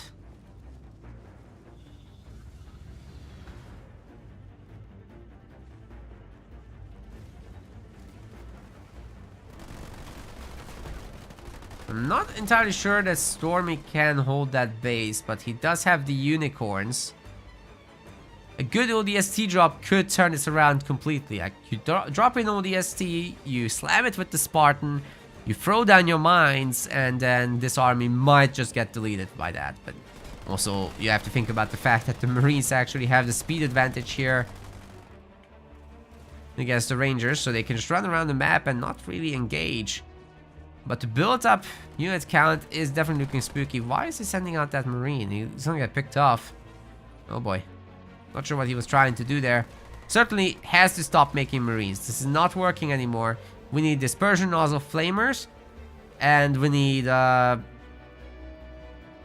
warthogs. This is not working. The nightingales also are just highly expensive on the one base economy with too many bases. You can't do that as cutter. So I guess that's a little lesson for Reaper on the strategy level.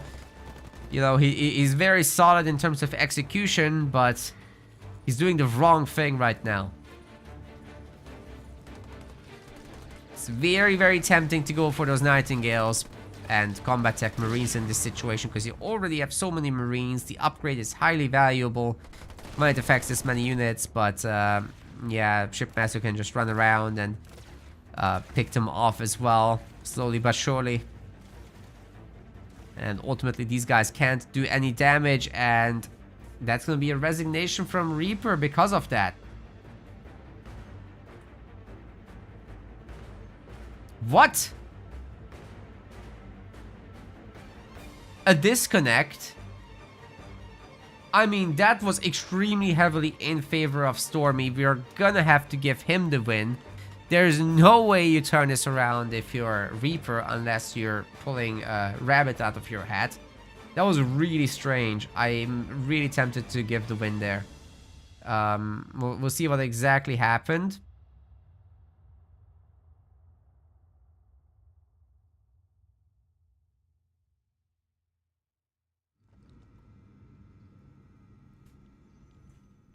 We'll see.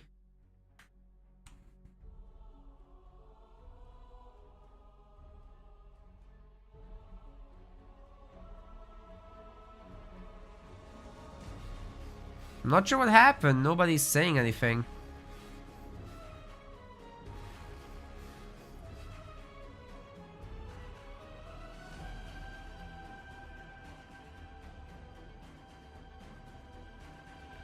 Stormy just disappeared.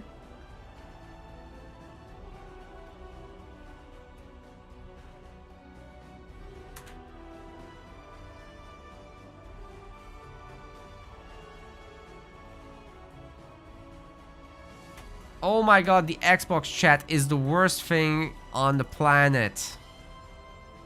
Let me chat. Oh. It's not letting me open the freaking message. It's so bad.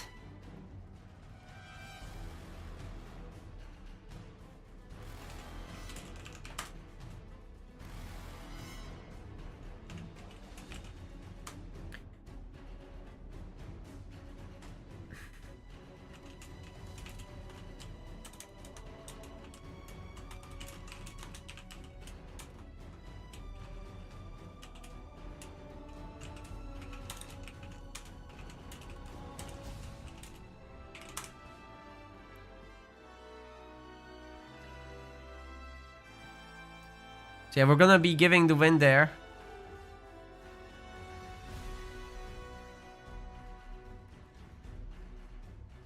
Can't incentivize a disconnect when you're ahead, but we have rules. We have rules for this. If a player was significantly ahead, admin win is awarded for the match for all cases. Right?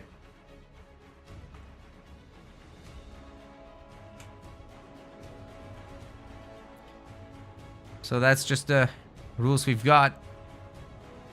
Gonna have to give it. Yeah, it's unfortunate, but I mean, the 4 Marines were not gonna turn this around against 2 bases.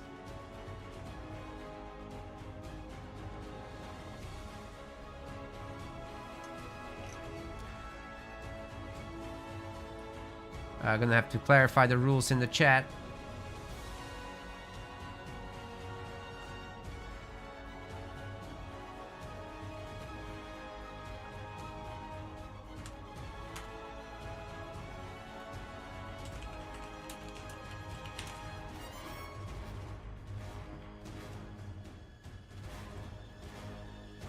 Yeah, because if we do a replay, then we'll be just here all day, right? So I do think this makes sense. And Reaper agrees, actually. So we're fine. We're gonna be going to Vault. I'm not the host, am I? Oh, I am the host. What the heck?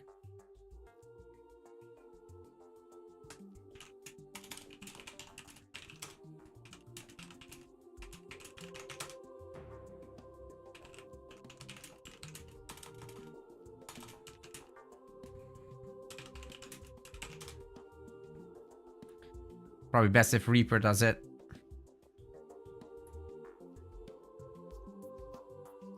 Player appeals. Yeah,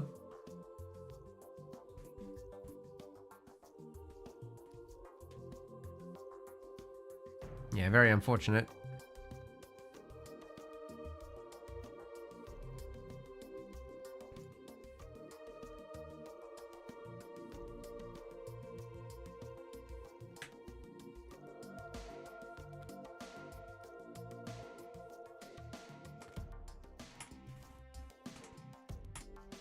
Alright, I think we're gonna have to just join Reaper.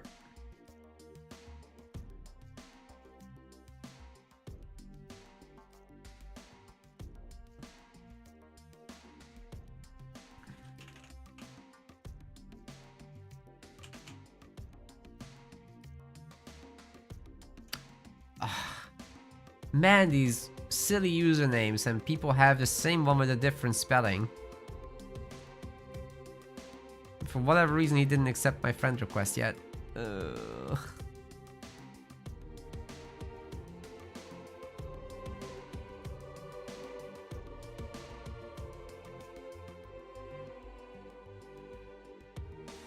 course, he's on a different username every event or something like that.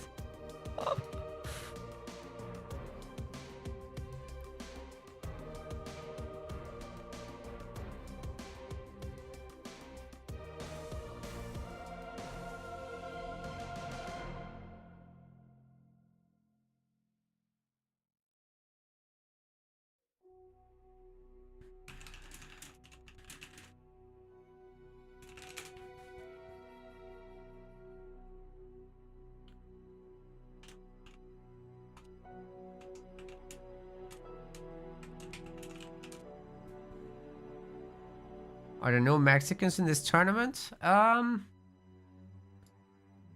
Maybe not. The Skunky? Is Ramen also from Mexico? I'm actually not sure. Maybe.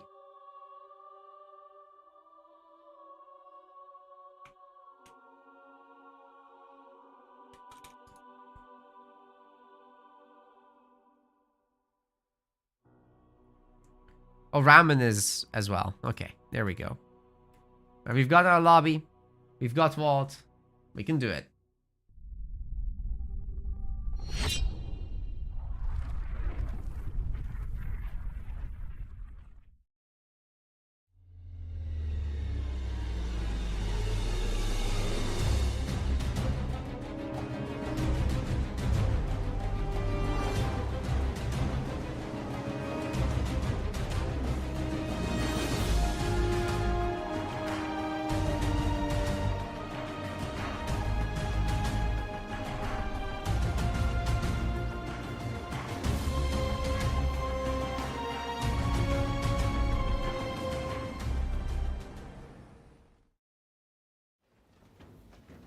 Ladies and gentlemen, we've got a mirror matchup. Gonna have Forge for Reaper as well as for Stormy. However, I've messed up the player colors because we just had a disconnect. Whoa. Sorry for that. I'm gonna fix the player colors so that they match up. And we're back.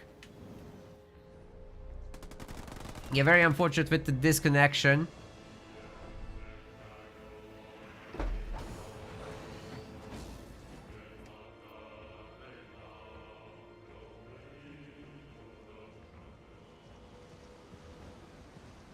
Oh wait, Ramen is out of the tournament? He disqualified himself? Damn. It's unfortunate. Gotta Go out with honor.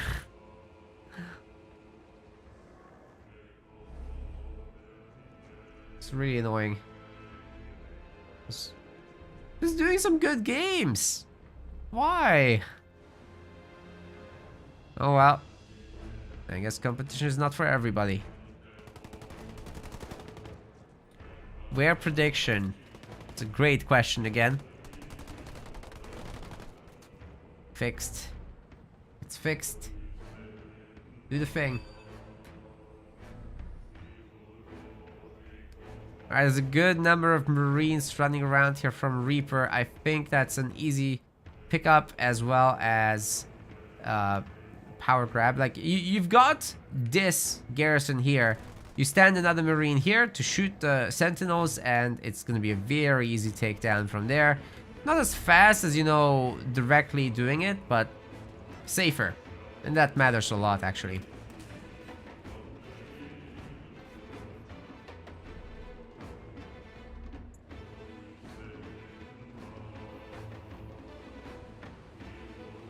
Picking up the side power. Double generator here. Double generator there. Well, the heavy pads upgraded. And we're supposedly gonna see a Forge Hog either during the tier 2 transition. Maybe before, but probably not. This is like all Warthogs with a Forge Hog coming soon. But 4 mini bases to 2 is a pretty big lead there for Reaper. So I'm thinking he's gonna be pretty happy with this situation. That Marine's gonna die. But that's a sacrifice he's willing to... Did you see those mini Vigils? That was actually really nice. Yeah, still will die. Don't get me wrong, but buying some time. But these essentially dead units. Might as well do that. I like the extra single turret. And, you know, tier 2 should be coming in much faster here for Stormy, which means sooner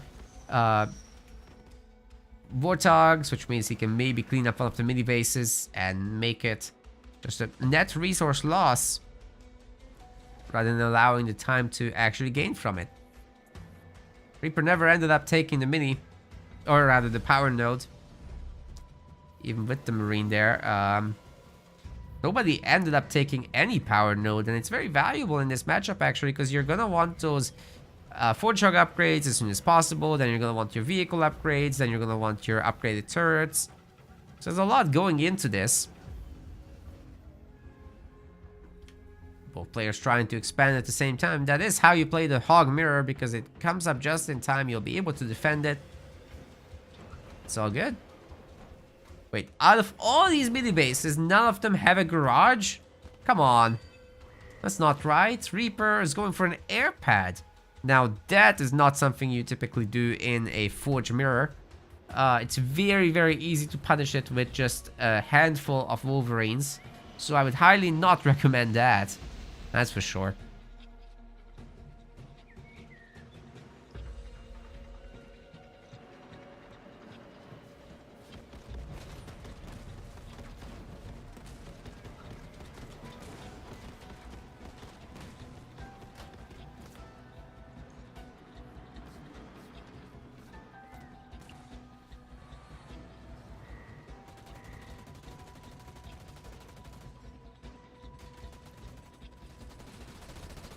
As I said, these earlier hogs are definitely paying off. I like the single Wolverine just in case, but maybe it's a little too early for that.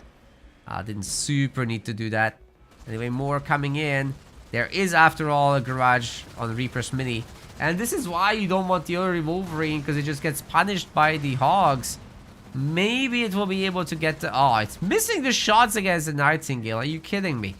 Forge Hog is earlier from Reaper as well, which is absolutely ridiculous. That should not have happened. So now, it's all about the Forge Hog war. There is going to be heavy metal here. And overall, a pretty good fight for... I want to say Stormy. Might be able to pick off that Gale. Ooh, it just barely didn't happen, but he did get Warthog kills. He is gonna get this mini base kill. Oh, are you looking though? Yes, he is. He's gonna lose one Warthog maybe. Not even that. Very nice. Clean play overall. Nightingale's dead. That's already worth it for the Wolverine. And then if it can tank some more on top of that, that's sick.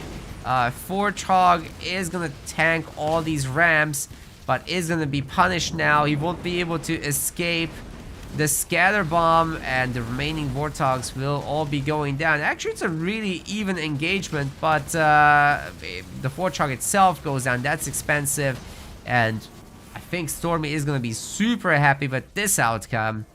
He's just playing very, very nicely. It's a difficult match, supposedly, for Reaper. This mini base is also being heavily worked on by the Marine. If there were 2 Marines, that would work twice as fast. Teaching you guys math while we're at it. Never do math on stream, actually. That's a horrible idea. Just get everything wrong. Teach you how to do that? Yeah. Better not.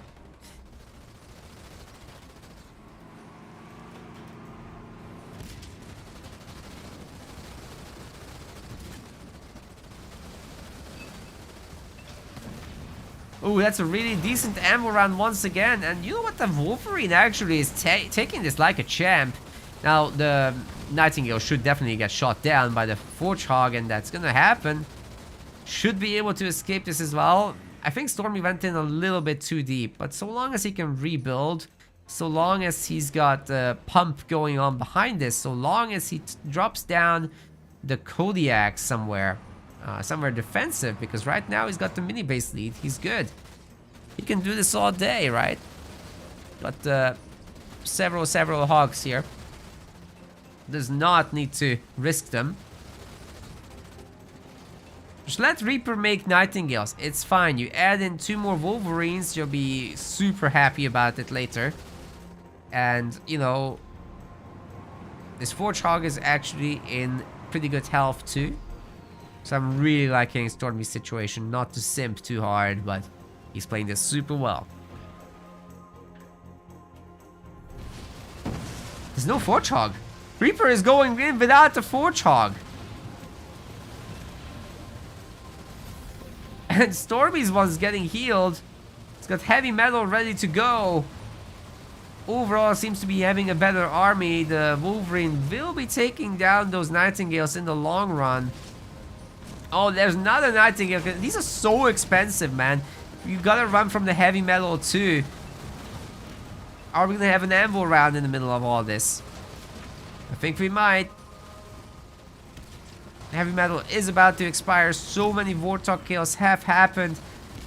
Stormy can certainly push. He's taken down the mini base, by the way, at the same time. You can see in the bottom corner that's getting replaced. He's getting a 3rd base behind this.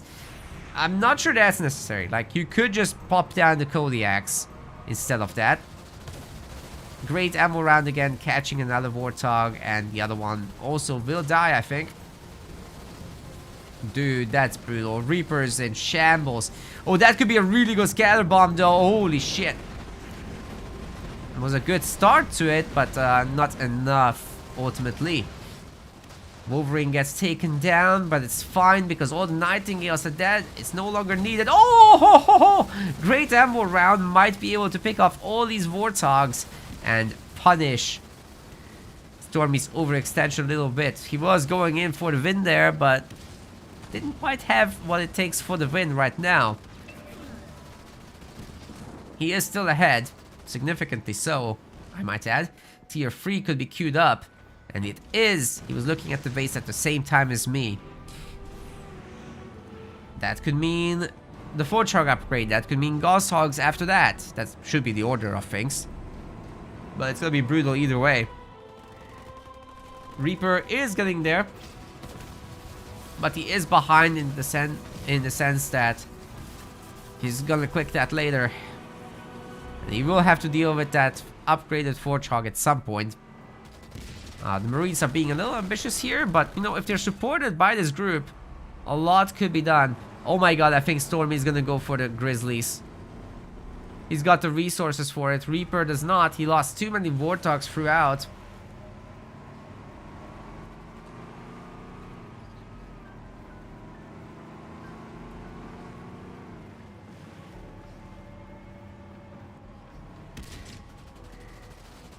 Still good to start loser semis without a caster, as I previously said. Let's give these guys a few minutes. I think, if I'm right, the Stormy might be able to close this out, and we can just cast that. So, let's see what happens. I think we can cast the next round, the loser semis. Maybe not. Maybe not. I think Reaper might be turning this around now. Very, very nice heavy metal here on the army.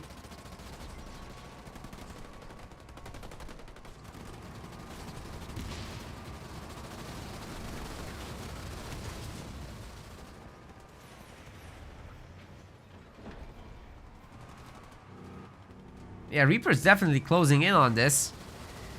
It's looking not bad at all. Stormy having to buy back all the Warthogs himself. It's not a lot here, but it's not enough. Not nearly. And in fact, the Warthog has been upgraded to a tier 3 monster. Okay, I think the loser semis can go ahead. I will just pop that in the chat real quick while we follow Cam here.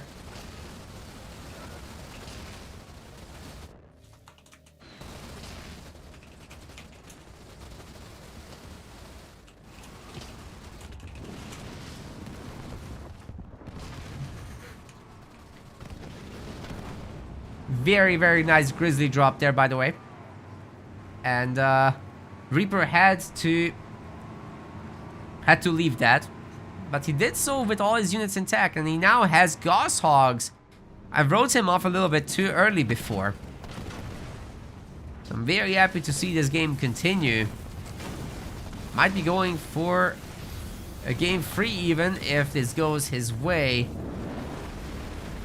Gosshogs are doing a significant amount of damage together with the Scatter Bomb, but now heal plus Warthog Aura, now that's a combination.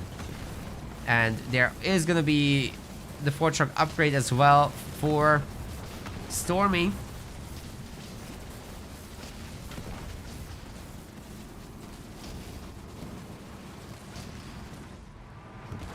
Reaper trying to survive with his Gosshogs. Gosshogs are coming in now for Stormy, however, and this base is not upgraded. It's definitely killable. He's also pulled back his weaker... Oh, wait, where did it go? I think it died. I think he's lost all 3 of them now. That's right. None of the Grizzlies are left.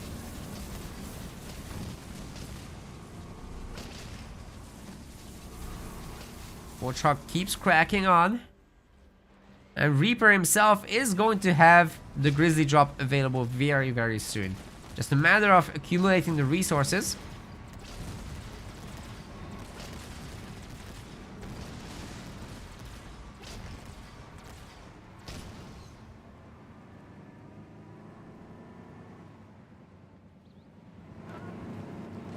There's the Grizzly drop.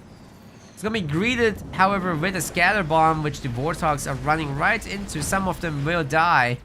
But there's again no turrets here for Stormy. I think we've got a small base trade kind of situation with the Gosshogs blasting the base and the remainder trying to come home to defend. The base does need to be smoked and the Nightingale does need to be taken down. That's the only way to save this base, and it's not the easiest thing to do, not at all. Nightingale is down, but there's no smoke for the base. It will get taken down, and the heavy metal does continue on this army. 3 Grizzlies is just a little bit too much to deal with, but the mobility is on the side of Stormy. He's running in circles. This is absolutely sick.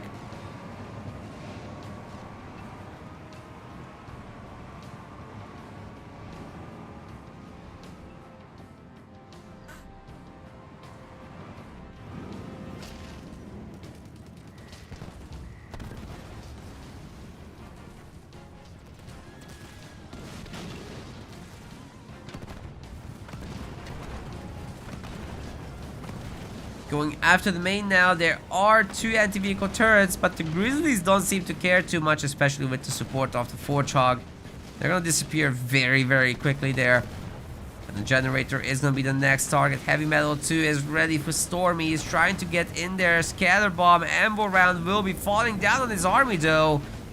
The Nightingales and the Heavy Metal and the Fortrog are helping a lot with forting that. And Reaper will ultimately have to leave this.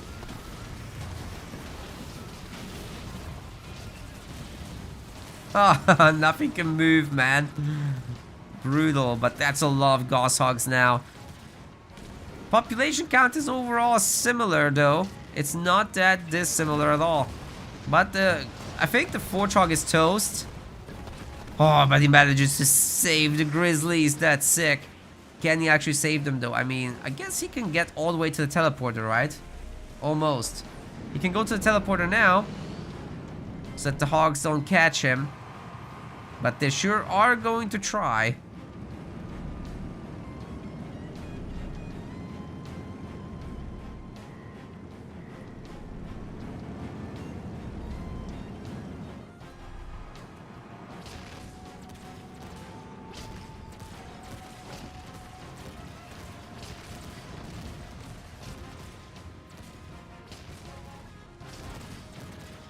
Yeah, nice kills there on those Warthogs. Just free pickoffs, basically.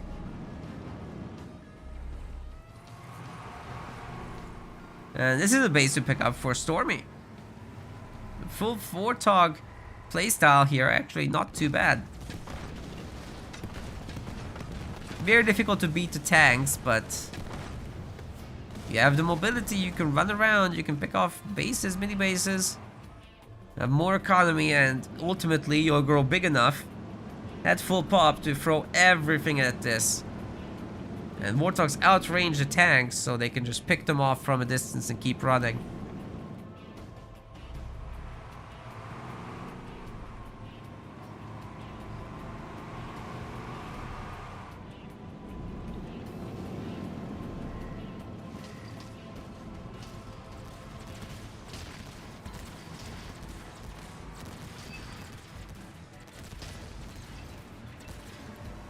Once again, controlling the map.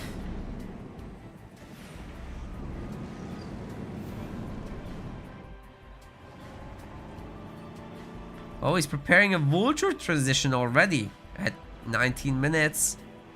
I guess if he can slowly replace the Warthogs, lose them in these squads of 3, it might be possible that he can both hold position, still harass, and very slowly replace his army, and then lose a bigger fight and actually just come out with the... Oh, he's showing them. He's showing them. I'm not sure how upgraded these are. Maybe level 1? I think it's level 1 at most. Tanks are gonna definitely get picked off by the vultures. They can't last too long against that. Heavy Metal 3. Oh my god. Okay, we're going for the mobility play here. Damn, that Pelican has range. Scatter Bomb's gonna be used. I'm not sure I love that Kodiak placement. It's very, very aggressive. But it's gonna be not spotted by Stormy. And it's a base trade. Everything is getting thrown at this. There are Nightingales that can be used to guard the base. The Fortrog's aura is going to help out as well, and he can still shoot at the same time. Some of the tanks will definitely be going down. The Fortrog's dead, so the other tank will also die, but... Oh my god, Stormy just lost the base. Could this be it? I think Reaper might have turned the game around, guys. 78 population to 67. This is plenty of Wolverines to take down the air. And there's mines as well around here, so that the Fortrog will be probably running over one. Never mind. Never mind, get it? Mine.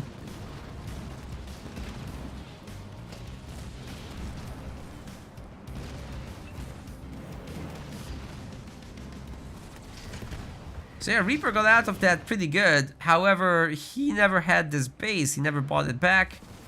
During this pressure, it would have been great, but now he's tankless. And he got surrounded. He can't get out. How did this even happen? He lost everything in the space of a few seconds. The Warthogs will be more than happy to take on the Wolverines. This is a good matchup for them. And, you know, the Vultures from the high ground, well, they can't be seen by these Wolverines at all, so... My god, Stormy just took down another mini base. This is nuts. Wolverines are beating the Warthogs with the grenade launchers. That's hilarious.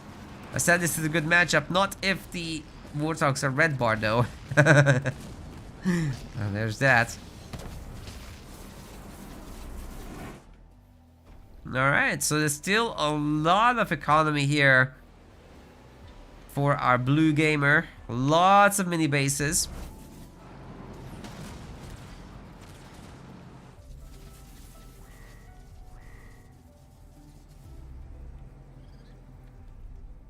That ended up working out pretty well, I think, for Stormy. He lost a base, but you guys need to remember, all these mini bases have been pumping this whole time. Pumping.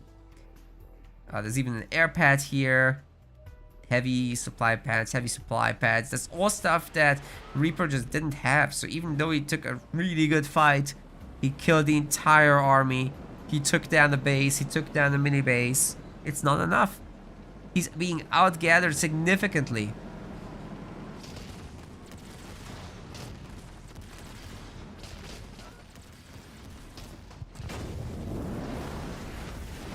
And will scatter bomb, but heavy metal 3 beats it, especially with a little bit of healing around and the Fortrog aura.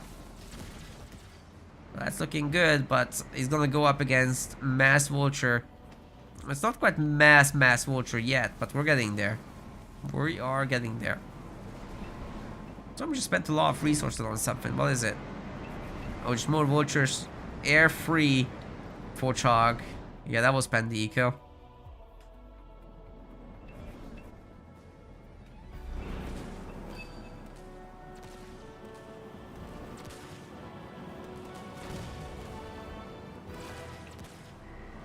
Taking down this base is not bad, but it's just buying time. 100 population now for Reaper. He's gonna be looking for that population upgrade to 120. But the Vultures are moving out. And this base is actually double upgrade for anti-air turrets. That's not too bad. Are more Vultures coming? Yes. More Vultures are coming. They won't one-shot this, but they can do a lot of damage.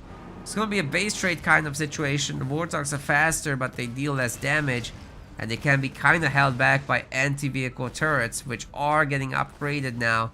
There will be 3 of them, plus a Fortrog, plus a potential scatter bomb. So that can do a lot of work. The Vulture threat is now known. They're gonna try to shoot down the base. Oh my god, it's doing a lot of damage. There's more coming. But it's not quite enough. Why would he smoke himself? I guess to heal up a bit. The army is coming. All the Wolverines are here basically. And the Reaper's second base is dead. He got combat salvage. He's happy to trade these away now. Oh, of course he is. He's gonna get them back all for free. This is more than paying for it. Still not a cheap leader power. But he's gonna get at least something for doing all that. They'll be available now on the defense. There's a turret here, unupgraded. Fortrog will be needed back here, because, I mean, Reaper's gonna strike back right now. But he doesn't have a lot of population, and he traded away a lot of his units just now. Wolverines aren't exactly a pushing army.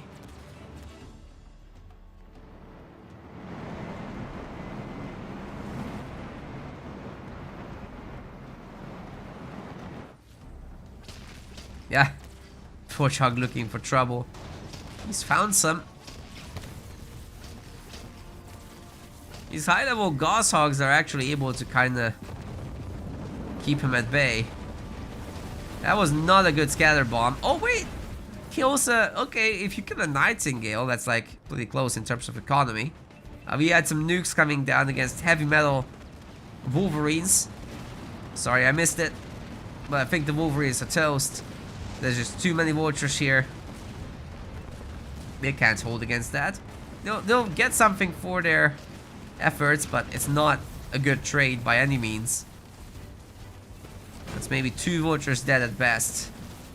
Warthog has to help. Well, they're shooting the other Warthog. That's not the best target here. More nukes. The vultures just refuse to die. This is nuts. I think Reaper might be in serious trouble. Last of his units are getting picked off, ladies and gentlemen. This might be it for the winners finals, I think. It's gonna go out in a blaze of glory though, right?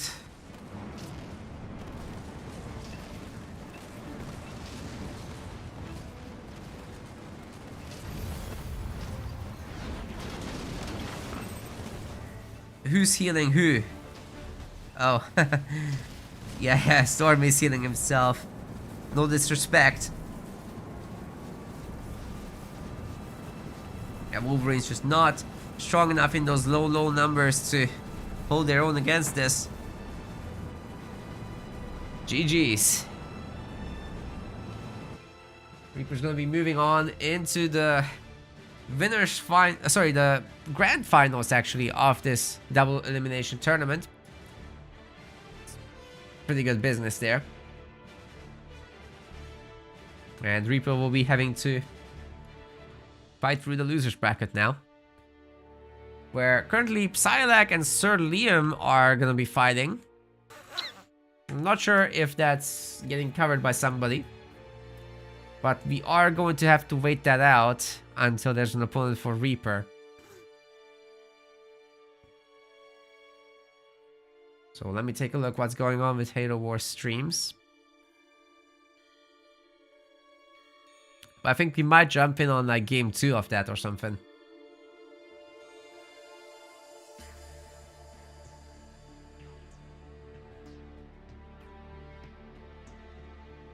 It doesn't look like anybody's covering it, so yeah, let me find out what's going on there.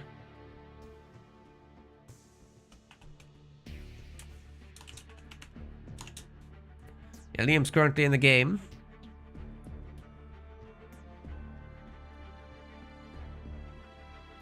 Let me see his profile. He's playing as the Arbiter. I'm assuming that's their game 1. So we'll see how that works. Yeah, Stormy takes that. Stormy voters are going to be very happy indeed. And yeah, now we have a bit of a wait for us.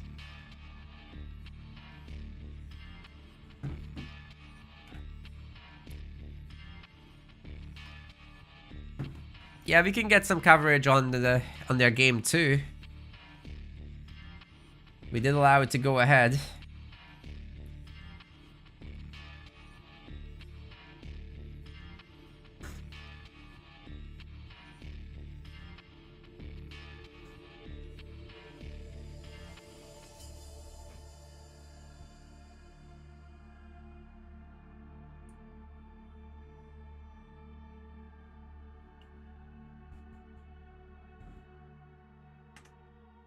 Oh, we got some great news. Shanagan says he's signed up to the HelloFresh thing. Thank you very much. No British versus high APM, no micro. Oh my god. I'm here for the local coverage, right?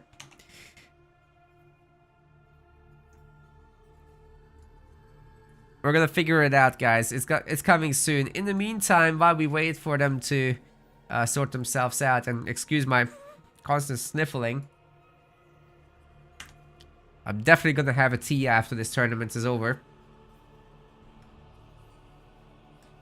No milk in the tea. I might live here, but that's just nasty. Yeah, yeah, you guys could sign up to the Amateur League, which is happening next weekend on the 6th.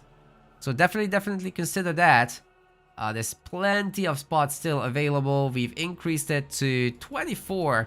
At the moment, there are 13 slots already taken for that. And none of these top guys that are playing today are allowed in there. None of the top guys that were playing yesterday are allowed there.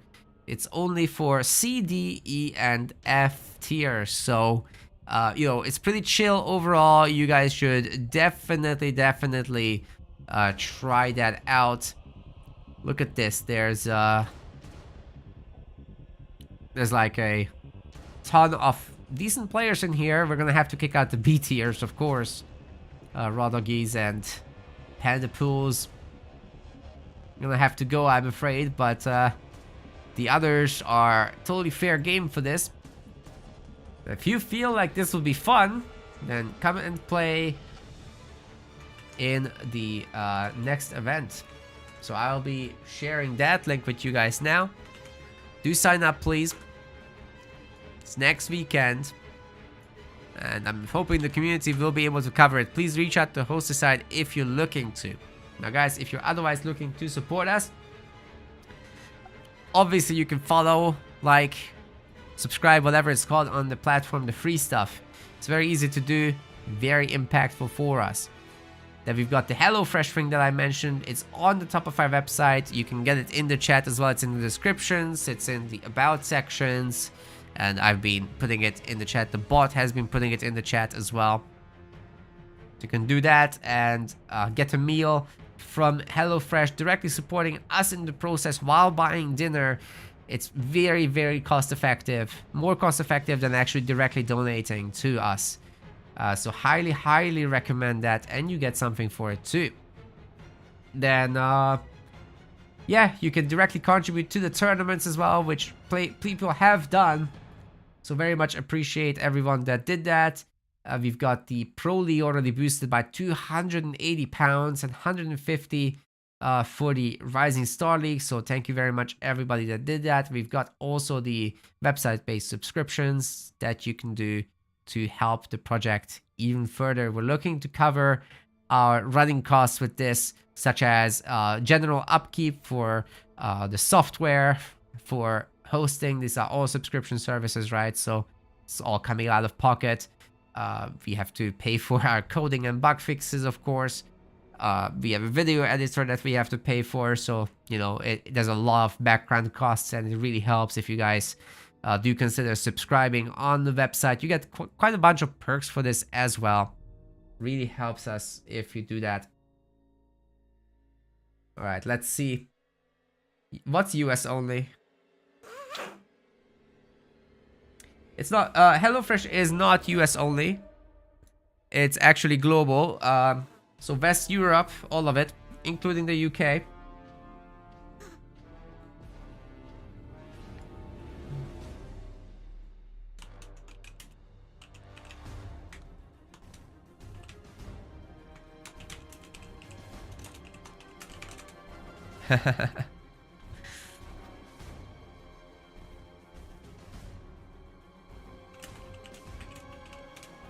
Yeah, you're B tier. You've beaten someone, Raw Doggies. You've beaten someone that was high up. Yeah, there is running costs. I mean, like, the website software is like $200+ a year. The server is like what, $150 a year, just off the top of my head. The email service is like $10 as well. Then our programming budget is like the coding budget is like what, around 500 a month. So that's like 5,000 a year. It adds up. Oh yeah, the commission for US is pretty high. That's right. That's right. Plus there's the actual cost of the events. We also pay our staff based on the Twitch revenue.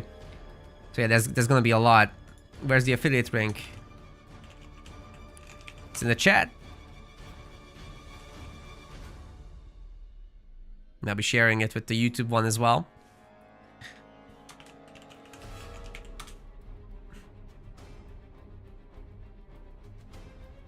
Yeah, thanks guys for considering it. And now that Liam is here, we can actually hop into game 2, right? Who's hosting it? I'm joining them.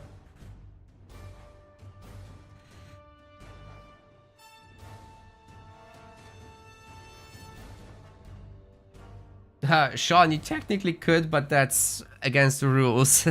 Like, I can't stop you. But, you know. Technically against the rules. Alright, we got Psyalac versus Liam. And I have to get some score information from these guys. Trying to join. Yeah, HelloFresh is really good. It's one of the best of these sponsorship affiliate program things we've got.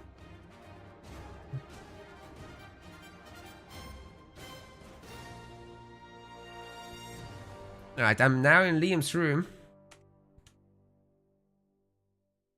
But have they already concluded? Oh, he's already won. Okay, okay, okay. Then we can't cover that. So the result is actually Liam wins 2-0 against Psyalac. Psyalac takes 4th place, so he at least takes home what, £5 for making it there, but also quite a bunch of points for the overall league. So, you know, being 4th is not bad, especially won't be bad once he gets to the main event, if he can do it again there. Coming up is Sir Liam versus Reaper in another best of 3. So look forward to that. Let's get him in there.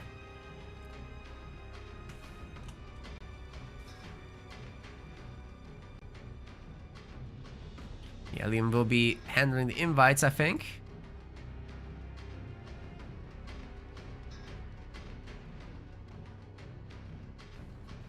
Am I Hungarian royalty? I have nothing to do with any royalty. My mother's side of the family actually originates partially from Germany.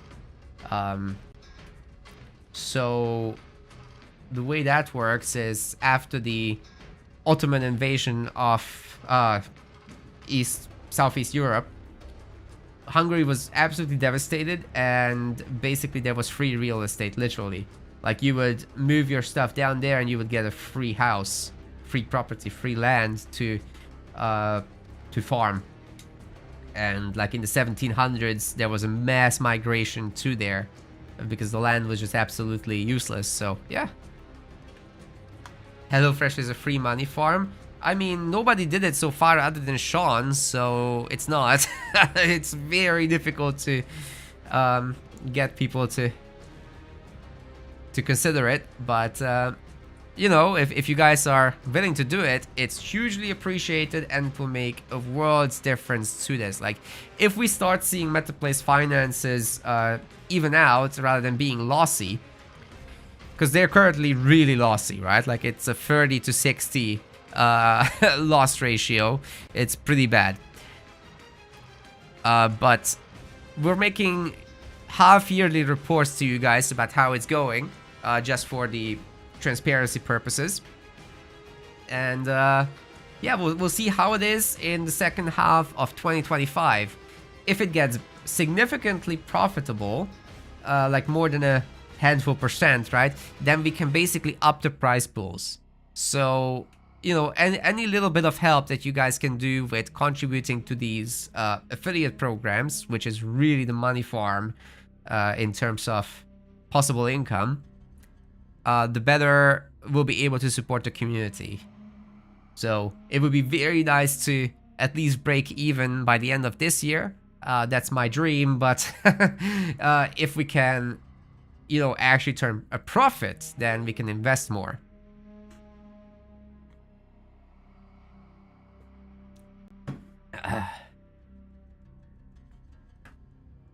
Too American to know, but is asking for ethnicity considered rude? No. Why would it be rude? Like, we're not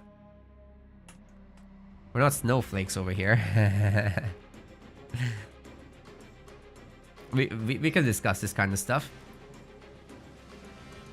So yeah, like Hungary's population is extremely mixed because of that. Like, it's people from all over Europe came there after the Ottoman invasion, and the original Hungarian ethnicity basically does not exist. Like, that's a harsh thing to say, especially to Hungarians, but it's the historical genetic truth. And they don't like it, let me tell you that. My people really don't like that. There's a modern identity of Hungarian. That's kind of like the US is also a mixing pot, right? We've got sort of the same thing going on. And you guys formed your own identity, and you know, you can totally have that, but it's not an ethnic basis. Right, let's move on. Cultural stuff aside, we've got a losers finals. Alright, ladies and gentlemen, we are in the Rising Star League's losers finals for Qualifier 1. Reaper Salad is gonna be playing as Captain Cutter here in the blue color, and on the other side playing as the red colony, this is Sir Liam, also known as Liam White, already with the big mini base teal to start things off, forcing the response of the armory actually before generator upgrade. This is costly business for Reaper, but if he is managing to pick up both of the side powers, I could see this working out, but Liam is sharing it, so it's not that easy to do. Fear My Voha has subscribed. Thank you very much. Very, very interesting. Now, this tournament, again, for the people watching later or just joining now, is actually a Rising Star tournament, as I was saying. What that means is these are the pros of the future, the gamers of tomorrow. The very, very top guys are actually excluded from this. So if you're top 8 on our leaderboard, you are not able to sign up. The leaderboard is live updating every time somebody defeats another person higher up, taking their spot then. So the top 8 are locked out of Rising Star. Everybody else can play, which is a pretty good deal, because you get to go in with a little bit less pressure, but still the ability to, you know, earn some money from the tournaments and still fight against likewise skilled players. So I think that's pretty good stuff right there.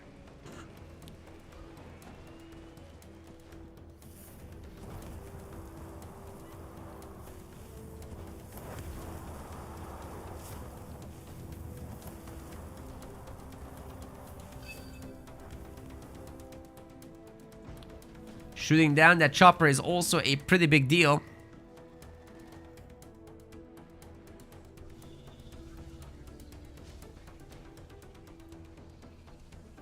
Like the additional skitterers in large numbers, that can be very, very threatening once every unit has that. Spartans getting to work on the power nodes, and Marines will be able to capture that pretty quickly as well. So unless there's an answer to this with like a hunter captain or something big, something important like that,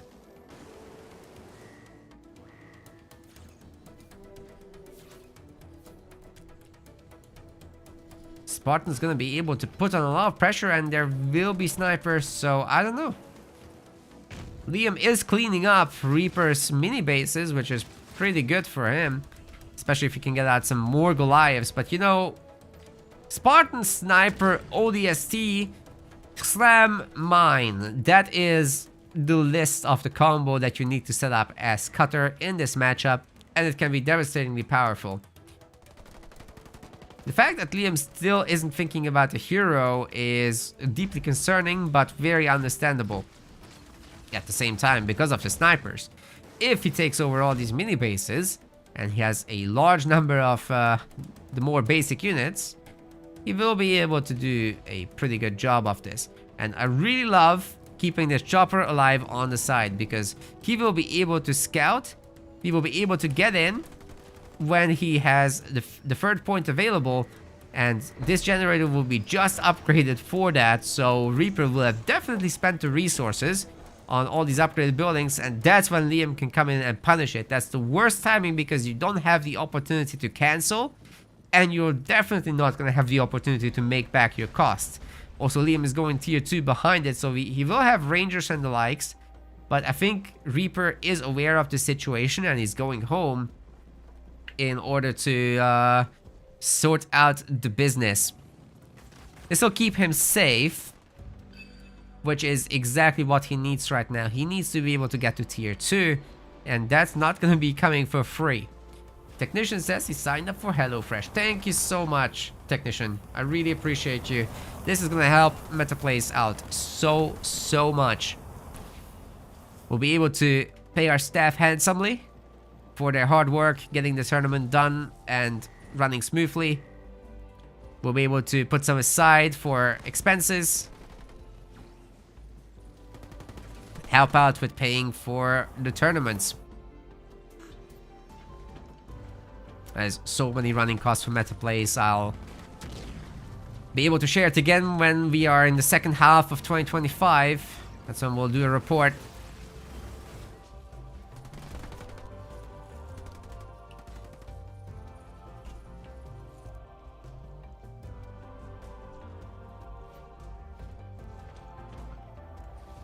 And yeah, unfortunately everything does revolve around money to a degree, because without it we can't make the events bigger. We would love to make huge events. I would love to turn this into a company if there's that much circulation, you know, handling big sponsors and whatnot, but it's gonna be, I think, a long road to that. But every little bit you guys can help with small things like you know, taking your dinner from one of our affiliates like HelloFresh. It's a very small gesture, but it ends up being a real huge help for us.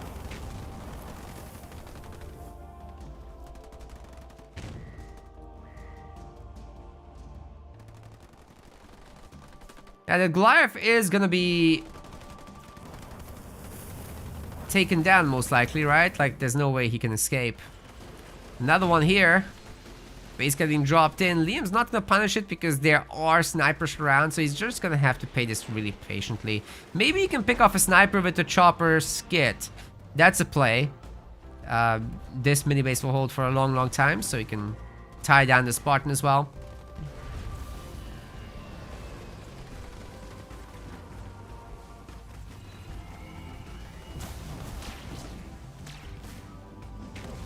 Holy hell, the timing on this! Guys, this is insane! Liam might be able to get the kill, even with all these snipers. Oh god. Okay, I was too excited. If the Spartan had stayed up with the triple sniper, then maybe, but that was 6 snipers coming down to defend the base. So Liam just buying time, honestly, was probably worth it. He's got a shield back home. He's going to need some better stuff. I think he just cancelled his base. What do you do now? Like, Mass Ranger might be able to take this down, but they're gonna have to face ODST, Spartan Slam, etc, etc.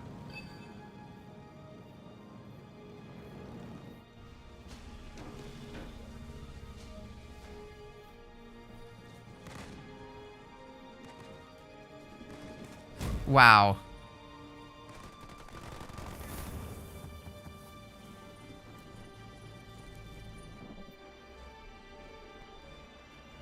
Infantry upgrade level 1 is coming in, which will make the snipers even crazier. Dude, I love what Reaper is doing here, but he's got to be really careful. Oh! Liam is like mad at this thing. He wanted every orbital laser to focus on this target. And he got it down. It's dead.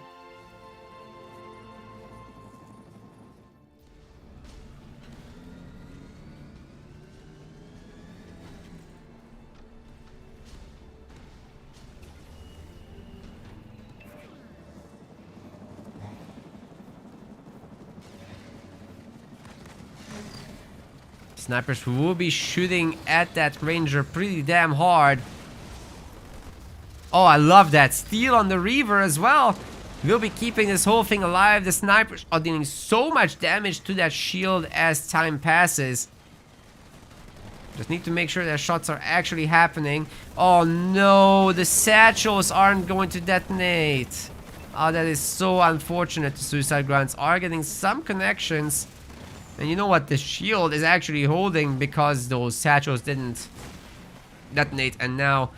Oh no! Oh no! Liam just ran over it. This is the time for Stormy to consider turning around. But where's the snipers? Oh my god, he lost all the snipers. Liam's micro is just too good. He killed 4 snipers in that engagement under the shield, losing nothing.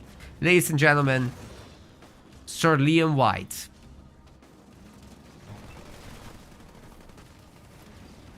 This is why he was knighted. I'm just saying, he's probably working for MI6.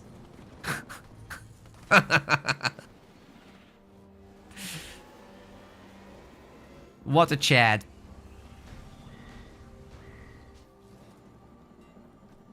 I actually don't know what Liam does, so he probably works for MI6, to be fair.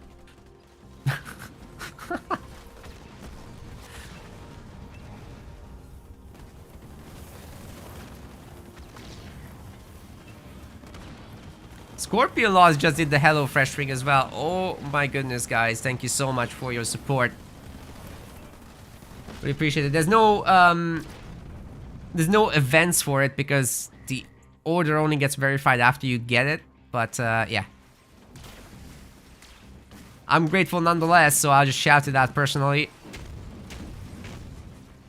Sorry that there's no overlay for that.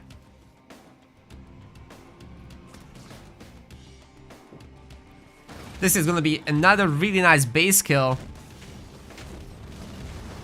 He was doing the animation cancel, by the way. Like, that's why you can see these guys twitching, because Liam actually is like microing this to get the maximum effect out of them.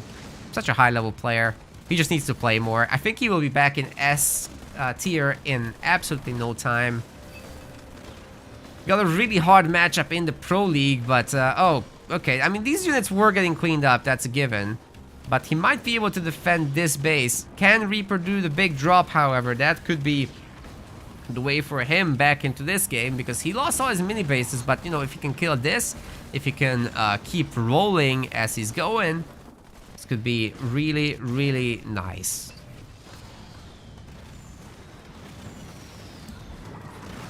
That's not a big drop. That's a damage donut. I do love donuts. Can I spin slowly enough? Stealing a Marauder as well. Hunter's Brand kind of clipping the infantry, but not doing too much to it overall. ODST drop will be available. The shields are down from the damage donut. Taunt should be coming in from Liam, and hopefully he can teleport out as well. There are a ton of satchels underneath him. He will go down if he's not careful. Where's the teleport, Liam? I don't think he has it.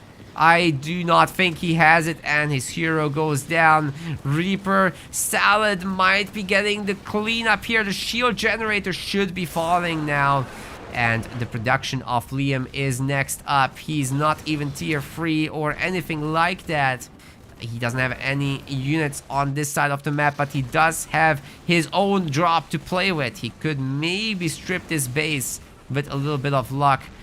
There's no combat salvage, or rather combat repair, excuse me, on these units, so they're not regenerating just yet. Needs to get up to the next point, but that's a pretty cheap one, being free and all that. So can he do the base trade? Liam's main base is alive for the moment. Will be staying like that for a long time. Spartans coming across to try and steal one of these vehicles at least. Will be very nice. Looks like Reaper's base has been extinguished, and we should be looking at a colony drop momentarily. That will help a lot with this base trade, but Liam's main is still fine. He is losing actually minis is what he's losing. That's what we got a notification for just now. If Liam micros these Goliaths, if he has a heal available, if he splits out these units, he could be having a pretty damn good time, but these Marines are peppering his mini. I'm not entirely sure he can stay alive here. The army of Reaper is just a little bit too big, but maybe they're not actually killing this base, dude. The turret is actually being a champ. He is going to be losing his main. Liam is mostly managing to dodge that carpet bomb, but not perfectly. The Locust does go down, but guess what? The Monkey are still working. This is actually a really exciting game, guys. So back and forth. A little heal from the Marine might be making all the difference required here. Liam is no longer attacking the base, but does fix the micro in the end. It was just a very, very small misclick, but he fixed it. Reaper has a lot of resources. He's getting a secret base up. Liam is back. Holy shit! That was a god level brand. He saves the base as well. He should be having a heal available for this shortly. Would be no problem at all to sort this out. He should put it down right here as soon as he can afford it. He does have one power node. The UNSC units are trying to come across to finish this thing off, but Liam does end up healing it. This is looking great. He's got even an extra skitterer in order to put down some damage, and Reaper will be forced to turn around. No mini bases. ODST is ready. He has a little bit of resources. He will try to rebuild this. This is absolutely insane, this game. Holy moly. Guys, this is nuts. And now with combat repair, I think it's done, right? Like, everything should be just much more capable. Oh, he does not have combat. What did he get? Not combat repair. What is this? Well, Liam is pretty close to the next point, so it doesn't really matter too much. ODST is going to come in. There's no snipers, however, in a significant number to take this down. The Spartan can't confirm the slam. He will be taking the Wraith, which is pretty good. But so long as this Capitano just keeps picking off the units one by one, he will be successful, I think. Teleport into the... That's not it. Over here. No combat repair, though. So that colony drop will be pretty important to make the comeback happen. Liam does have a bigger economy, considering all the mini bases around the map. Ultimately, he will be working his way towards more drops. Still no combat repair. I'm gonna lose my mind. 17 minutes, dude. It's got to be the next point. I mean, let's not kid ourselves. It's gonna be the next point. Can't hold the middle minis. That's a little bit rough.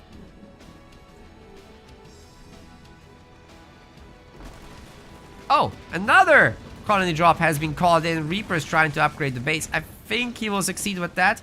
The Marines are around to heal, but, you know, the Hunter Capitano could take him down. I don't think that's the plan here. He will taunt. Oh, boy. Oh, boy. The Capitano can tank it. He's got combat salvage. He's leeching the health. Salvage? I mean, repair. Combat repair. Spartan actually jumps out of the Wraith because he has to get the stun on this. Reaper Psyalac's base is losing so much health. Oh my god, Liam's got another Hunter's brand. Does a lot of damage, but is it enough damage to drop turrets in? Plus the mine. Liam is evading the mines. He's got a heal available. He's got more units coming in to try and take down this base. It's really coming down to the wire. The Spartan has an extra star on him. There's ODSTs coming in. There's a Marauder coming in, but it dies to the mines. But at least it cleaned them up. A carpet bomb is coming in to try and help out. Close air support is ready, but there's no way he can afford that. Liam White. I think he can do it. This is absolutely insane. Wait, Reaper is actually repairing this faster. I think Liam has to go for the units then. Or maybe he'll just teleport out once more. He's shooting multiple units at the same time. Getting this Hunter Captain repaired, or healed rather, very, very nicely. But it's just a little bit too much incoming damage still, even with all these ODSTs. The mines, the mines, the mines. Okay, he's gonna just teleport right into the healing zone. He's not gonna lose this thing. He must be gaining so much experience. Just doing this. The base is essentially fully healed up. He's got double power extractor. Eventually, those will be upgraded as well. Triple power extractor? Excuse me. That's looking pretty good. Reaper's trying for another base. And it is getting somewhere with that, actually.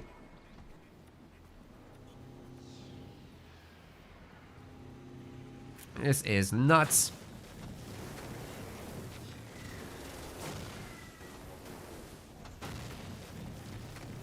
Oh. Dude, Liam's just so good at this. He's had such good game awareness all game. He's now taking back power nodes. Picking off Marines one by one. And blasting the base again. Colony drop is ready to go. I think he should pick off these units. Use colony drop to help out. You know, especially once these satchels are gone. It's a pretty good idea, I think. If Hunter Captain stands still, he can actually gain veterancy from this. Quite a bit of it, actually. Or is he just building up to the... Oh yeah, I think he's building up. Hunter's brand is ready. He's gonna use it on the army. Gonna do quite a bit of damage to them. There's no healing here. Liam needs to pick off the weak ones. Reduce the DPS that's coming in. Get some healing at the same time. The skids are actually doing the healing for him. Plus, combat repair, of course, is doing so much work. Engineer Swarm is ready. I'm not sure it's gonna be enough, guys. There's mines as well. Hunter Captain really needs to get to work on picking off the weaker units first. Maximizing the healing received as a result. The ODST definitely needs to be picked off as well. There it is. And he's back in the green. Oh my god. The Spartan can't take the fight. He's too weak. And now that he's unshielded, he's also going to be contributing to the life siphoning. This is insane. Okay. He's got... Oh! The teleport didn't work. The Hunter Capitano is toast.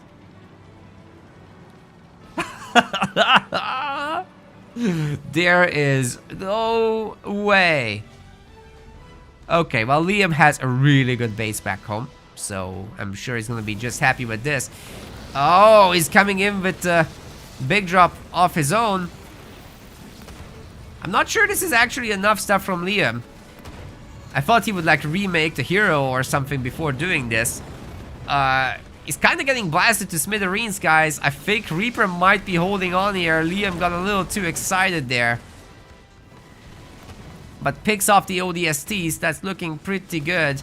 Loses everything else, however. This was not the best of deals. And the Spartan will probably be working his way up to the 2nd star. It's 2-star because the Wraith was already 1-star. So that's coming from there, actually. 2nd base for Liam. He's got the mini. It's a pretty good amount of stuff here.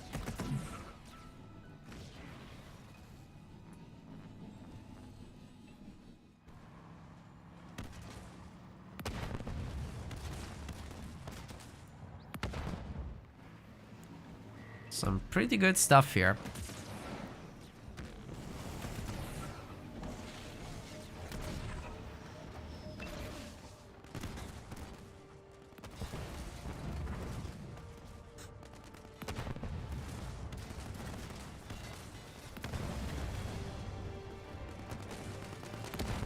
Mini base will be taken out. What's Liam making here? Just a hero, right?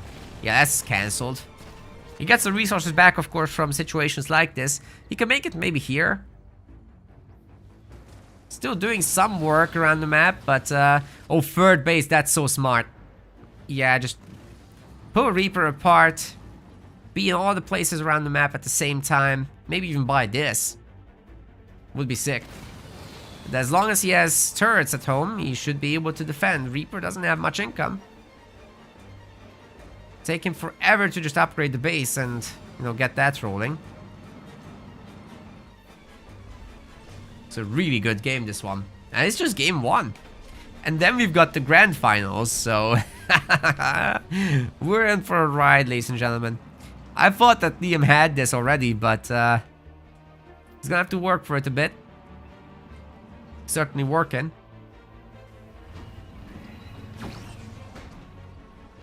Who zoomed in that hard? That wasn't me. Just kind of happened.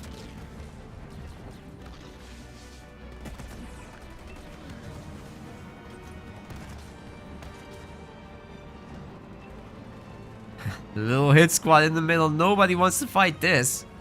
It's pretty strong. Is that the hero coming out now? Oh yeah, he's ready. It doesn't matter if he has the skits or not. He can get out of this, right? Just taunt and go. Ooh, okay, that's a really good Spartan Slam. Are we gonna get a turret drop or mines or... Nah, we're not. Skits are here. They're just gonna get on, and that will boost the regeneration from combat repair because he has more health. It's like a percentile system. It will also boost the healing received from engineers, so it'll take absolutely no time to get him to full. Why are they still beaming him? He's full health, dude.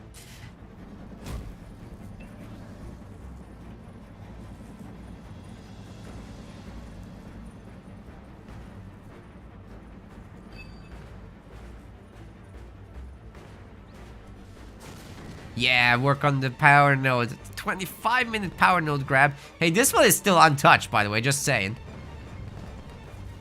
Many upgraded turrets there. I'm gonna try to hold this base. Oh, that's a really good Hunter's Brand again. I'm sure we'll soon see the higher levels of it too. This just evaporated the army, forcing more drops to happen. Reaper can't really afford too many of those though. So, this is...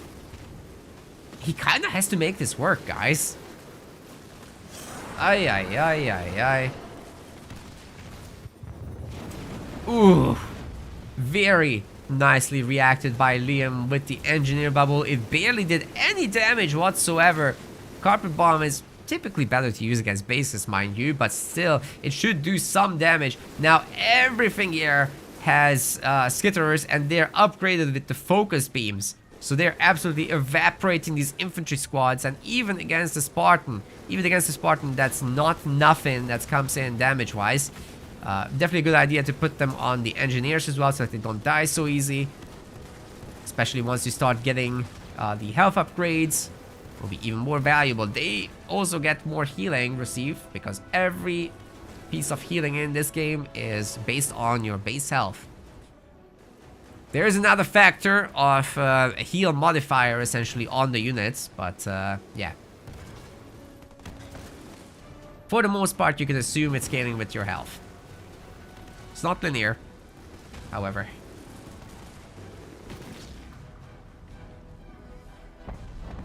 I love how they just shake their worm fists. When they die, it's like, curse you.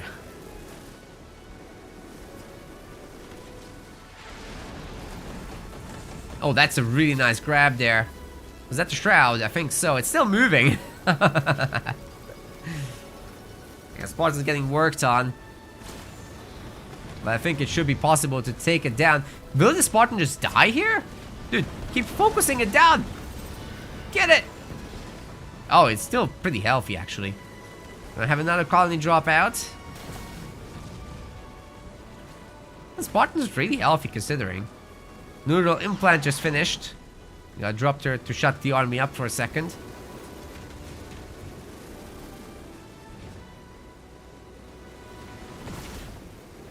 Hunter's brand ready to go again. So you're gonna get a brand with a taunt. Like, that's really the way to go. The frontal teleport could have been so much better with that. Oh god, here it comes. Here come the big boys. That's a devastating host if I've ever seen one.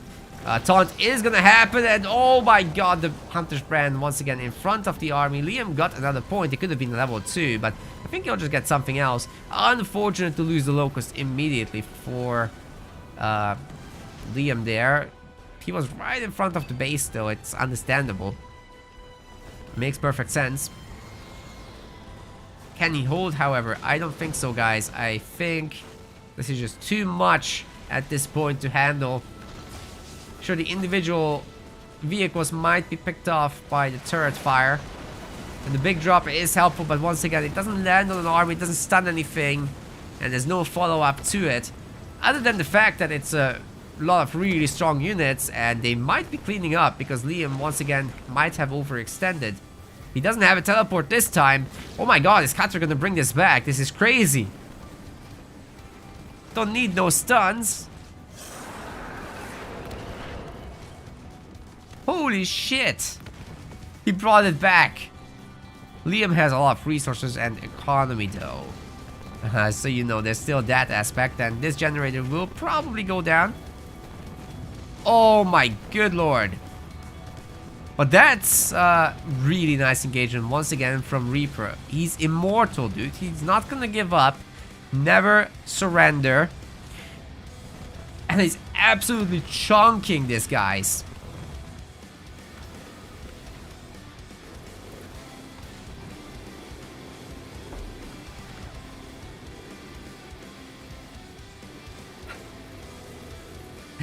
Chat's cracking me up, dude.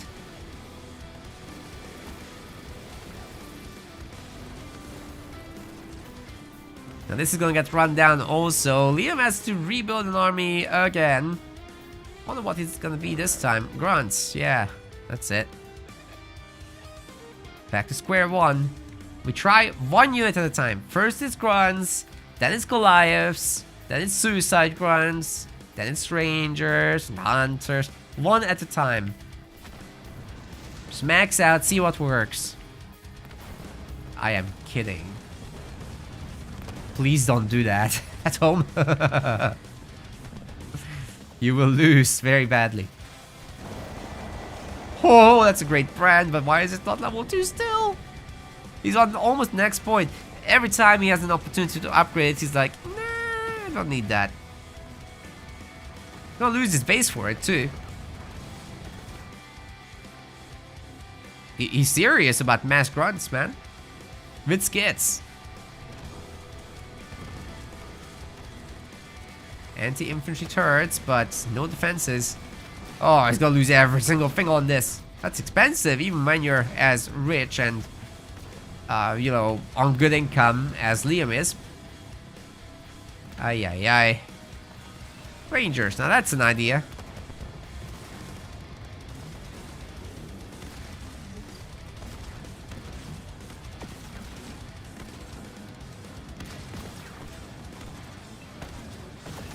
Reaper is actually making this work, guys. Like, he's got the 2 upgraded bases against 3.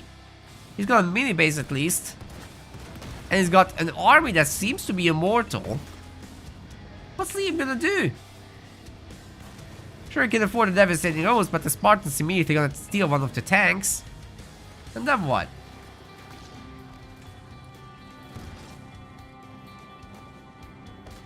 Vehicle symbiotes is ready. Oh god. Here comes the damage donut.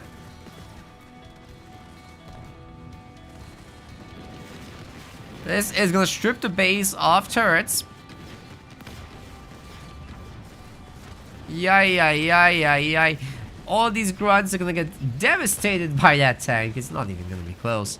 Spartan could jump on it. There's a lot of snipers here. Do they have actually, that's not stanchion snipers, is it? I think it might be stanchion. Yeah, they got the blue connecting lines, so I think it might be stanchion snipers now. Reaper's certainly rich enough to do that, and he's just taken down another base of Liam's. That was a desperation heal if I've ever seen one. Scrap? Oh no, he doesn't have any of the speed upgrades for that thing. It's gonna take forever. One base turtle? It works, kinda. Hunter's brand 1, Hunter's brand 2. No, he's got the symbiotes. Oh my good lord. This infantry army is gonna smoke him, man. Until the scrap comes out. That's, oh, that's a great suicide grunt collection. More of that, please. Shield juggle, cloaking gen? What? Hunter's brand, he's running into it! Yikes!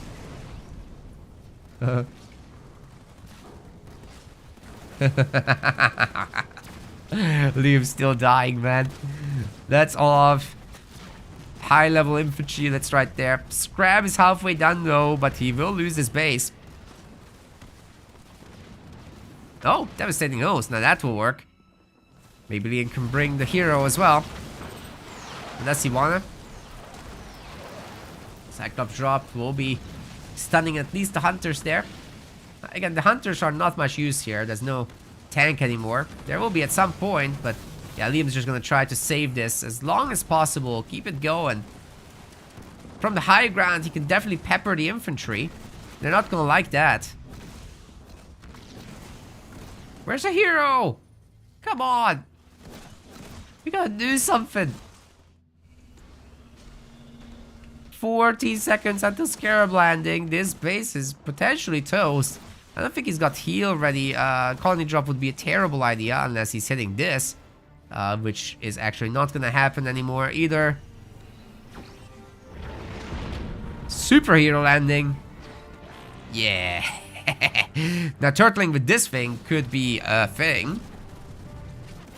And maybe the Hunter Capitano can burst down some of these units together with the Wraiths. Problem is the Wraiths, I don't think they even have Scorch or anything. So Taunt and Scorch is actually a pretty good method of keeping these units under control. But hey, guess what?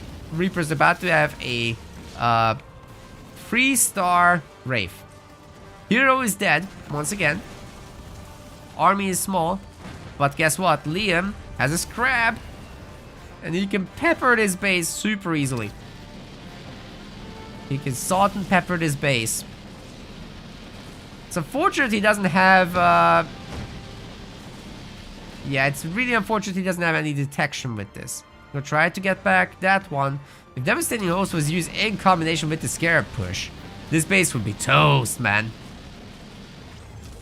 How many Diegos are we looking at? 4.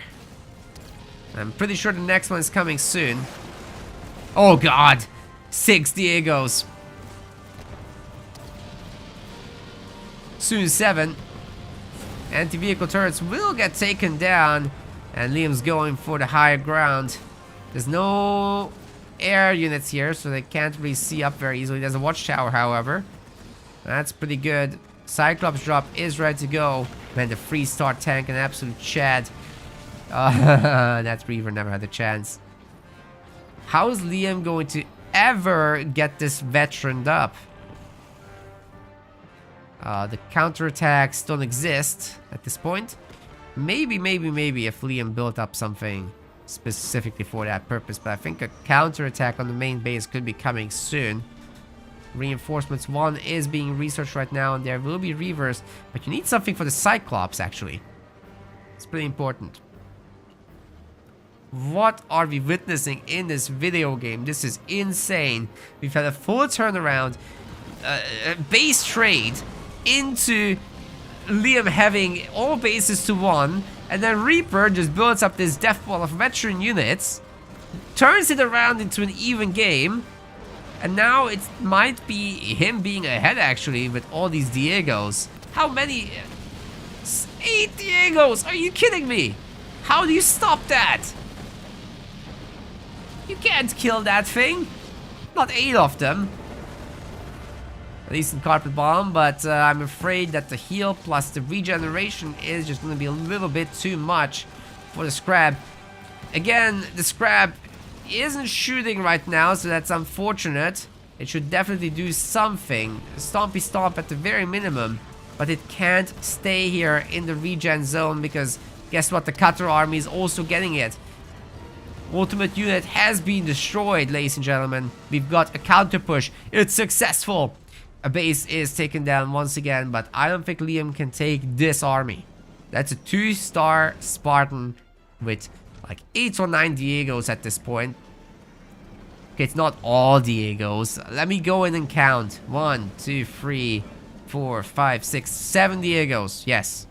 The 8th one is just a regular boy. They definitely got the upgrade, right? As well for shock rounds. So that's nice. There's gonna be more where that came from. Oh my god.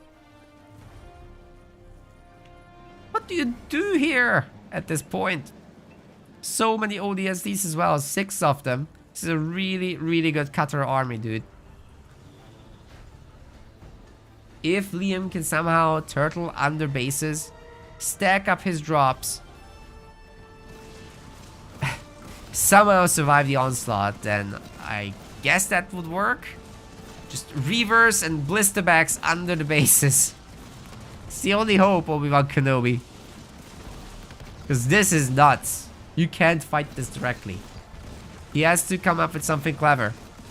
But if you turtle, you can't hold 3 bases. And with our 1-hour time limit rules, that would put him behind. He held this, which is insane. Or rather, Reaper just wants to fight. Liam is looking for some random takedowns as much as possible. The anti-infantry turret actually shooting the grunt there, rather than the Goliaths. Now it's targeting the right thing, but Liam is going for the base trade, and this is not looking too good, honestly. ODSTs are coming in, trying to combo with the mines. It's successful as well. All the grunts are dead. The drop turret's coming in. Devastating Host has been dropped in, but Reaper takes down Liam's base like it's nothing. Could be going down to the bottom one as well if he wants the base trade business, because this is safe with restoration drones level 2 or 3, whatever that was. It's looking pretty big. It might be 2. Full pop tier 3 suicide grunts. That's right. That's an idea. We've got the damage donut, ladies and gentlemen. What's that? It's a scarab?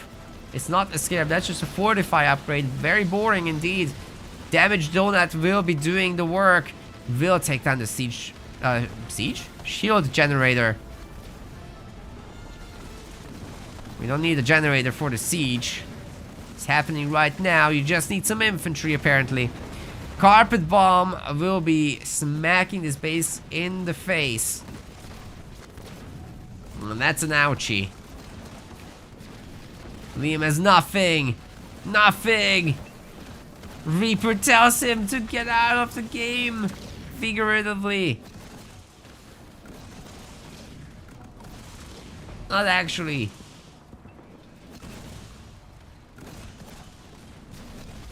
I don't think Liam can stay.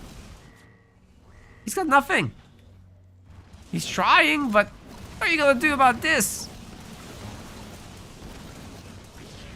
It really would take mass suis to counter this.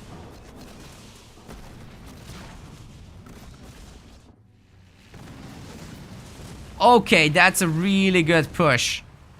That was a really good push, but there's more where that came from. Now the base is coming up for Reaper, and Liam's just gonna be on minimal bases. This is not taking a lot of damage, is it? Oh, the SD assault group is ready. Reaper is still not 120 pop. Imagine if he had this kind of army, but 120 pop instead of just 100. That would be something. Next base. Guess Liam's thinking, I've got all the minis, I can do this all day. But can he do this all day?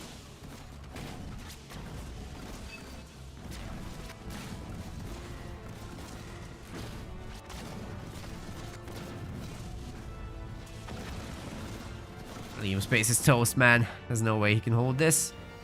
Goliaths managed to smack one turret, but that's it. Maybe if they go together, you know, that would be better. Liam's definitely losing this base, man. I just don't see a world where he doesn't. Even if he had Hunter's Brand 3, I think these units can take it. That's how insane they are.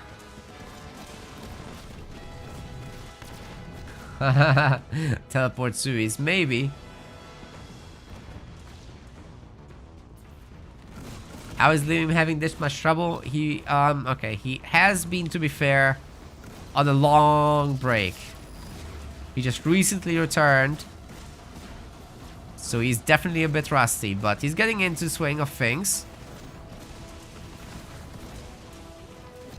And this is a really tough army, like you can't underestimate the power of veterancy here. If Liam had a level 3 Scarab, it would be also nuts. Oh my god! He might just be able to turn the game around here and now. Never mind. There's more where that came from. Oh god, he's gonna lose the Hunter Captain, isn't he?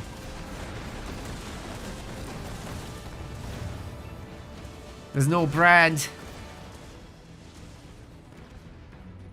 Liam's on 1 base. Reaper's gonna be on 3 momentarily. Sure, the minis are doing something, but it's pretty limited what they can do. Even mass rangers wouldn't help here. Mass suis might, but I don't think that's what Liam is doing. He's trying to get back generators. That's so expensive. He's got 1 suicide grunt. Let's see what it can do. And it tickles. You can get the tank. That's an easy grab. Yeah, good job with the Hunter Captain. Under the shield, you can hide. If you can take out the detection, he will be able to use the cloaking tower. So that's what he should be going for. Get the targeting stolen away like that. Snipe the Nightingale and rely on the cloaking. That's the only way forward from here. Several infantry units get taken down, including 2-star ODSTs. The detect is gone, and Liam is finally in control. He can take down that sniper, no problem at all. Really good wiggling, however, from Reaper Salad.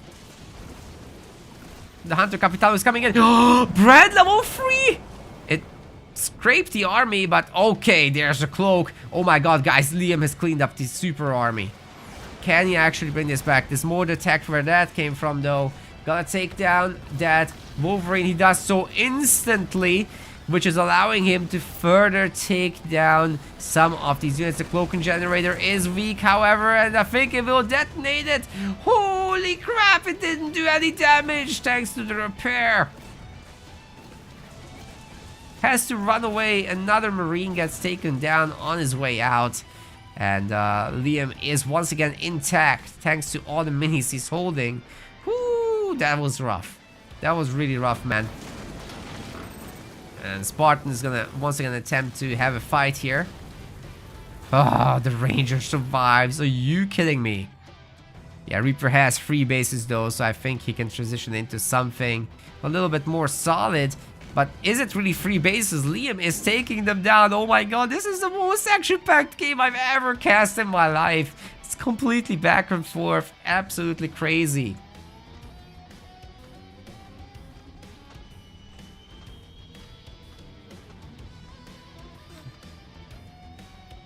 Woohoo!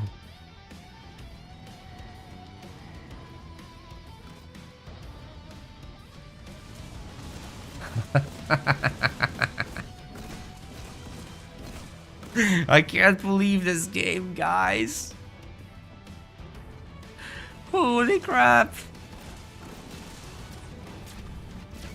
Okay, the mini base gets taken down, but it's no biggie. Every unit pick off that Liam can produce is a huge deal, actually. This base is a nothing. This is not a base. He was actually pretty good with the economy at the moment. If you can get it on top of this army with the Hunter Capitano, I think he can take a fight. Alright, Michael Jackson, you show off. That guy was sliding so funny.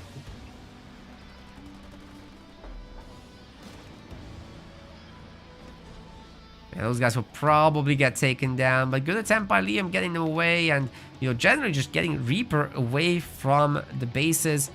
He will be finding that sneaky power extractor. That's probably something to recycle long term. But maybe he can keep it rolling. Oh my god, he fought off the Suis. At least he has 2 of them under the base. Is that Hunter Captain started up? Okay. Okay, this is now a very different video game. If he can get to the 2nd star, this game turns on its head. Whoa! Let's go! That's bugged. It's got a Usain Bolt there.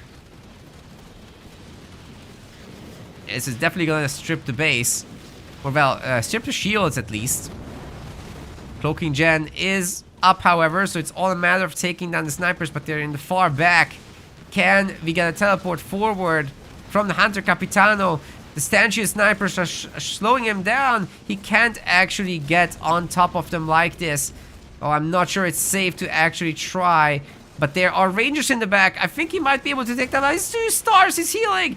He's getting stunned. Oh my god, the Rangers need to target down the snipers right now. Teleport out into the heal zone. Yep, that's gonna do it. That's gonna do it. The stanchion snipers are definitely too strong for the Rangers, but Hunter's brand level 3 should be back momentarily if Liam just stops making units. I think he's got it, right?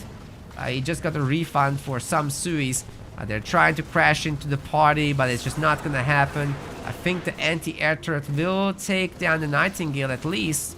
But that's a 3-star Spartan now, ladies and gentlemen. Are the snipers dead? But there's no cloaking anymore. It's only gonna do so much. Steve is dead as well. Where's the guy? Where's the boy? Huh? Excuse me? Oh, here. Okay, I was like, is he dead? No way. Getting the Reaver is great there. I don't think Liam can very easily rebuild. Cyclops drops comes in. Like the walling. 45 base upgrade level 3, let's go. More ODST drops as well coming in. Yeah, sniper is very comfortably shooting from the back. I wouldn't suggest that taking down the Spartan is the best idea there. Oh god, he's getting the taunt on. That will reduce enemy DPS a bit, but this sniper is his bane of existence. I think the Hunter Capitano is going down. This is a disaster for Liam.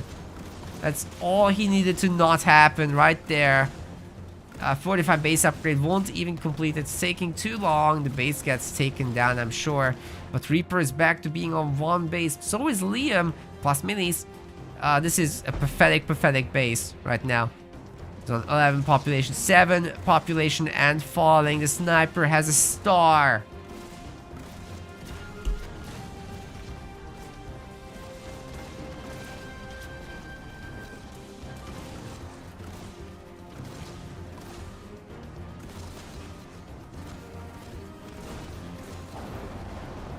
Hunter's brand level 3 is gonna be going in.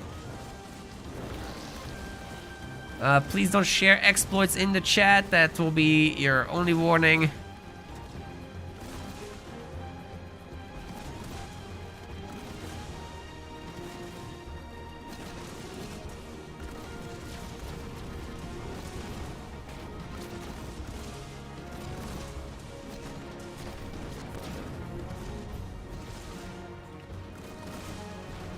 Suicide runs are starting to get to work. Very unfortunate timing to get exploits in the chat. I was looking away from the game.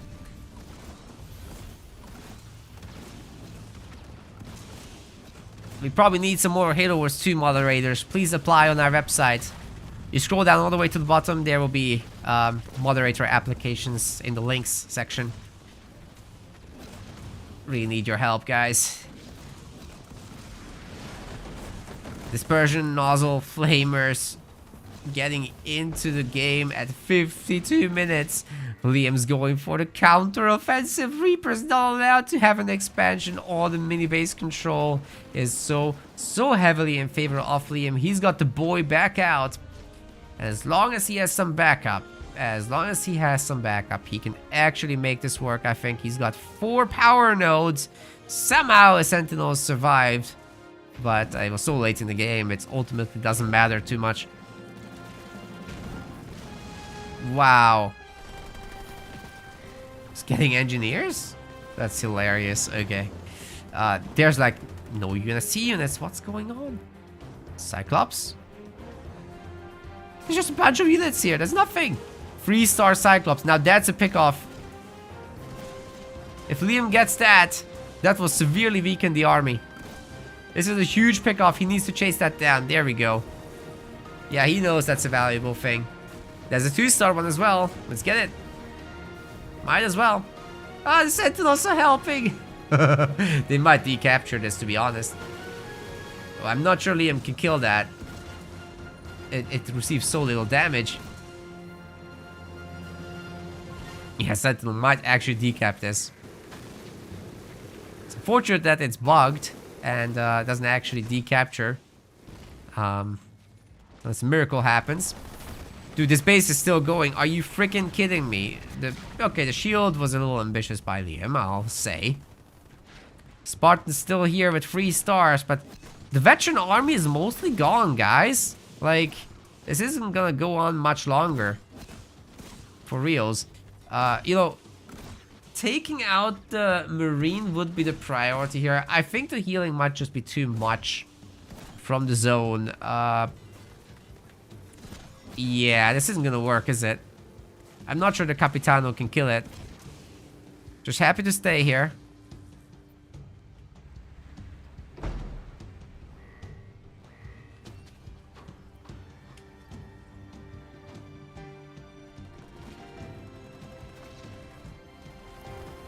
3 harvesters have come up here somehow. Liam's gonna get the value he needs, I think. Ooh, that's a lot of army. But they can't stop the Capitano. The Spartan might be able to. Ooh, he gets a 2-star snipe. That's huge. But Liam's base can't hold this. How many snipers? 2 snipers. It's not terrible. He can kite pretty well. Oh, he's getting the next base. It's not shielded. I'm not sure the shield can come up, actually. If they shoot the right thing. Oh, it's coming up. Just barely. Still, it's gonna get stripped fast. And then there's Hellbringers. So, yeah, shield's gone.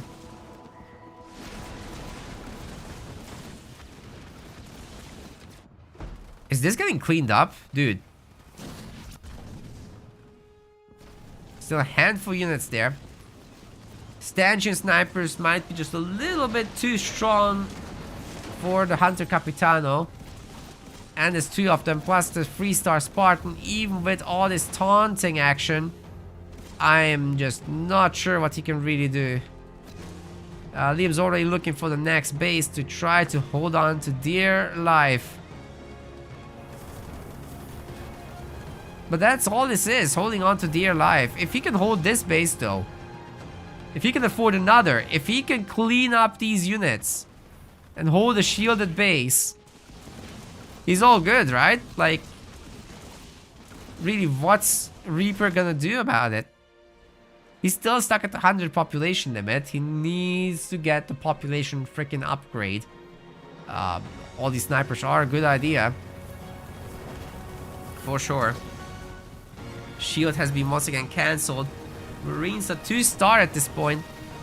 I'm pretty sure they're gonna have battle hardened at this point.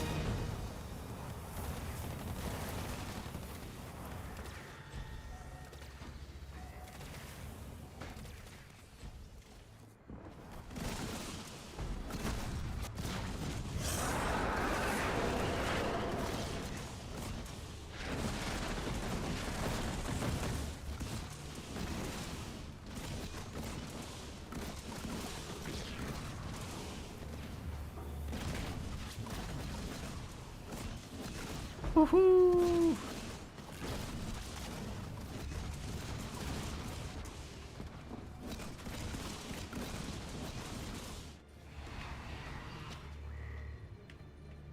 Okay, guys, Liam is building up really, really nicely. I think he's gonna be able to keep this base going for a long time. And we're approaching the 1 hour mark. I'm not sure I can very easily give him this win. This army is devastatingly powerful, so I'm not sure that would be fair. How do we apply the rules here? Because this is extremely even. I think they would have to replay it, because they can't kill each other. Unless Liam destroys the base, then all bets are off, right?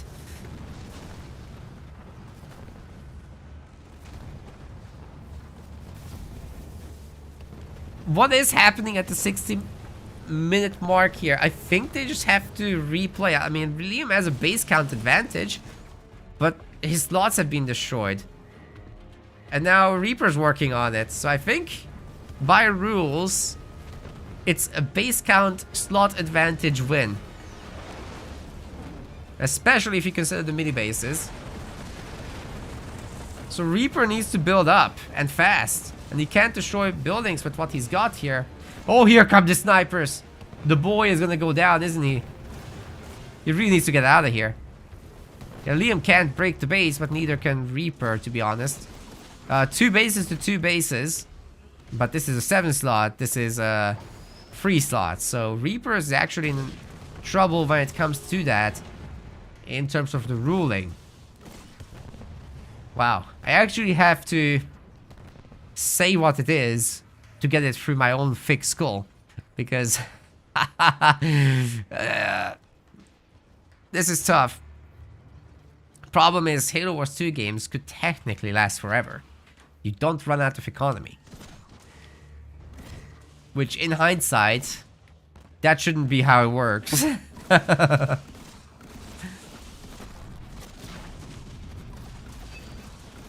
Rules are rules. I can't make up new rules in the middle of it. I'd love to continue, but you know, it is what it is. We can't have different rules for EOD and cars and then change it in this matchup. He's gonna do the drop in. And your Reaper's getting the third base. If he destroys Liam's base, it's a draw. So I'll let this attack play out. But I don't think Liam's destroying this base. I'll let the attack finish. That's always in the rules. If Reaper's gonna have 3 bases and Liam's gonna have 2, then we take a slot count. He's trying to shoot it down, but I don't think it's gonna work. Oh, Liam's getting obliterated, man. This is rough. That's a tough cookie. 2 bases versus 3, but they're 7 slots plus 0. Actually, that should be a Reaper win. This is a 7 slot now as well.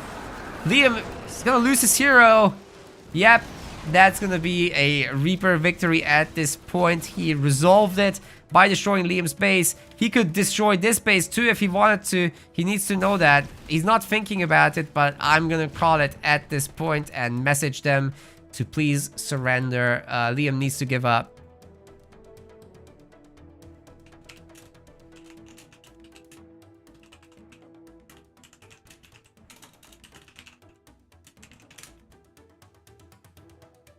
So I just messaged him. He knows. He knows. That's just definitely resolved now. Reaper has 2 7-slot bases. So it is what it is.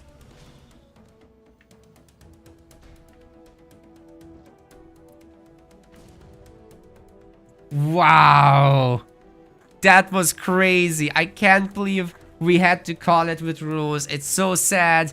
But Reaper did win fair and square based on the rules that we've set out. So that really turned around at the very, very end, ladies and gentlemen. Absolutely insane. Off to game 2. Reaper literally won as that final attack was playing out, and we've actually gotten a super chat from Ben. Thank you so much. Let me make sure that plays. I think it did during the game as well, but I'll just make sure it does work. That's good. Because we moved to a new alert provider, so I'm glad that's working. Whoo! And also thanks to Shanagon for the 0 bits for the on-screen celebration. That was crazy. Holy crap. Reaper's up 1-0 against Liam. Liam's gonna be the one picking the map. Absolutely nuts.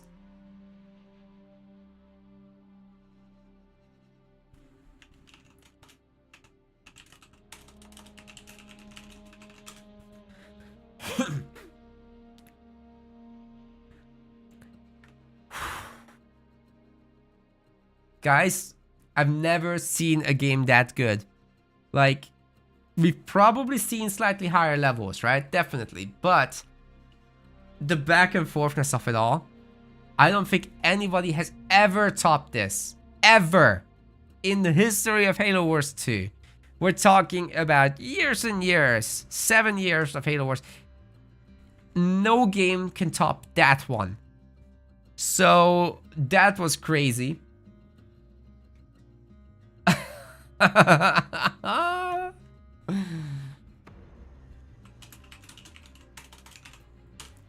Yeah, please follow if you enjoyed that.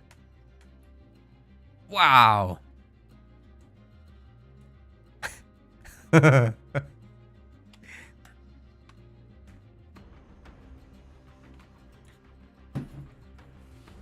Liam was about to win that. He lost his hero. He lost his army.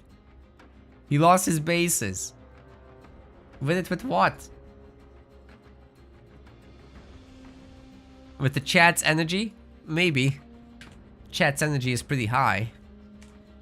We're gonna be going to Mirage, and he's the host actually, I think. You're the host. But I'll be sending you guys to Mirage now. I'm happy to stay up late here.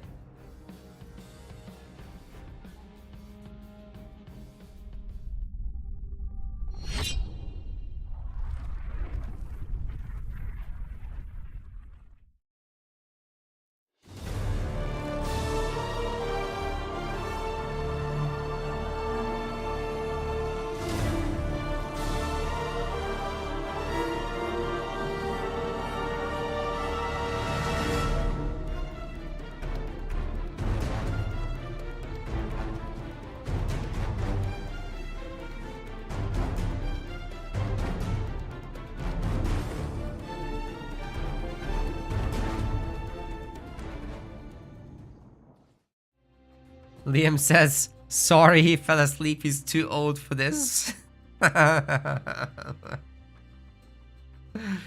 Oh my god. That's so funny.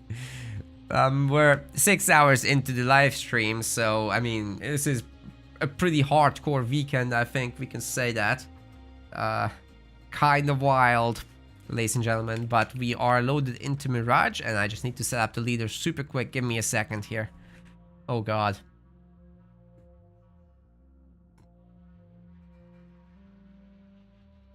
Oh my dog.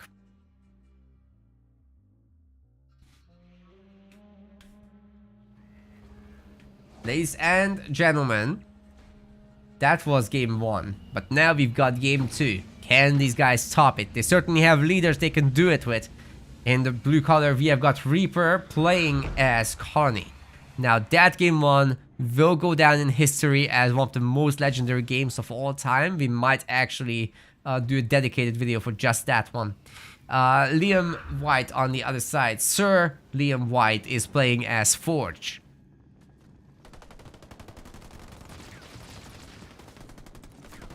Now Forge is certainly capable of going long against Colony, right? You've got an absolutely insane late game with Vultures. You can do so much stuff. You can reinforce with... oh god! Oh god! Liam is getting bonked from every side. Taking a lot of damage there. Yeah, it's all about wiggling this grunt and dodging the shots from the Marine. As you can see, most of them are just flying off in the air. And meanwhile, the chopper can peacefully gather here. Everybody's happy. Except Liam, of course. But he's getting the power node with the Garrison Marine, so that's a pretty quick job there. He's gonna get veterancy from that. It's very safe. He takes very little damage. We'll be following that up with the Forge Hog, and I forgot to do the prediction thing for that legendary game. It's absolutely insane. Whoa. I just did the wrong thing. Sorry. Let's do that again. So Reaper versus Liam is what we're doing. They're going bet. For the viewers, it just started, so it's fair. Is it too late to start playing Halo Wars 2? Absolutely not too late. It's a really good time to start, actually. There's a lot of experienced players that can show you around, and we are doing the first consistent amateur league for the first time in the history of the game. Every year there will be several seasons of amateur leagues. And there's many people that are willing to coach others up. So this is actually probably the best time to start playing Halo Wars 2. Is Liam actually knighted? No. But I did suspect, based on that previous game, that he is part of MI6. So maybe after his service he might get knighted. But then they're pretty secretive, so who knows. They're probably not going to do it, are they? Reaper actually did change that raid camp into a harvester just now. The mini base is eventually probably going to go down.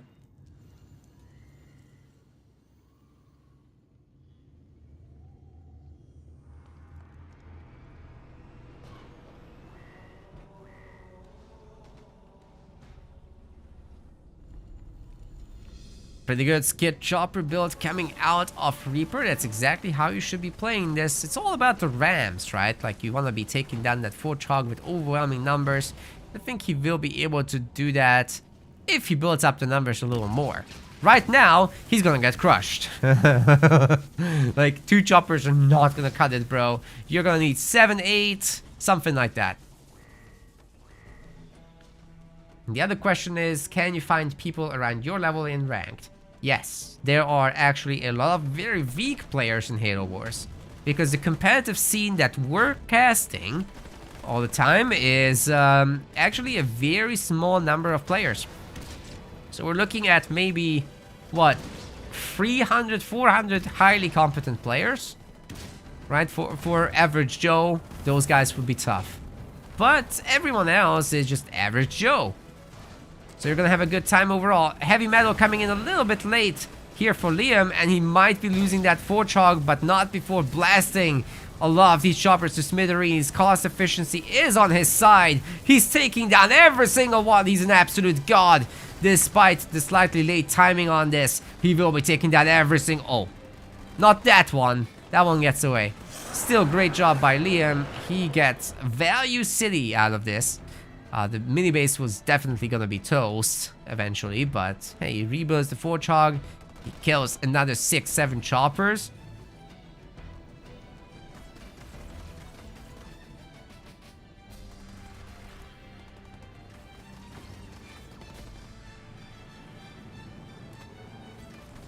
This can go a long, long way. The jackrabbits are, I think, a mistake. Just get choppers. Just get the marines. Just get Forchog along with them, and they'll be doing really, really nicely. Especially if you got mines.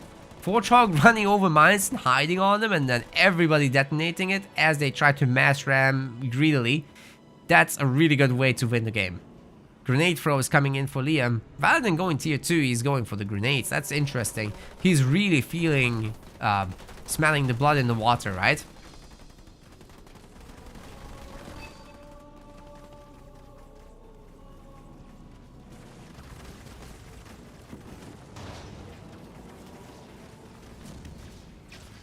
Oh, he misses the shot, but it doesn't matter. All these choppers are weak. I think Liam can just run this down. No problem. Doesn't matter if it takes a few more seconds, right?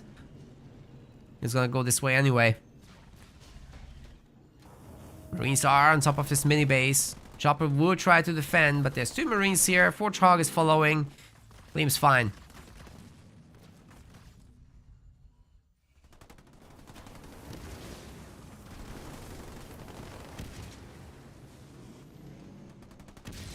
Ooh, another skid down. Dude, the actual resource value that Liam's getting from this absolute massacre is insane.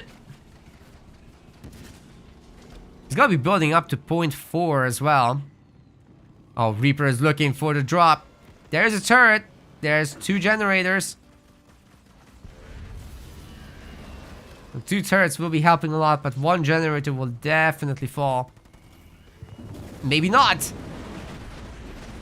Well, that's a really good scatter bomb weakening these units, but there's a heal, so yeah, the turrets just can't take this kind of punishment. Where's the Forchog? It's on the... It's really close, actually. Could be rescuing the base for the most part. I don't think the generator can survive, though. It's just a little bit asking for too much. There's 4 choppers as well. They're gonna be eating the ammo round, but getting some good healing from the engineer swarm.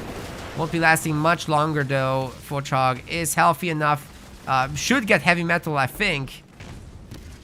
Or he's just gonna run down the choppers again. More resource value for his troubles. It's looking pretty good.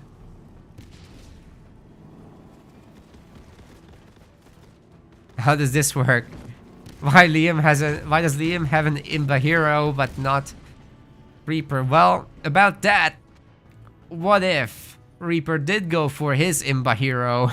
I think he'd be doing fine. And also, why isn't Reaper poking this mini base? He gets it down to, what, 5% hit points and leaves it alive? That's not good. Definitely a bit forgetful, are we? But it is in the middle of a heated tournament with a good amount of points and cash on the line now. It's not too bad.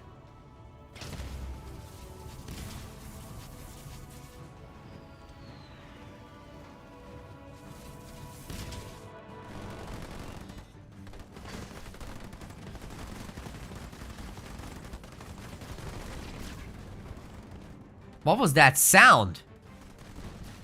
It's the loudest explosion I've ever heard on this map. What was that? Mini base is still totally safe. Reaper's mini here is getting taken down. And we're just gonna go transition it into a safe garage base tier 2 play from Liam. Everything's as expected. Sniper will be taking down the grunt. Marine still shooting from over here. Another mini base will be dead. Also, Reaper's attempting to expand. He would need that.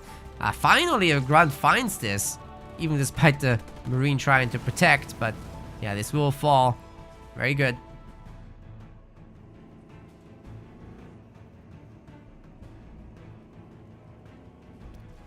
Mini base will be up. Okay, I think some weird thing happened with the suicide grunt sounds.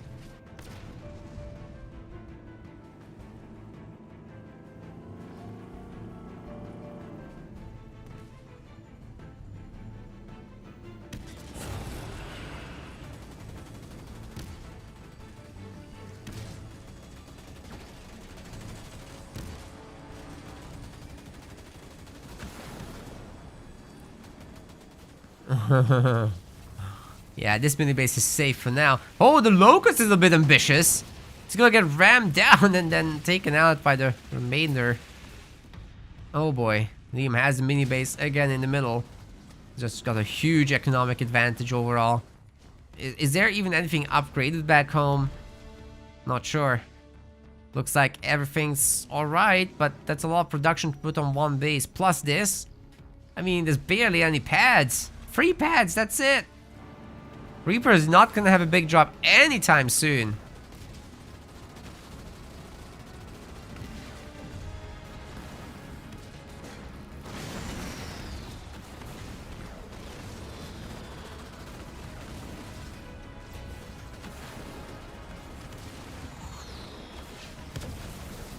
Ay, ay, ay.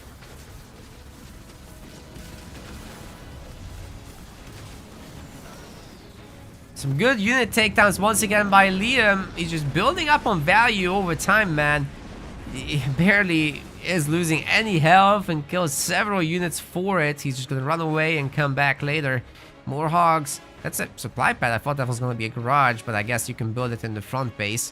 Oh, the mini. That's also good. Got access to it sooner.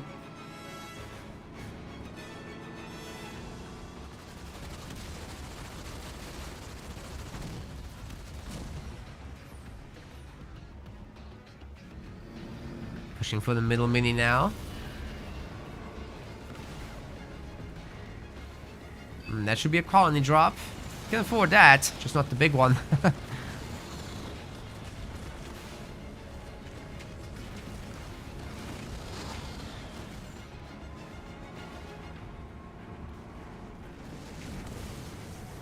Taking this down as well.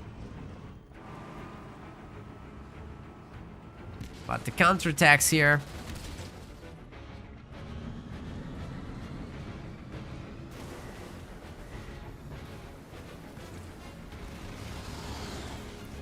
This is a good counterattack, like with the hunters, with the skits, with the engineers. It's gonna be difficult to dislodge this. If the Warthog army was back there, maybe they could do something, but there's an anti-vehicle turret. Funny that the Warthog wasn't the first in line here. It's a shield gen. Oh yeah, it's trying to come up. It's the first thing to target down for sure. Oh, Liam gets a taste of his own medicine. But we're gonna have heavy metal.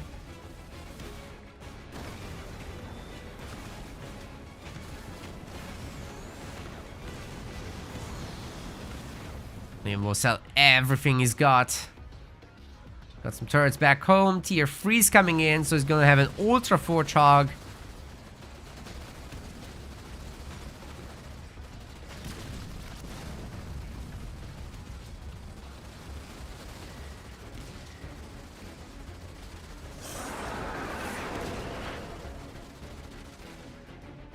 It's gonna be a counterattack. My god. You can't make this up, dude. Liam's tier 3. All he needs is upgraded turrets. He could technically drop a Grizzly back home. Or you could just base trade this. Call in the Grizzlies here. He's got all the minis.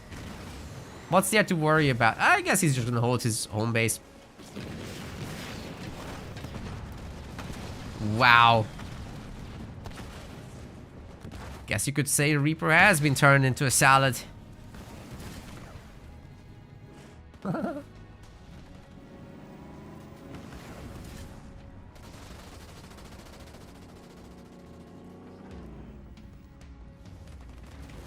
Boys trying to run. Oh, they're getting tagged.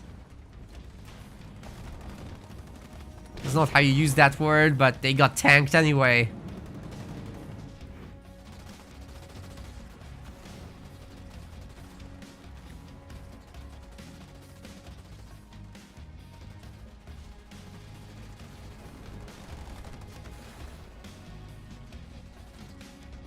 My God.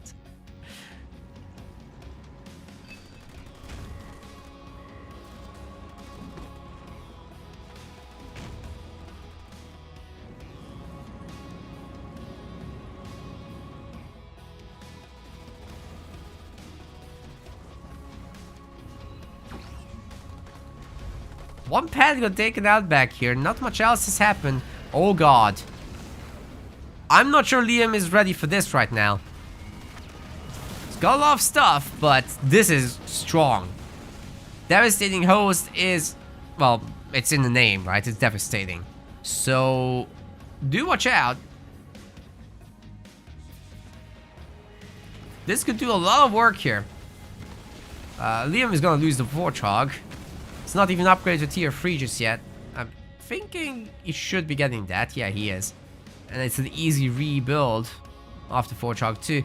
Making vultures is very ambitious right this moment. There is a 2-star Reaver here.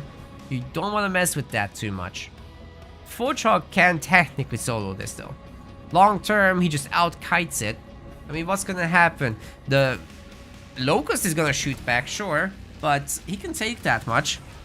And, well, 2 Wraiths, that's easy. Hunters, too slow. Can't reach him. Get outranged as well. Then you combine it with the army.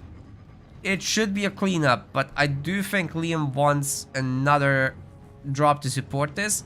At least a Kodiak pair. Up here, whatever. Find a good spot, find a safe spot away from the fight. And then do the thing. He's gonna get more vultures, yes. Very risky, but it could work out. Scouting with a grizzly to buy a base. Now that's something you don't see every day.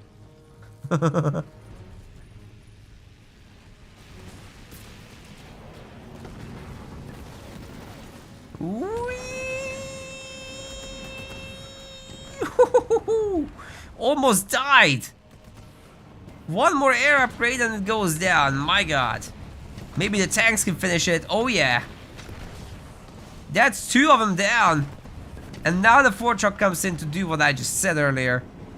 Oh, this is gonna be brutal. Okay, there's no way that Liam loses this now, right? No way.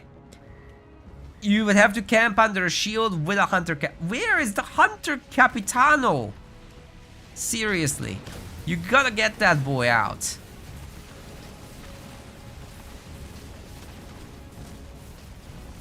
Nuke him. Bam. Nice. Oh, that's a great dodge actually. Gets clipped by it a little bit on the Wolverine, but who cares? It's fine. Vulture just about makes it out. Holy shit. Scatterbomb comes in, heal comes in, heavy metal comes in. Nothing's gonna hurt Liam anymore. This army certainly isn't because it's dead. So is Reaper. Not completely though. This is just 1-1, and we are going to have a game 3 in this losers finals.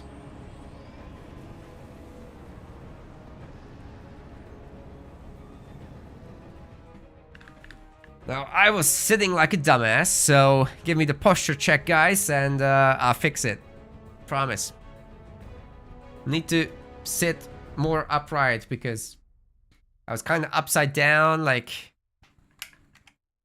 paint me like one of your French girls style, and that's not good long term for your body.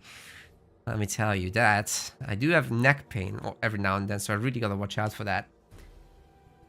People do vault for the next map, says Reaper. Sounds great to me. That's gonna be another action-packed one with the potential for base trades. So, yeah, strap in. We're gonna do that. Let's go.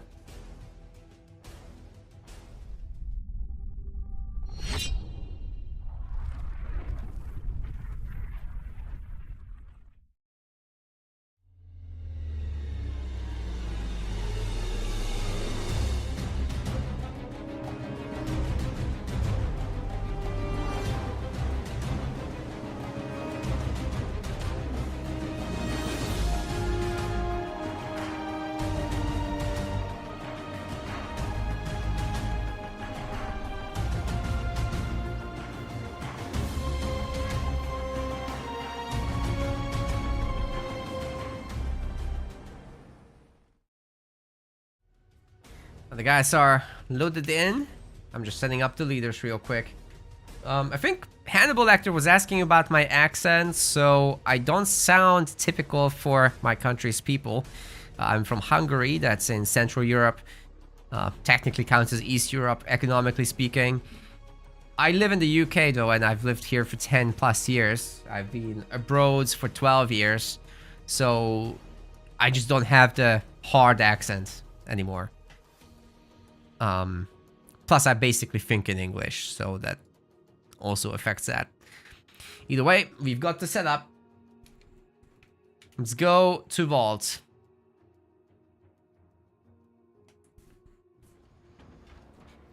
Ladies and gentlemen, it has come to this. We have a decider match here on vault, and Reaper is gonna be picking Forge now. We've seen him twice. Both players making good use. On the other side, we have got Sir Liam White playing as Decimus, a really good pick for this potential late game match here on vault.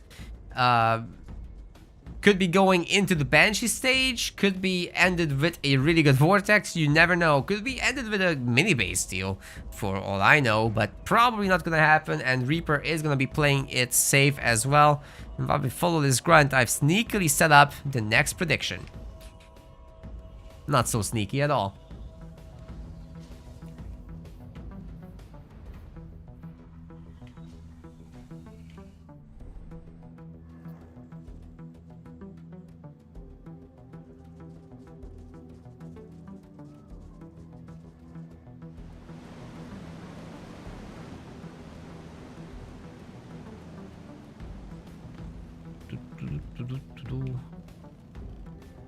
It's a nice mini base pickup.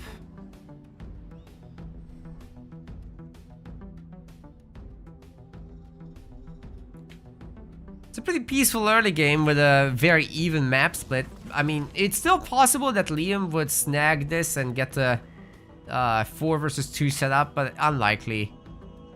It just became a lot more likely. If he moves here, please check that. Liam, you have 300. Check the mini. Liam, too late. When you have 300, you like gotta be like mini base. What? You just vortexed that. But Reaper wasn't making buildings.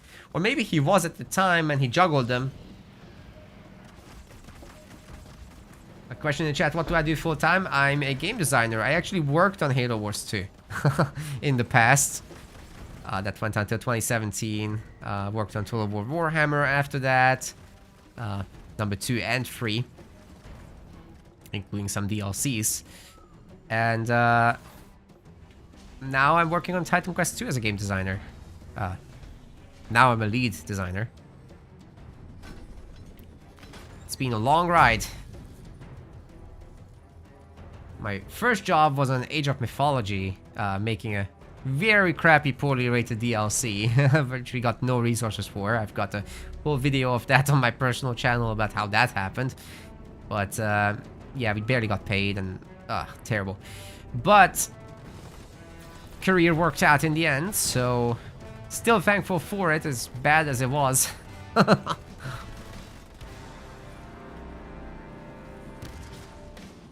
Back to the video game at hand, however. We've got a little bit of chopper pressure coming on the Marines, which is actually a really good way to just reduce the numbers. I really like this. And there's jump back brutes, so the potential to go after the mini bases, but not when the Forge is around. You don't want to mess with that too much. Still one jump back brute here.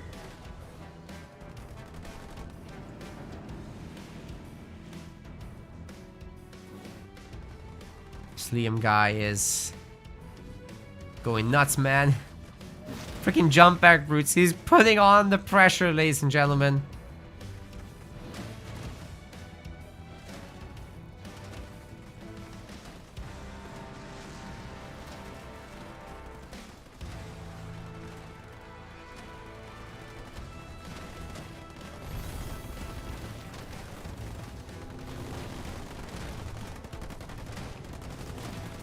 Ooh. Putting Easter eggs in the new game? Maybe. It wouldn't be an Easter egg if I told you.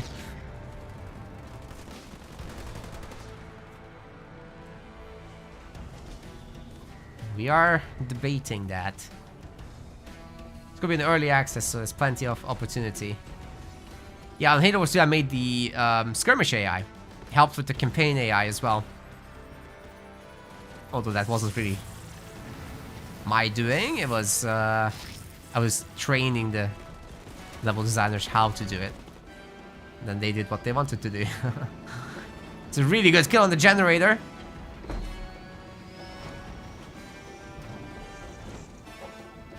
Yeah, we got the AI to micro a little bit. That was pretty new at the time, until... Well, actually it's still like pretty fresh. Like many games' AIs just don't micromanage much. We gave them some not terrible but not great build orders. At least, you know, they're not going like gen and nonsense like that. It works at the basic level. There was not enough time though in just a year and a half of, or sorry, just about 2 years of development. Not enough time to really polish that, so. You can see that in a lot of areas of Halo Wars 2 that it needs... These kind of games need a lot of time and a lot of patching over the years to really become diamonds that are not in the rough. Okay, that's a devastatingly strong army. The suicide ground detonation gets completely thwarted by a decent split. And, you know, this is looking like a good piece of pressure there from Reaper. He's got the base coming up after the fact as well.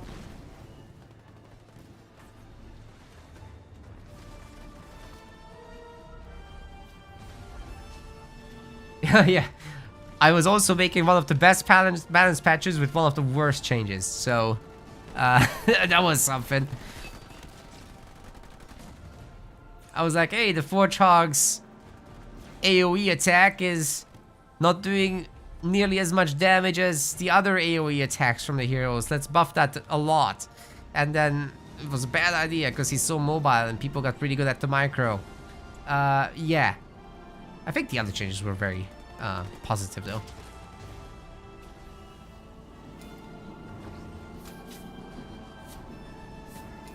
Yeah, then they nerfed the legendary AI where? In the campaign? Or was it in Skirmish? I don't remember that. Because in Skirmish, the legendary AI is just the AI playing the game. It does not cheat in any way. Except the ability to split. That's a little bit over the top, but anything other than that, it's completely just using the player resources. It's using vision and information that it's uncovered.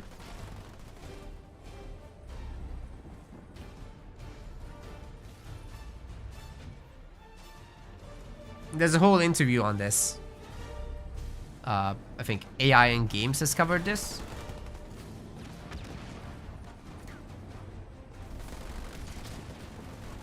So we really tried to make it play it like an RTS. It's just hard and arduous process that needed more time. So sometimes it goes potato, sometimes it breaks in its flow, and that's why the AI isn't that great.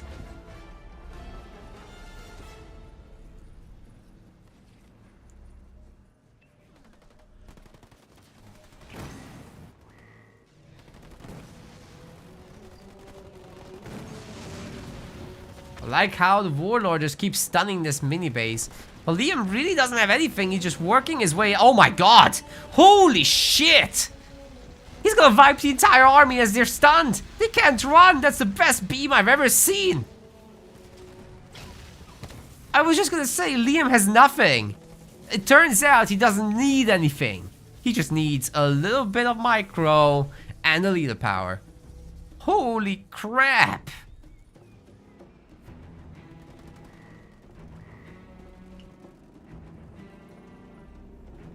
My god!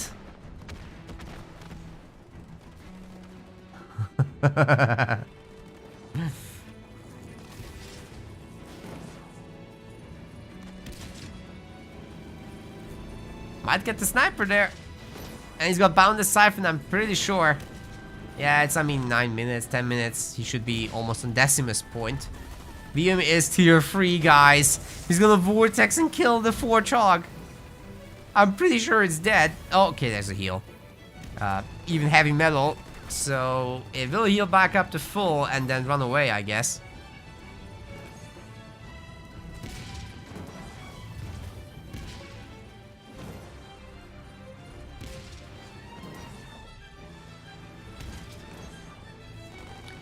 Dude, these stuns are sick. I'm not sure if Warthog will make it out of here. The snipers now, but oh, the Nightingale might turn the tide. There's the Banshees. Holy shit.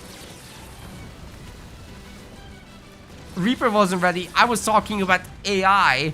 So Liam is like, haha, got you both. There are, to be fair, combat tech Marines here. They're pretty good against this. But you can just fly out of the leader powers, wiggle a little bit with the air, and dodge the majority of those shots. Keep the Marines at long range. And drop a Decimus on them eventually. He's getting there. Buying another base like he's EOD. It's a good cosplay, I'm gonna have to say.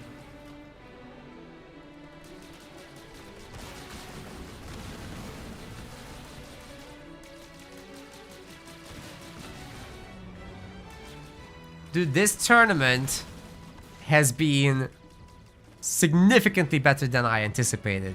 Like, I thought it would be good. These are some pretty good players playing here, right? That's kind of expected, but it just blew past my expectations by far.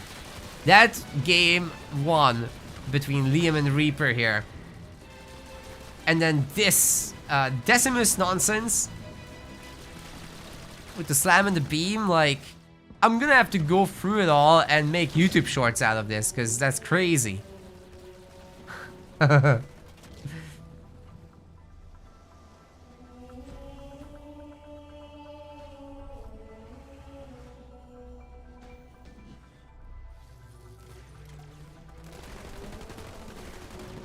Skirmisher, I used to be tougher and smarter. No, that's part of it is some of the patches broke some aspects. Like, if there's balance changes, that's gonna make the build orders not align. So you have to kind of update those build orders, and it's not machine learning either, so there was no time for that. You know, had there been Halo Wars 3, we would have talked about machine learning and adjusting and copying players' playstyles through replay files or something like that, because there probably would have been replays in Halo Wars 3. But yeah, the whole thing got cancelled, so it is what it is. Anyway, it wasn't gonna be a good game, so the directors are crazy. I mean, they almost bankrupted Creative Assembly with their next nonsense, so at least game 2 is relatively faithful to game 1, improves it in many areas. It's not perfect by far. Definitely lacks polish, but I think it's something you guys can enjoy for years to come. I'm enjoying it personally too, so otherwise I wouldn't be here.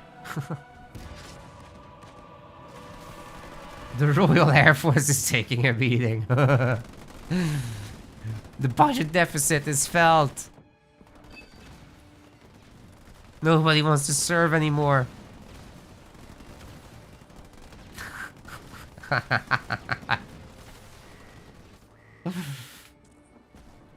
Yeah, I think Liam does have to abandon the Air Force. Oh, there was no air upgrade level 1. Typical. Corruption case. Yep. That'll do it. Want the rockbot to copy you.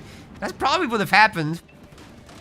It wouldn't be 100%, I don't think. There's no way the implementation would be that clean, but I think that would have been a thing. And, you know, one of the conversations was, if you have a disconnect or a player leaves or resigns in a team game and there's other humans around, then an AI takes over based on a copied personality based on the player's replays in the past. Now that would be team game fairness. And then the ability to reconnect and all that good stuff. Yeah, I mean, the dream, right?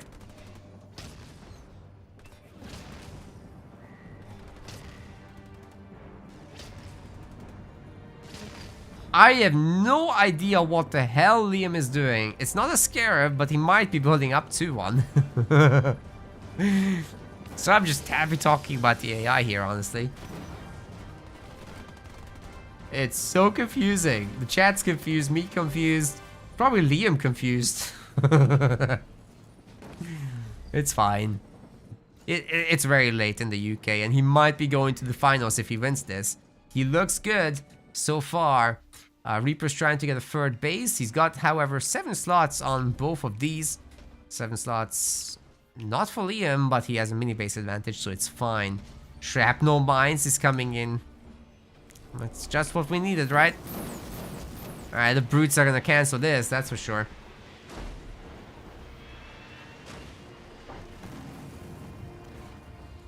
Dude, replays would be so good for content creation. Just, you guys would send me your videos, I would cast them. I would be able to go back into the replay to take a fancy screenshot rather than having to make one in Photoshop. That would be the thumbnail for YouTube. It would be so good, and people would learn the game, and people would be sharing it with each other. It's like, replays are so important, and it was just not done for Halo Wars. It's in the background, by the way. It's like, some stuff is being recorded, but not every action type. Wow. That hurts a lot of the buildings. Liam, don't sit in that. Otherwise, no Reavers for you. That's a pretty important thing right now because there's a bunch of vultures coming in. And guess who can't shoot up? It's Corey. He's gonna eat a lot of nukes there.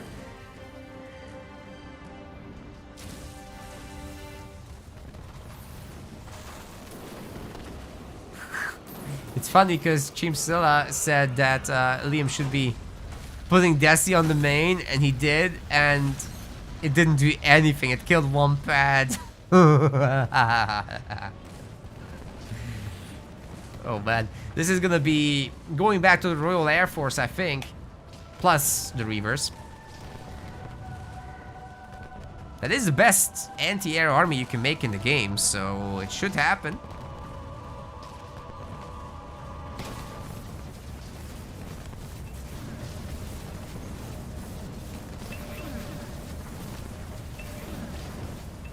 Oh, did not get the Forge Hog and dies. Both heroes are down. Reaper is rich. He needs to get a freaking population upgrade. He finally is doing it. Might be able to get back into this game. This base is definitely gone. It's a question of what's next.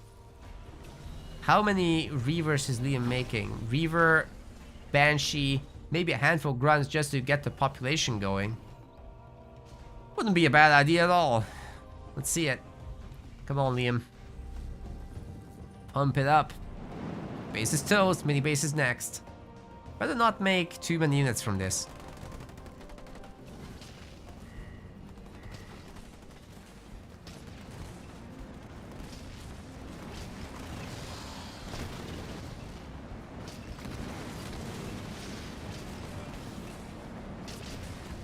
Remember seeing Liam back in the old days, but back then against the pros. Well, he can still play in he was in the pro league yesterday. He can play both of these leagues. He's just at edge skill level where he's probably not going to win the pro league but he can probably win this. So Pro League is just the top 8 players are most likely gonna win, right? That's just how it is. And realistically, it's more like 5 people that can actually win that. This one, it's a little bit more up for grabs. The nukes are still gonna hit. It is detected. Oh my god, Liam's gonna lose the base.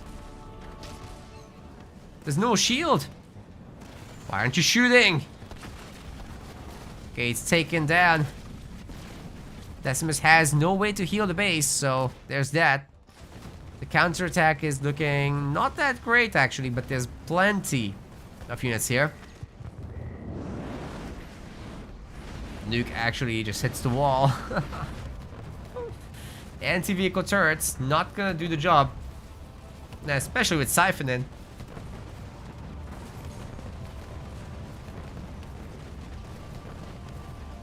Reaper's expansion here is definitely not safe.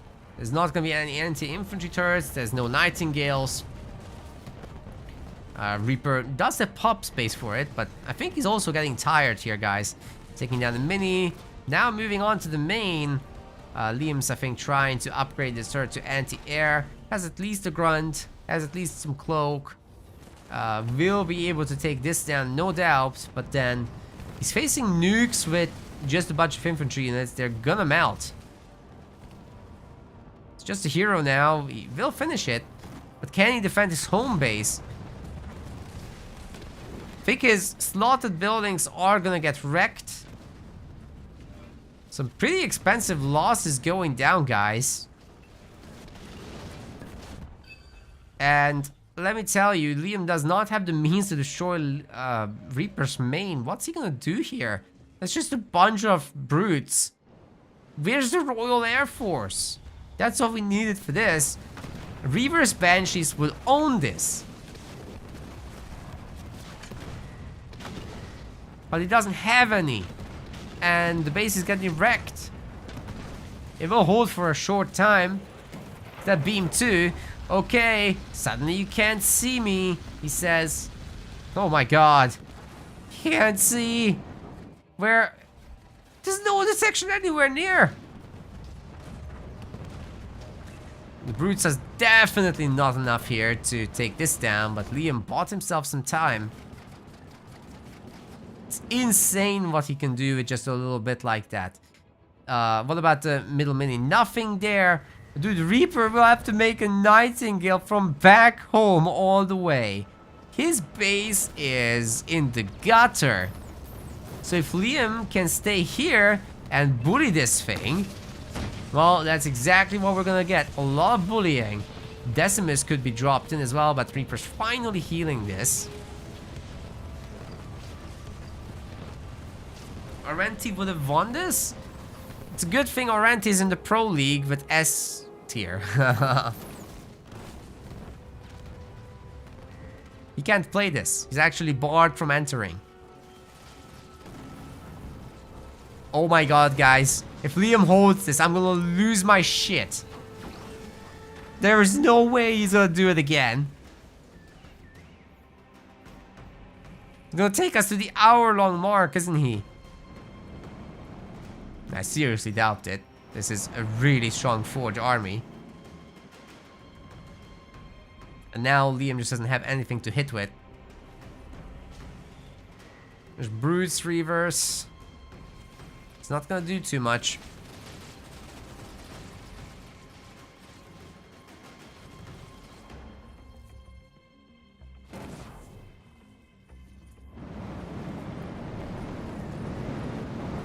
Yep, a very, very powerful army for sure. Why isn't the Forge Truck coming? Where is he going? Oh, to pick off these? Right. Yeah, he doesn't want the base anymore. It's gonna take too long to get there, so why not just nuke Liam's bases? They're pretty weak. There's no shield on it. Liam doesn't have money. So base losses will be devastating at this point. Kodiak drop. Yeah, this just ensures that that's gonna go down. Yeah, I think any hopes of Liam surviving here are gonna be short-lived. This stuff is toast. Cloaking Gen's gonna be first. Holy shit. Those grunts just ate the nuke. That's one vulture down. But meanwhile, the Kodiaks is shelling this from a long distance. And like I said, Liam cannot afford losing buildings here. Reaver going down one after the other.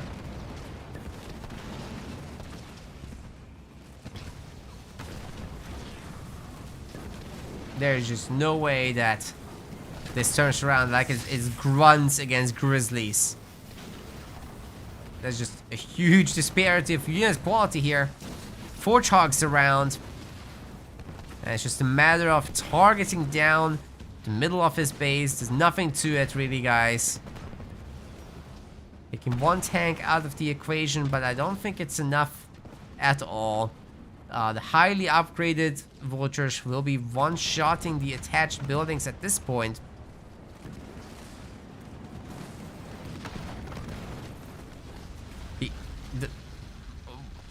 Don't tell me that Liam can hold this. There's no freaking way. I'm losing my mind. Nope, he can't.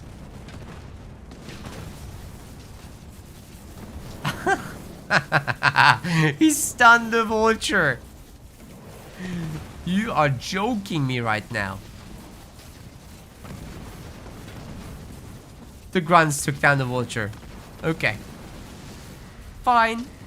There's gonna be Siphon. He can kill the tank. He can do it. Oh my god. There is no way.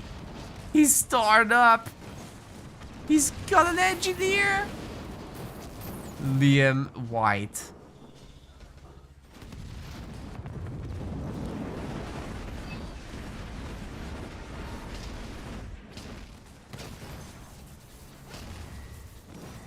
Okay, another nuke's coming in. That's gonna be that. Fury. He mad. Look at that stutter step micro to reset the animations. This is over, ladies and gentlemen. There is no freaking way. Reaper moves on into the grand finals and will be fighting against Stormy once more. Really good effort by Liam, but today he'll just be 3rd place, but as his reward, he can go to bed. He's also gonna get a money prize, of course. Pretty good business. GG's. And the thing you've all been waiting for, ladies and gentlemen, we are going to the grand finals. Ooh, that was sick. A 2-1 series to end this, and another best of 5 is coming up right now. So good to see so many of you today.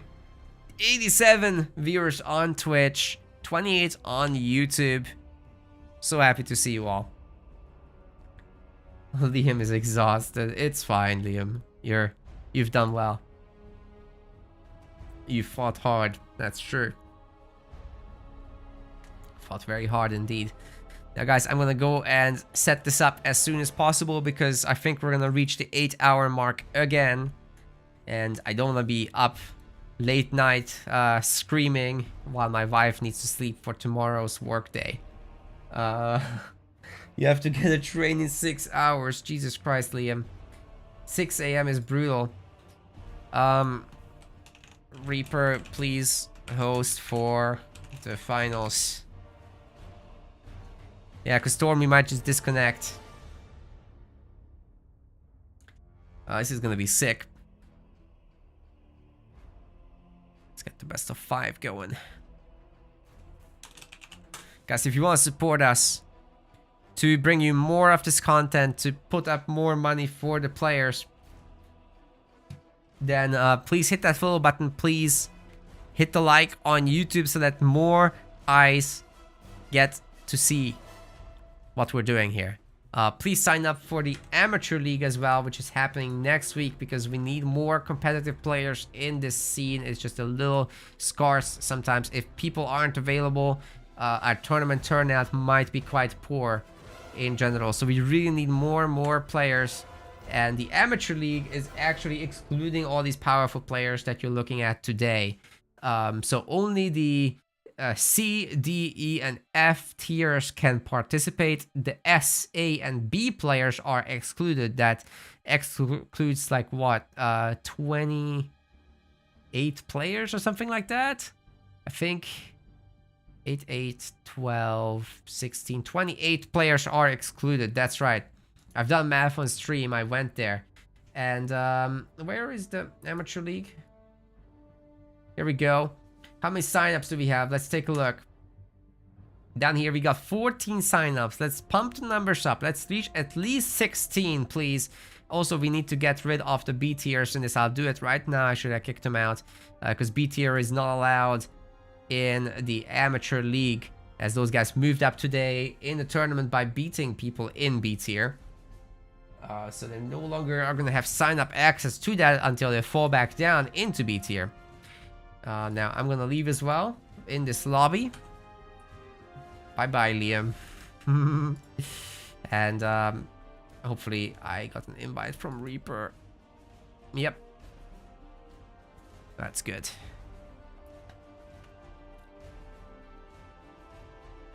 Donate through the website. You can absolutely do it.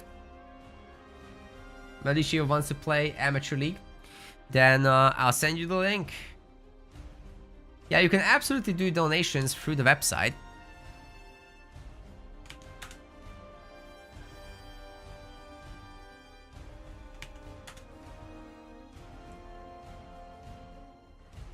I'll show you that in a second. So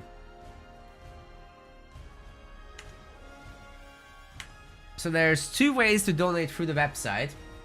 You can either A, use the subscription system, which is just a monthly recurring subscription. You're used to this from Twitch already. It's the same thing, but there's no middleman like Twitch who takes half the cash. So this is going just directly to us, and you still get perks. Some of them probably better than what Twitch is offering, although it doesn't work in combination. You get into a secret Discord channel. You also get some exclusive news, VIP role on Twitch, and so on and so forth. At the higher tiers, you can request a podcast topic, or you can get game sessions with our staff as a reward. And this helps us with the project upkeep costs. There's quite a few of them. If you've read our past financial reports, we're around 60% lossy at the moment. And for the end of the year, I really want to push to reach neutrality on that, to just break even. And then with really good sponsorship offers like we have with our affiliate at the moment, HelloFresh, I really hope to be able to turn that around into something profitable. Then we can start increasing the prize pools and stuff like that. So HelloFresh, you basically get some food delivered to you, become a new subscriber to them. It's really high quality food actually, and you can very quickly make some easy meals. With that, you'll be supporting us significantly. So you basically get a $30 subscription with them, and we will receive $200 if you're based in the US. If you're based in West Europe, then it's $50 that we will receive. But it's still a pretty good offer, cost-effective way to support us. And you can directly support the tournaments as well, so that the players have a better time. Already £280 were raised for the Pro League, 150 for the Rising Star League, just boosting our provided prize pools even further. So you can check all those out with the MetaPlace website.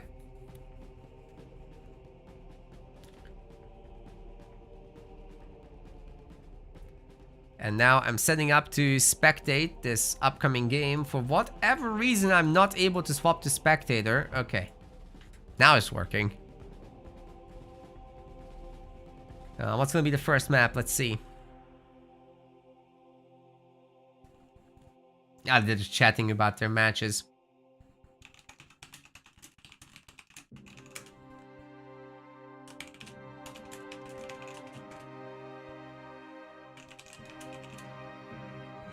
They want to know who chooses the map. They don't know. The higher seed. Whoever has the better seed. which is Stormy.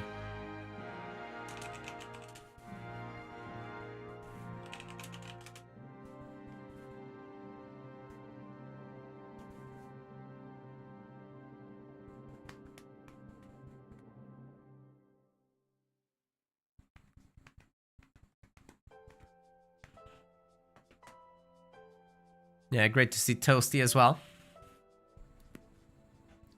Very happy to be back.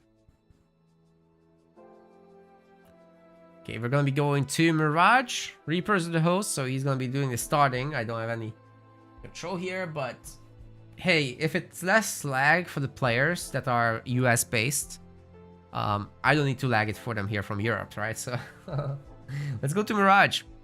Kick off these grand finals.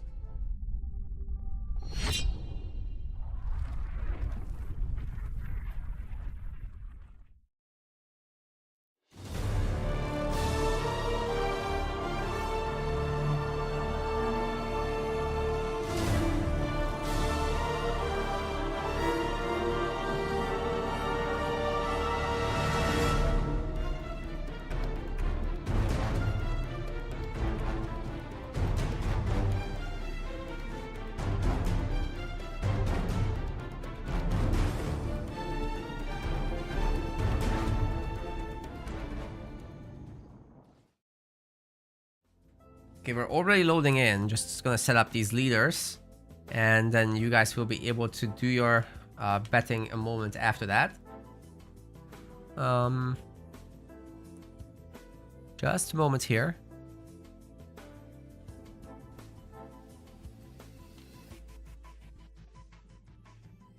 And you can start predicting. Very good. Ladies and gentlemen, welcome to the grand finals of the Rising Star League. I almost said amateur, but that's coming next week. The Rising Star League's grand finals. That's right. First qualifier for this thing. In the blue color, we have got Stormy playing as Captain Cutter. And on the other side, in the red, we have got Reaper playing as Decimus. There are 350 pounds on the line in this league. Now these are just qualifiers, so those are individually 50 pounds, and there will be 2 of them. Then 8 people get invited into the main event based on their overall score that they receive from their placements. Place higher in the individual qualifiers, you get more points. Pretty simple stuff. Yeah, and we'll invite the top 8. So it's worth participating in both to maximize your points and obviously your money winnings. But the big deal one is definitely the main event. So if you win the first, you don't have to play the second. You'll still get in. But for top seed, you probably want to play both. Get easier matches that way. Now, as for this matchup, Cutter is going to be pretty well off in the initial stages. You get the center mini. You pop these garrisons full of snipers. Very easy to hold from there. But Decimus has got a lot going for himself in tier 2. When you get out your rangers, when you get out your pack butter grunts, and then you're gonna be getting your boundless siphon as well. So all that really adds up a lot.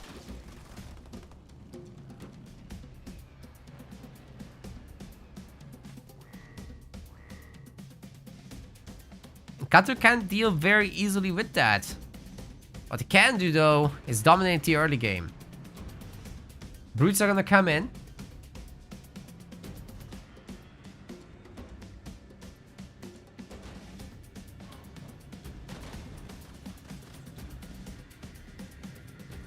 Stormy's gonna move up with a sniper. A wiggle with a V. Yeah, I love Wiggles. They're so good.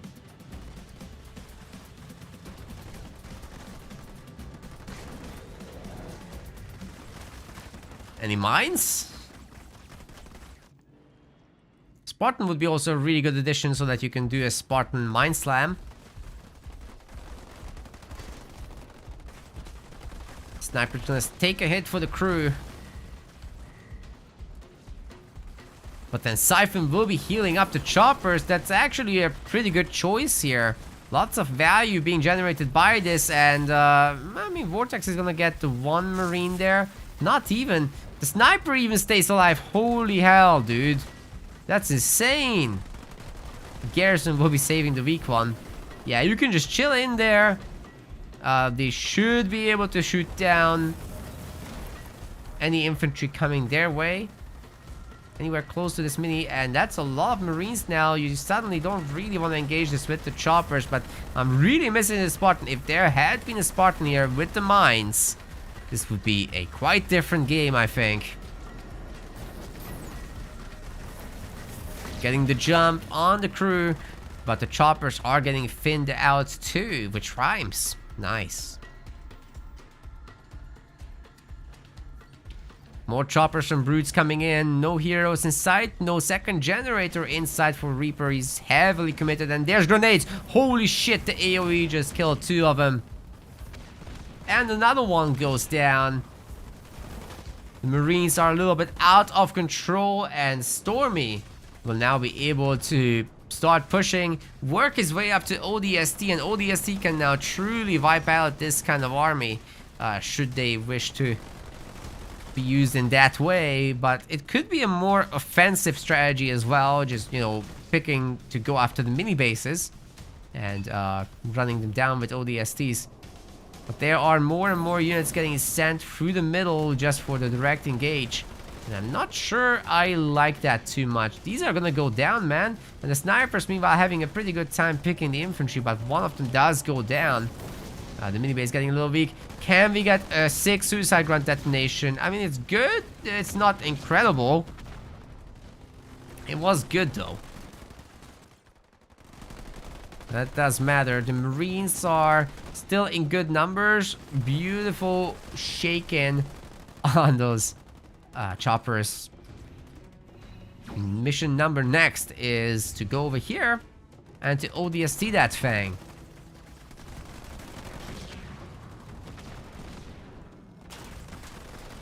There's no more choppers. What choppers? They never got upgraded either. So, it is what it is with that. You know, Stormy could just make a second gen. Oh, already done. It's making turrets, of course. So, we can go tier 2. He can take over a mini base if he wants. He could go in and bully that thing. The weak extractor is such a good target. You gotta be wary of the glassing beam, however. That can definitely nullify an ODST drop if you have the satchels in the same location. That's not great if that happens. Yeah, suicide grunts do care a little bit about the grenades. And some good takedowns do happen here. But guess what? They're pretty good at cleaning garrisons up.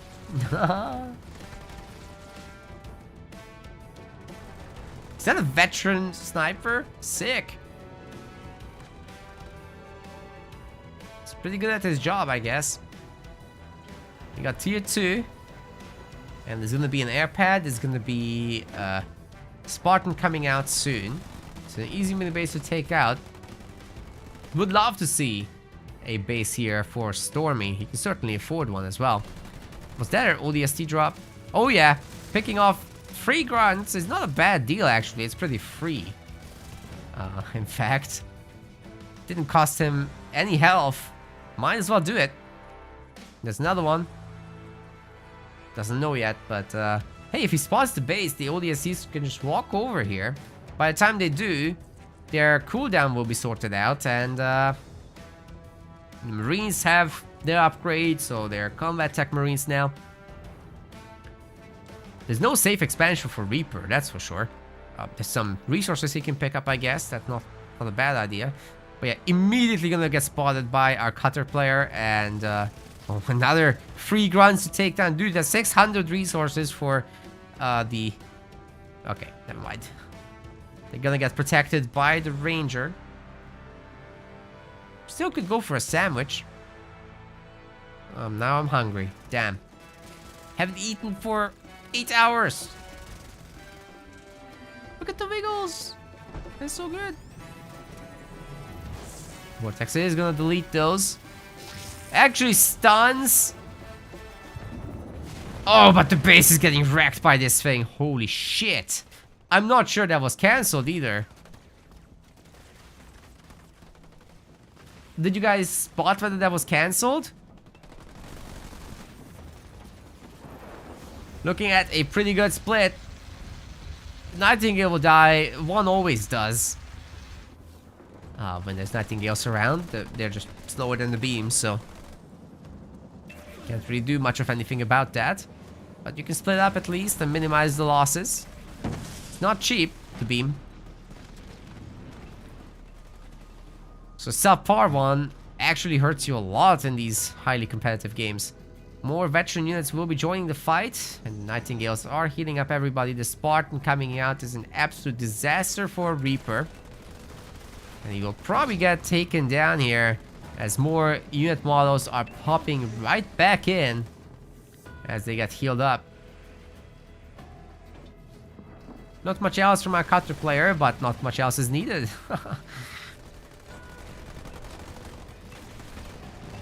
Spartan lasers getting researched. Could have been a population upgrade instead, to be fair, and then the Spartan laser, but it is what it is.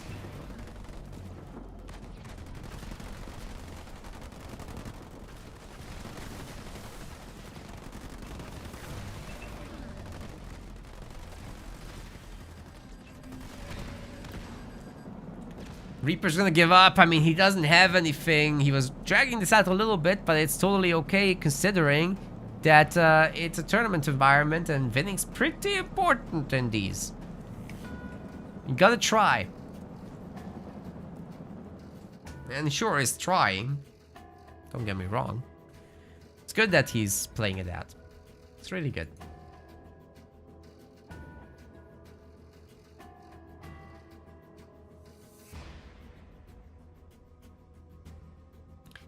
The next map is gonna be Bedrock. We're wasting no time, and these players also wanna be quite efficient with theirs, so let's respect it and let's go.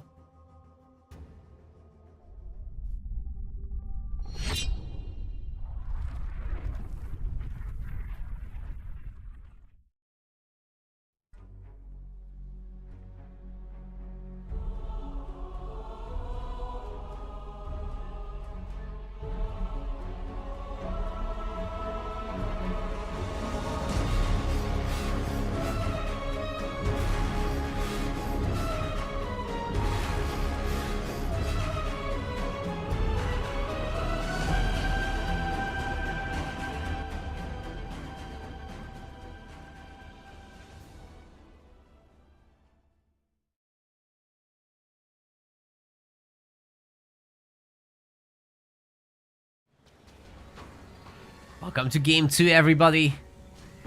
In the blue color, this is Stormy. He's gonna be going for Shipmaster. On the other side of the map, in the red color, this is a Reaper Salad.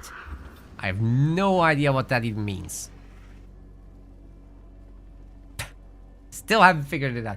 He's Cutter, so might have an opportunity for vengeance here. You've seen him playing some pretty good Cutter before against Liam, so I could totally imagine him dragging this out into the late game and getting some kind of veteran stick stacking going. Once again, Generator 3rd, Armory 4th. It's very early for a Cutter. It's gonna be a mini base as well. Can't afford the Spartan immediately with the mini base, nor can you afford it with the Generator upgrade, so what does this really do? To be fair, it's much harder when you're getting bullied by grunts and can't gather the center resources, so there is that aspect. But I still can't make the Spartan. I think this should be a Armory 5th, guys, honestly. You will get it a little bit sooner than that, but the few seconds... I mean, at least you would gain resources in the meantime, right? That does matter. It's a double extractor build from Stormy, so... Guys, I think this is pressurable. You could get out some Hellbringers and do some serious damage here. But you have to keep in mind, this is actually a pretty solid Stormy that we're looking at. He's gonna have a turret probably. He's gonna have suicide grunts or brutes. And he can see everything from here. Whatever's gonna happen, he knows. The only thing he can't see is what's on this mini base, but I think he will be able to briefly see what comes out of it. Not that there's anything on it at the moment. A barracks on this side. That's a bit harder to spot though. Look at the... sorry. You can hopefully see what goes past here, but if they rallied correctly, then not gonna be the case. If you rally to the middle of the global rally point, yeah, you're gonna see everything. Spartan doesn't like that fact. He's gonna take care of it.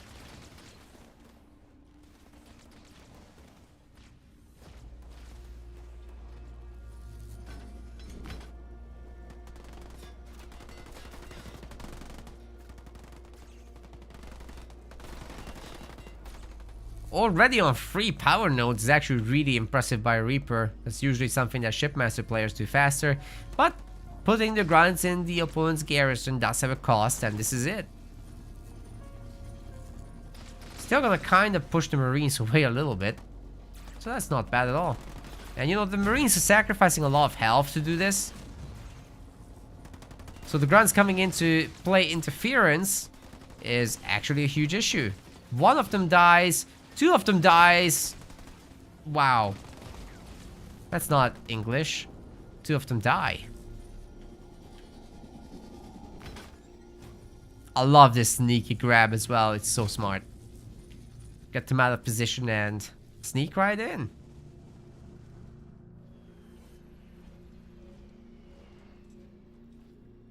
Love the generator in the back. That's something that's not going to be touched for a long time.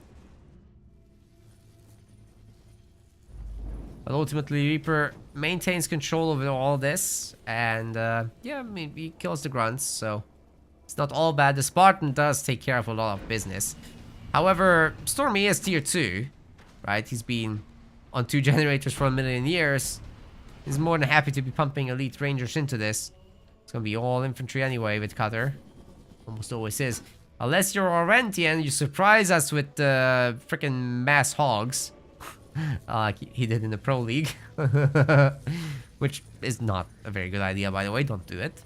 You gotta be kind of ahead, and you gotta pair it with something that Cutter is good at, like Dispersion Nozzle Hellbringers.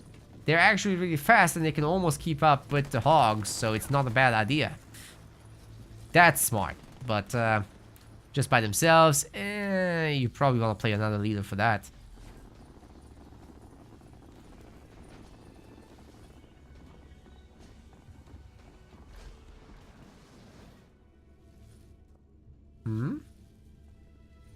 Heard an explosion. What was that? So confused. Everything looks the same. Engineers getting pumped out. It's not a bad idea at all in these early stages, because if there's some kind of leader power shenanigans, then at least you can mitigate with that thing. I like the snipers, but you're gonna have to micro real hard to make this work. They cannot allow the rangers to move closer, because as they inch closer, they just keep shooting. And if you turn your back in infantry war, you're gonna be losing. Who would have thunk? They also really good counter to high ground business.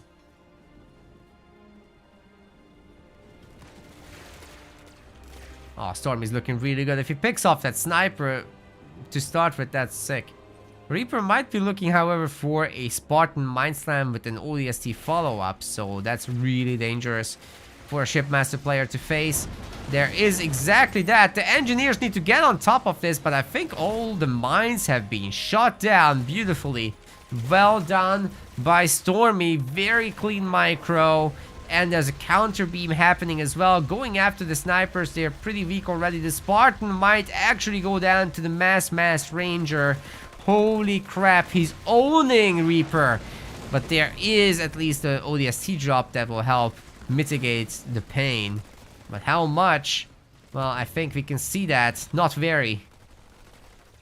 Not very much. 2 of the ODSTs are already dead. The 3rd one running with their tails between their legs. And there's no sniper left, so they can't even pepper this army back anymore. 5 power nodes versus 0 is what this is gonna look like in a moment. Another sniper bites the dust. Stormy OP? You might be moving on to the next tier soon. Just manhandling these boys. Damn, he's really good.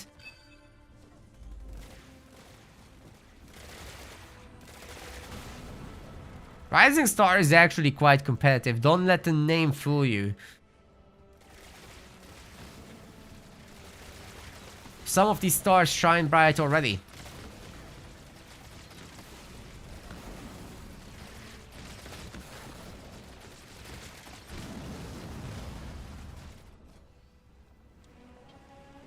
Grenade throw? No, that's not the way forward. These Rangers are gonna absolutely crap on that. Maybe Warthogs, maybe Hellbringers together. That could be good. Or you might throw the absolute hell out of snipers. That can also do a trick, but against these numbers, it's not realistic, I don't think. Base has been destroyed. More stuff getting picked off. There's more sniper attempts. I just don't think the numbers are there. And when you have 4 engineers, none of which are unicorns yet, by the way. The unicorns are coming soon.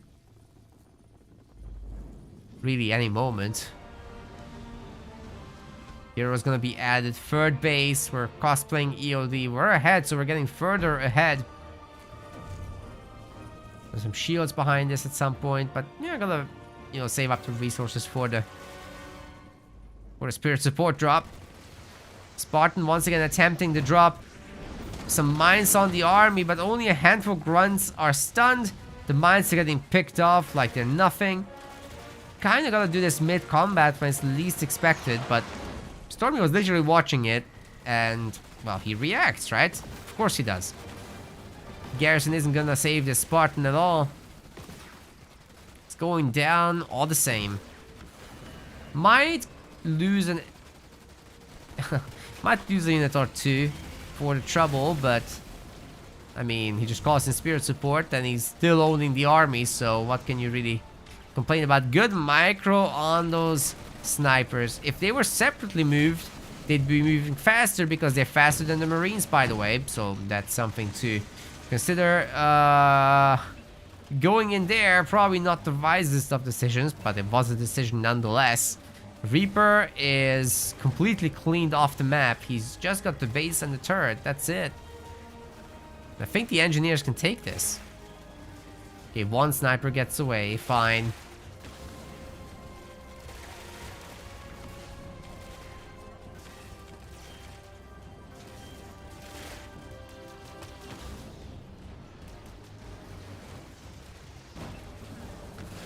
Oof.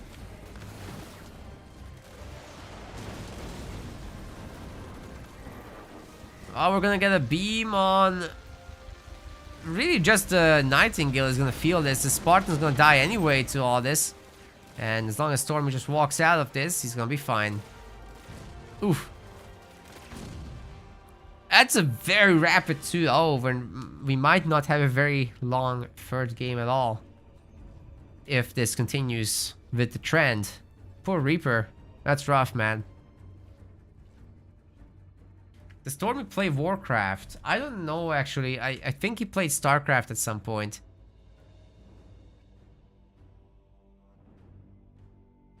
I'm not sure. You'll have to ask him. Just hop in the MetaPlays Discord or something. Yeah, that was brutal, guys. Better than Orenti. I mean, maybe. It's entirely possible that we put him in the wrong bracket, but he didn't play the Pro League yesterday, I don't think, or did he?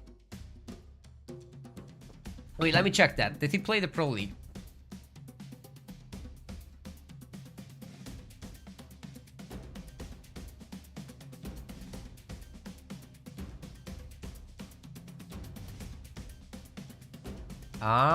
He did not play the Pro League.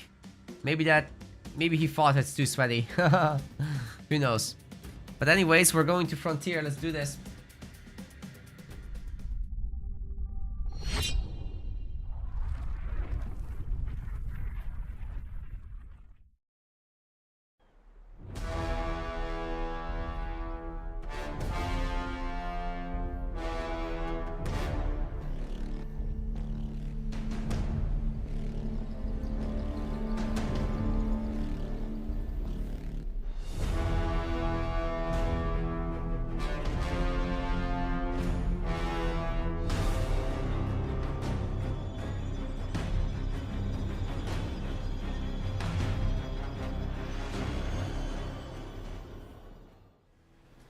Alright, ladies and gentlemen, welcome to Frontier in the blue color.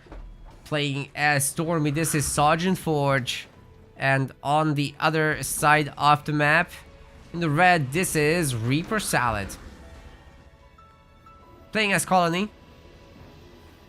Should be a pretty good matchup for Colony. I'm not entirely convinced by the whole Forge idea here. It could be problematic, but you know, if you get a really good UNSC tier 1 going, that can go a long way for sure.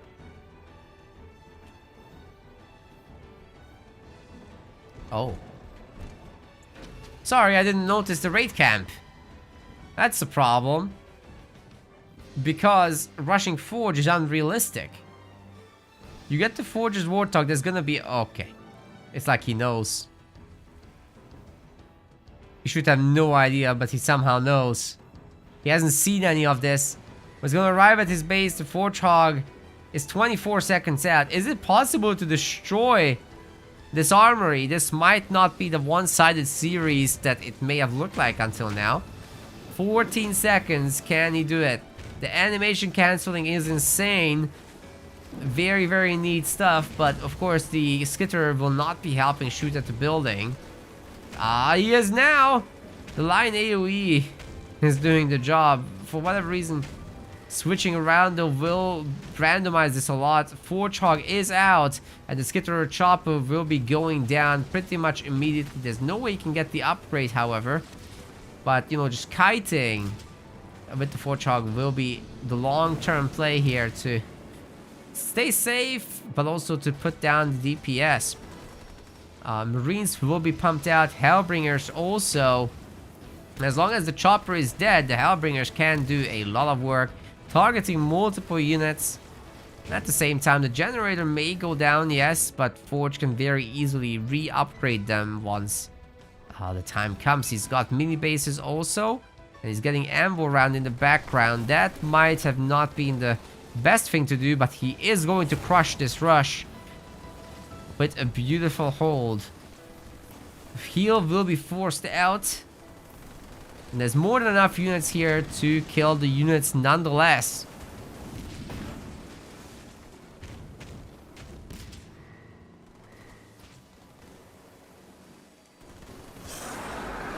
Wow. He's got such a good read on his opponent. He lost a generator and an armory, so what? Second generator, that's right. That's how you come back from this. The Warthog can just go and heal up. And then the infantry can do whatever they want, like take power nodes.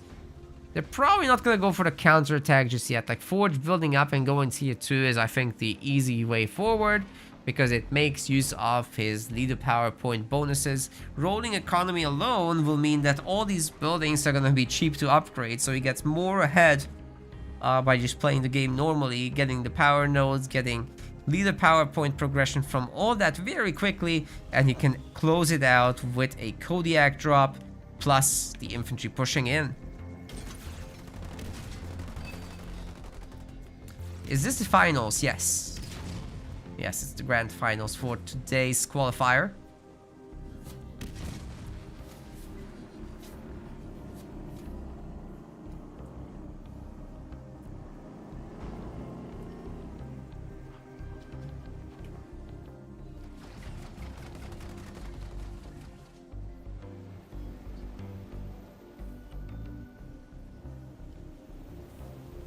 Perfect heal for the infantry. Don't even have to go restoration drones on this map, so Can get a lot of value out of it. It's still good to have it in combat though later, but much later. You don't want to think about that right now. Get heavy metal, get rolling economy, get scatter bomb, the Kodiak drop, grizzlies, and maybe then restoration drones.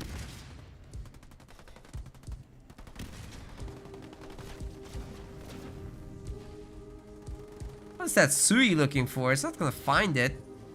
Whatever it is. It's gonna find a Forchog, dude. Ay. That's discouraging. Reaper's gonna get the second generator, but he doesn't even have resources to get the Capitano going. If he gets attacked now, dude, if he gets freaking fourth pointed here by Stormy. Oh my goodness. There's a second base coming up for the man. He's gonna have all the upgrade supply pads in the world. Not yet, for whatever reason. He wants tier 2 now, which is fine. But after the fact, you probably want the supply pad upgrades and all that business. Nah, he's playing it super secure, guys. Like, he's gonna get out Warthog just in case there's some shenanigans happening later. 5 power nodes to 0. Third base. He's going full EOD with this. Stormy is so good. He does belong in the Pro League. I really want to see him there. This is nuts.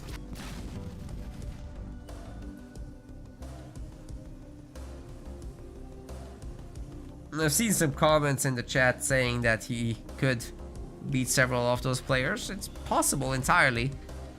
He's looking super solid. But it has to happen. It actually has to happen. If it doesn't happen, then it doesn't happen, right? So...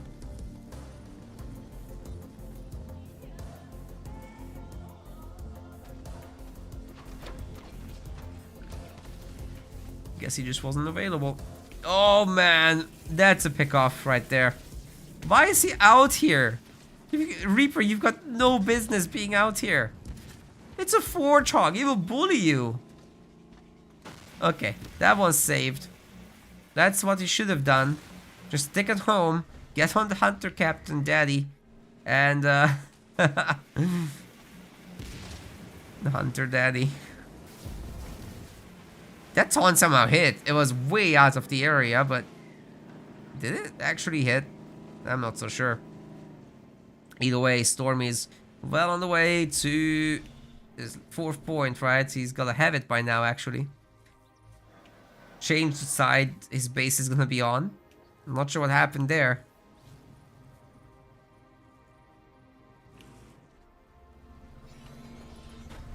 We're just chilling here.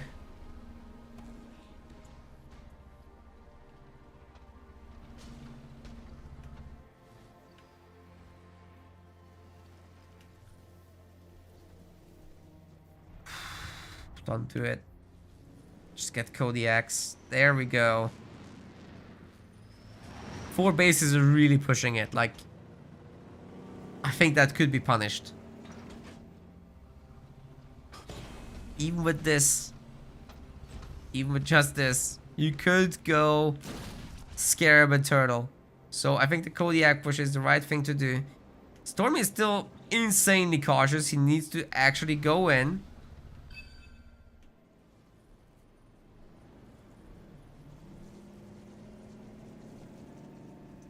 Take a look what's going on. Understand that a Kodiak push would be devastating, and then actually move these guys up a bit. Because how do you stop all this? You don't. That's the answer. Could go tier 3, could get the Forchog upgrade again. And be even more powerful with that. But yeah, he's gonna face a Hunter under a shield. There's gonna be Reavers, there's gonna be Engineers. Maybe a Shroud, and then the next mission is definitely the Scarab. Easier said than done, but certainly viable. Yeah, Warthog's gonna look. And I think it's time to move up the Kodiaks now. Now he knows everything. There's nothing else to see. Oh, I mean, you can take out that, yeah, of course. Guys, it's not over. Don't call it. I see what you're doing in the chat. Here's the thing. If there's a Scarab, if that Scarab levels up, Forge is in trouble. It's very unlikely, but it's not impossible. We've seen crazier things today. A good Scarab Turtle can go a super long way, but our Forge here has the entire map, so there is that. I give Reaper a 5% chance to pull it off. Stormy will have to make mistakes. He will have to ineffectively use armies. The way you counter that stuff is you actually break the economy buildings. Harvesters, extractors, break those, and there's never going to be a Scarab. But if he's allowed to chill under the shield, if he can get cloaking in tier 3, there's actually a high risk of something like that happening. And you know those focus beams are extremely insane on skits. Like, it's really threatening. It's a Nightingale kill right there. And the hero will be just teleporting home. He doesn't need to risk himself. There's a tier 3 Forge Hog after all, so just chill under the shield and wait it out. Lots of Marines here. The shield is already at half health. The Hunter Captain is on a mission to defeat all this. He's healing up in the process. Might be able to... he's not enough time to chart up his own shields. The Forge Hog is an absolute menace. Tier 3 versus Tier 2 hero. I'm not sure he can hold. This is why I said 5%. It's extremely unlikely that it would happen. Oh my god, here come the Grizzlies. This game is potentially over. The entire series could be decided by this one push, ladies and gentlemen. The tournament is decided by Stormy. He's not gonna allow this to happen. Yeah, of course not. Of course not. He was too far ahead. How could he throw this? He's such a good player. Obviously, he's gonna do his absolute best to make this happen. He's done this a million times. He's gonna be your #1 player today for this qualifier. And, you know, move up a little bit on the ladder for sure as a result. And almost guaranteed to be part of the main event for Rising Star. Beautifully done. GG's.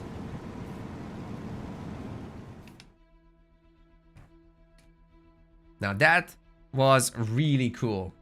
What a tournament today. Thanks to everybody for playing. Stormy and Reaper in particular, because they stuck around for so long, and Liam as well with the 3rd place there. I think he really put in the work too, and will be getting up early in the morning after all this. The 3-0 might be a little devastating, but some words of encouragement for Reaper. You've done super well. You've defeated Liam. You're 2nd place. You're still walking away with some money. So it's overall pretty good, and the invite to the main event is essentially guaranteed. So I think Reaper did great there as well. Make sure it shows this. Yep. Then you guys can have your points. Stormy voters get a little bit tiny returns. Enjoy. 1% gain. And the end results will be as follows. We have got Stormy in 1st place, Reaper in 2nd, Surly in 3rd, and Psyalac 4th. So these guys will be walking away with quite a bit of points today. And then we've got others as well. Love Guru Caleb gets the 5th place points. Ram Dash gets disqualified today because he didn't feel like playing after a while, which is, you know, very unfortunate for him. Very unfortunate indeed. Apex Sean will be walking away with 7th place. Scorpionlawz 8th place, so this is pretty good. Hero Absolution actually getting knocked out quite early today. Yeah, all these guys got a lot of points, and a bunch of people are moving up the tier list a little bit, but sadly not everybody was able to play at this time. There is a hurricane in the US, or there was. Yeah. Does he stay in Rising Star or does he get promoted? So he can, A tier players are the fortunate ones. They can play in both Pro League, where they'll be facing the absolute titans in S tier, or they can play this, where they are the likely favorites and will likely win. You have to beat an S tier player in order to be S tier, but you can already play in the Pro League if you're A tier. So Liam, for example, he played in both, right? He has the power to do so. Psyalac, he also played both, I'm pretty sure. So you can do all of that. And, you know, next week is gonna be the Amateur League. But next week, the main channel will be covering, actually, Company of Heroes 3.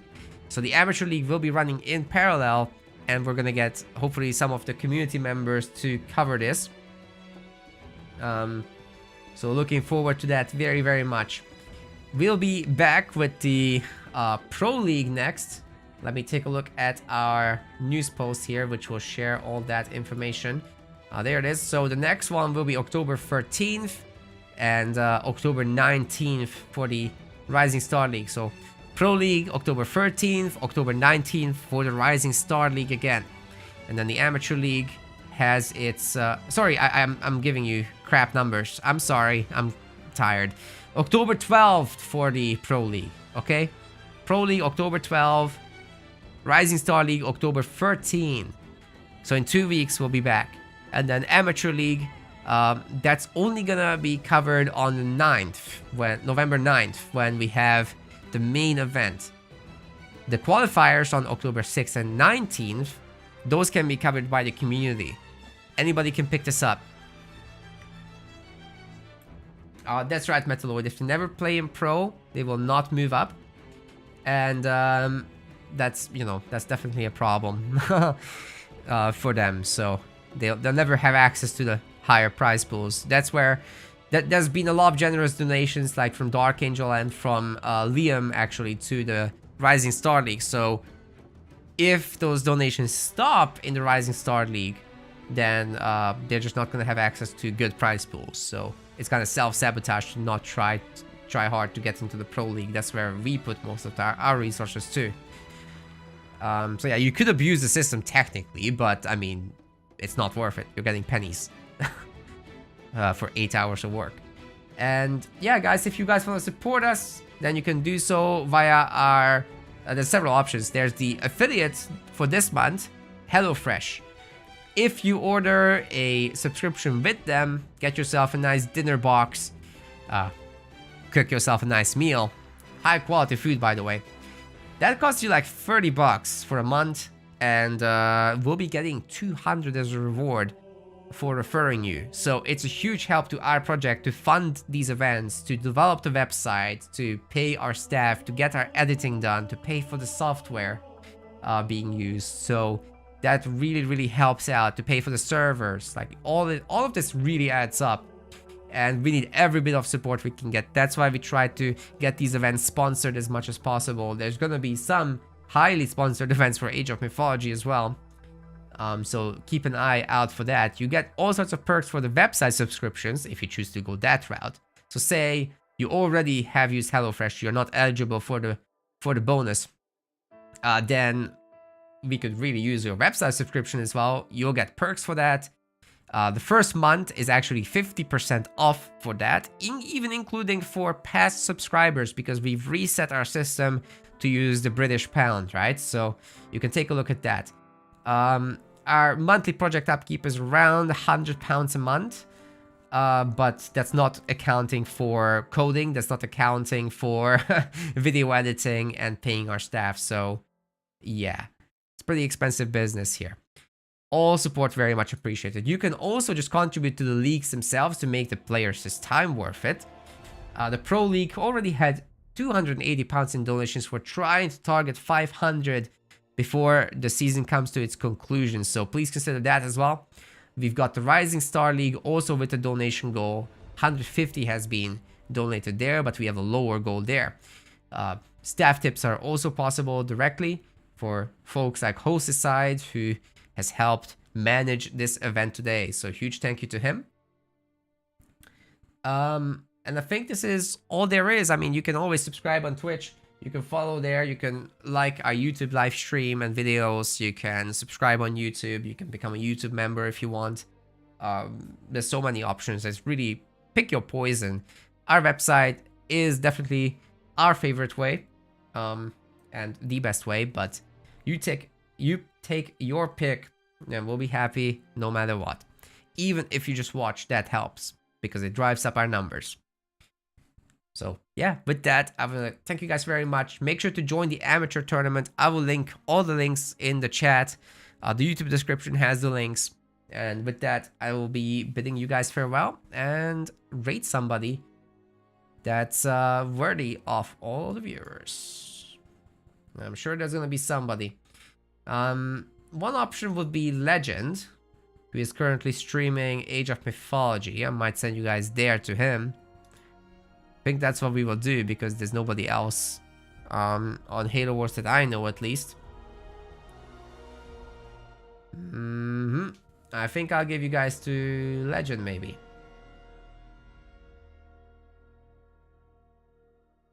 What is he doing?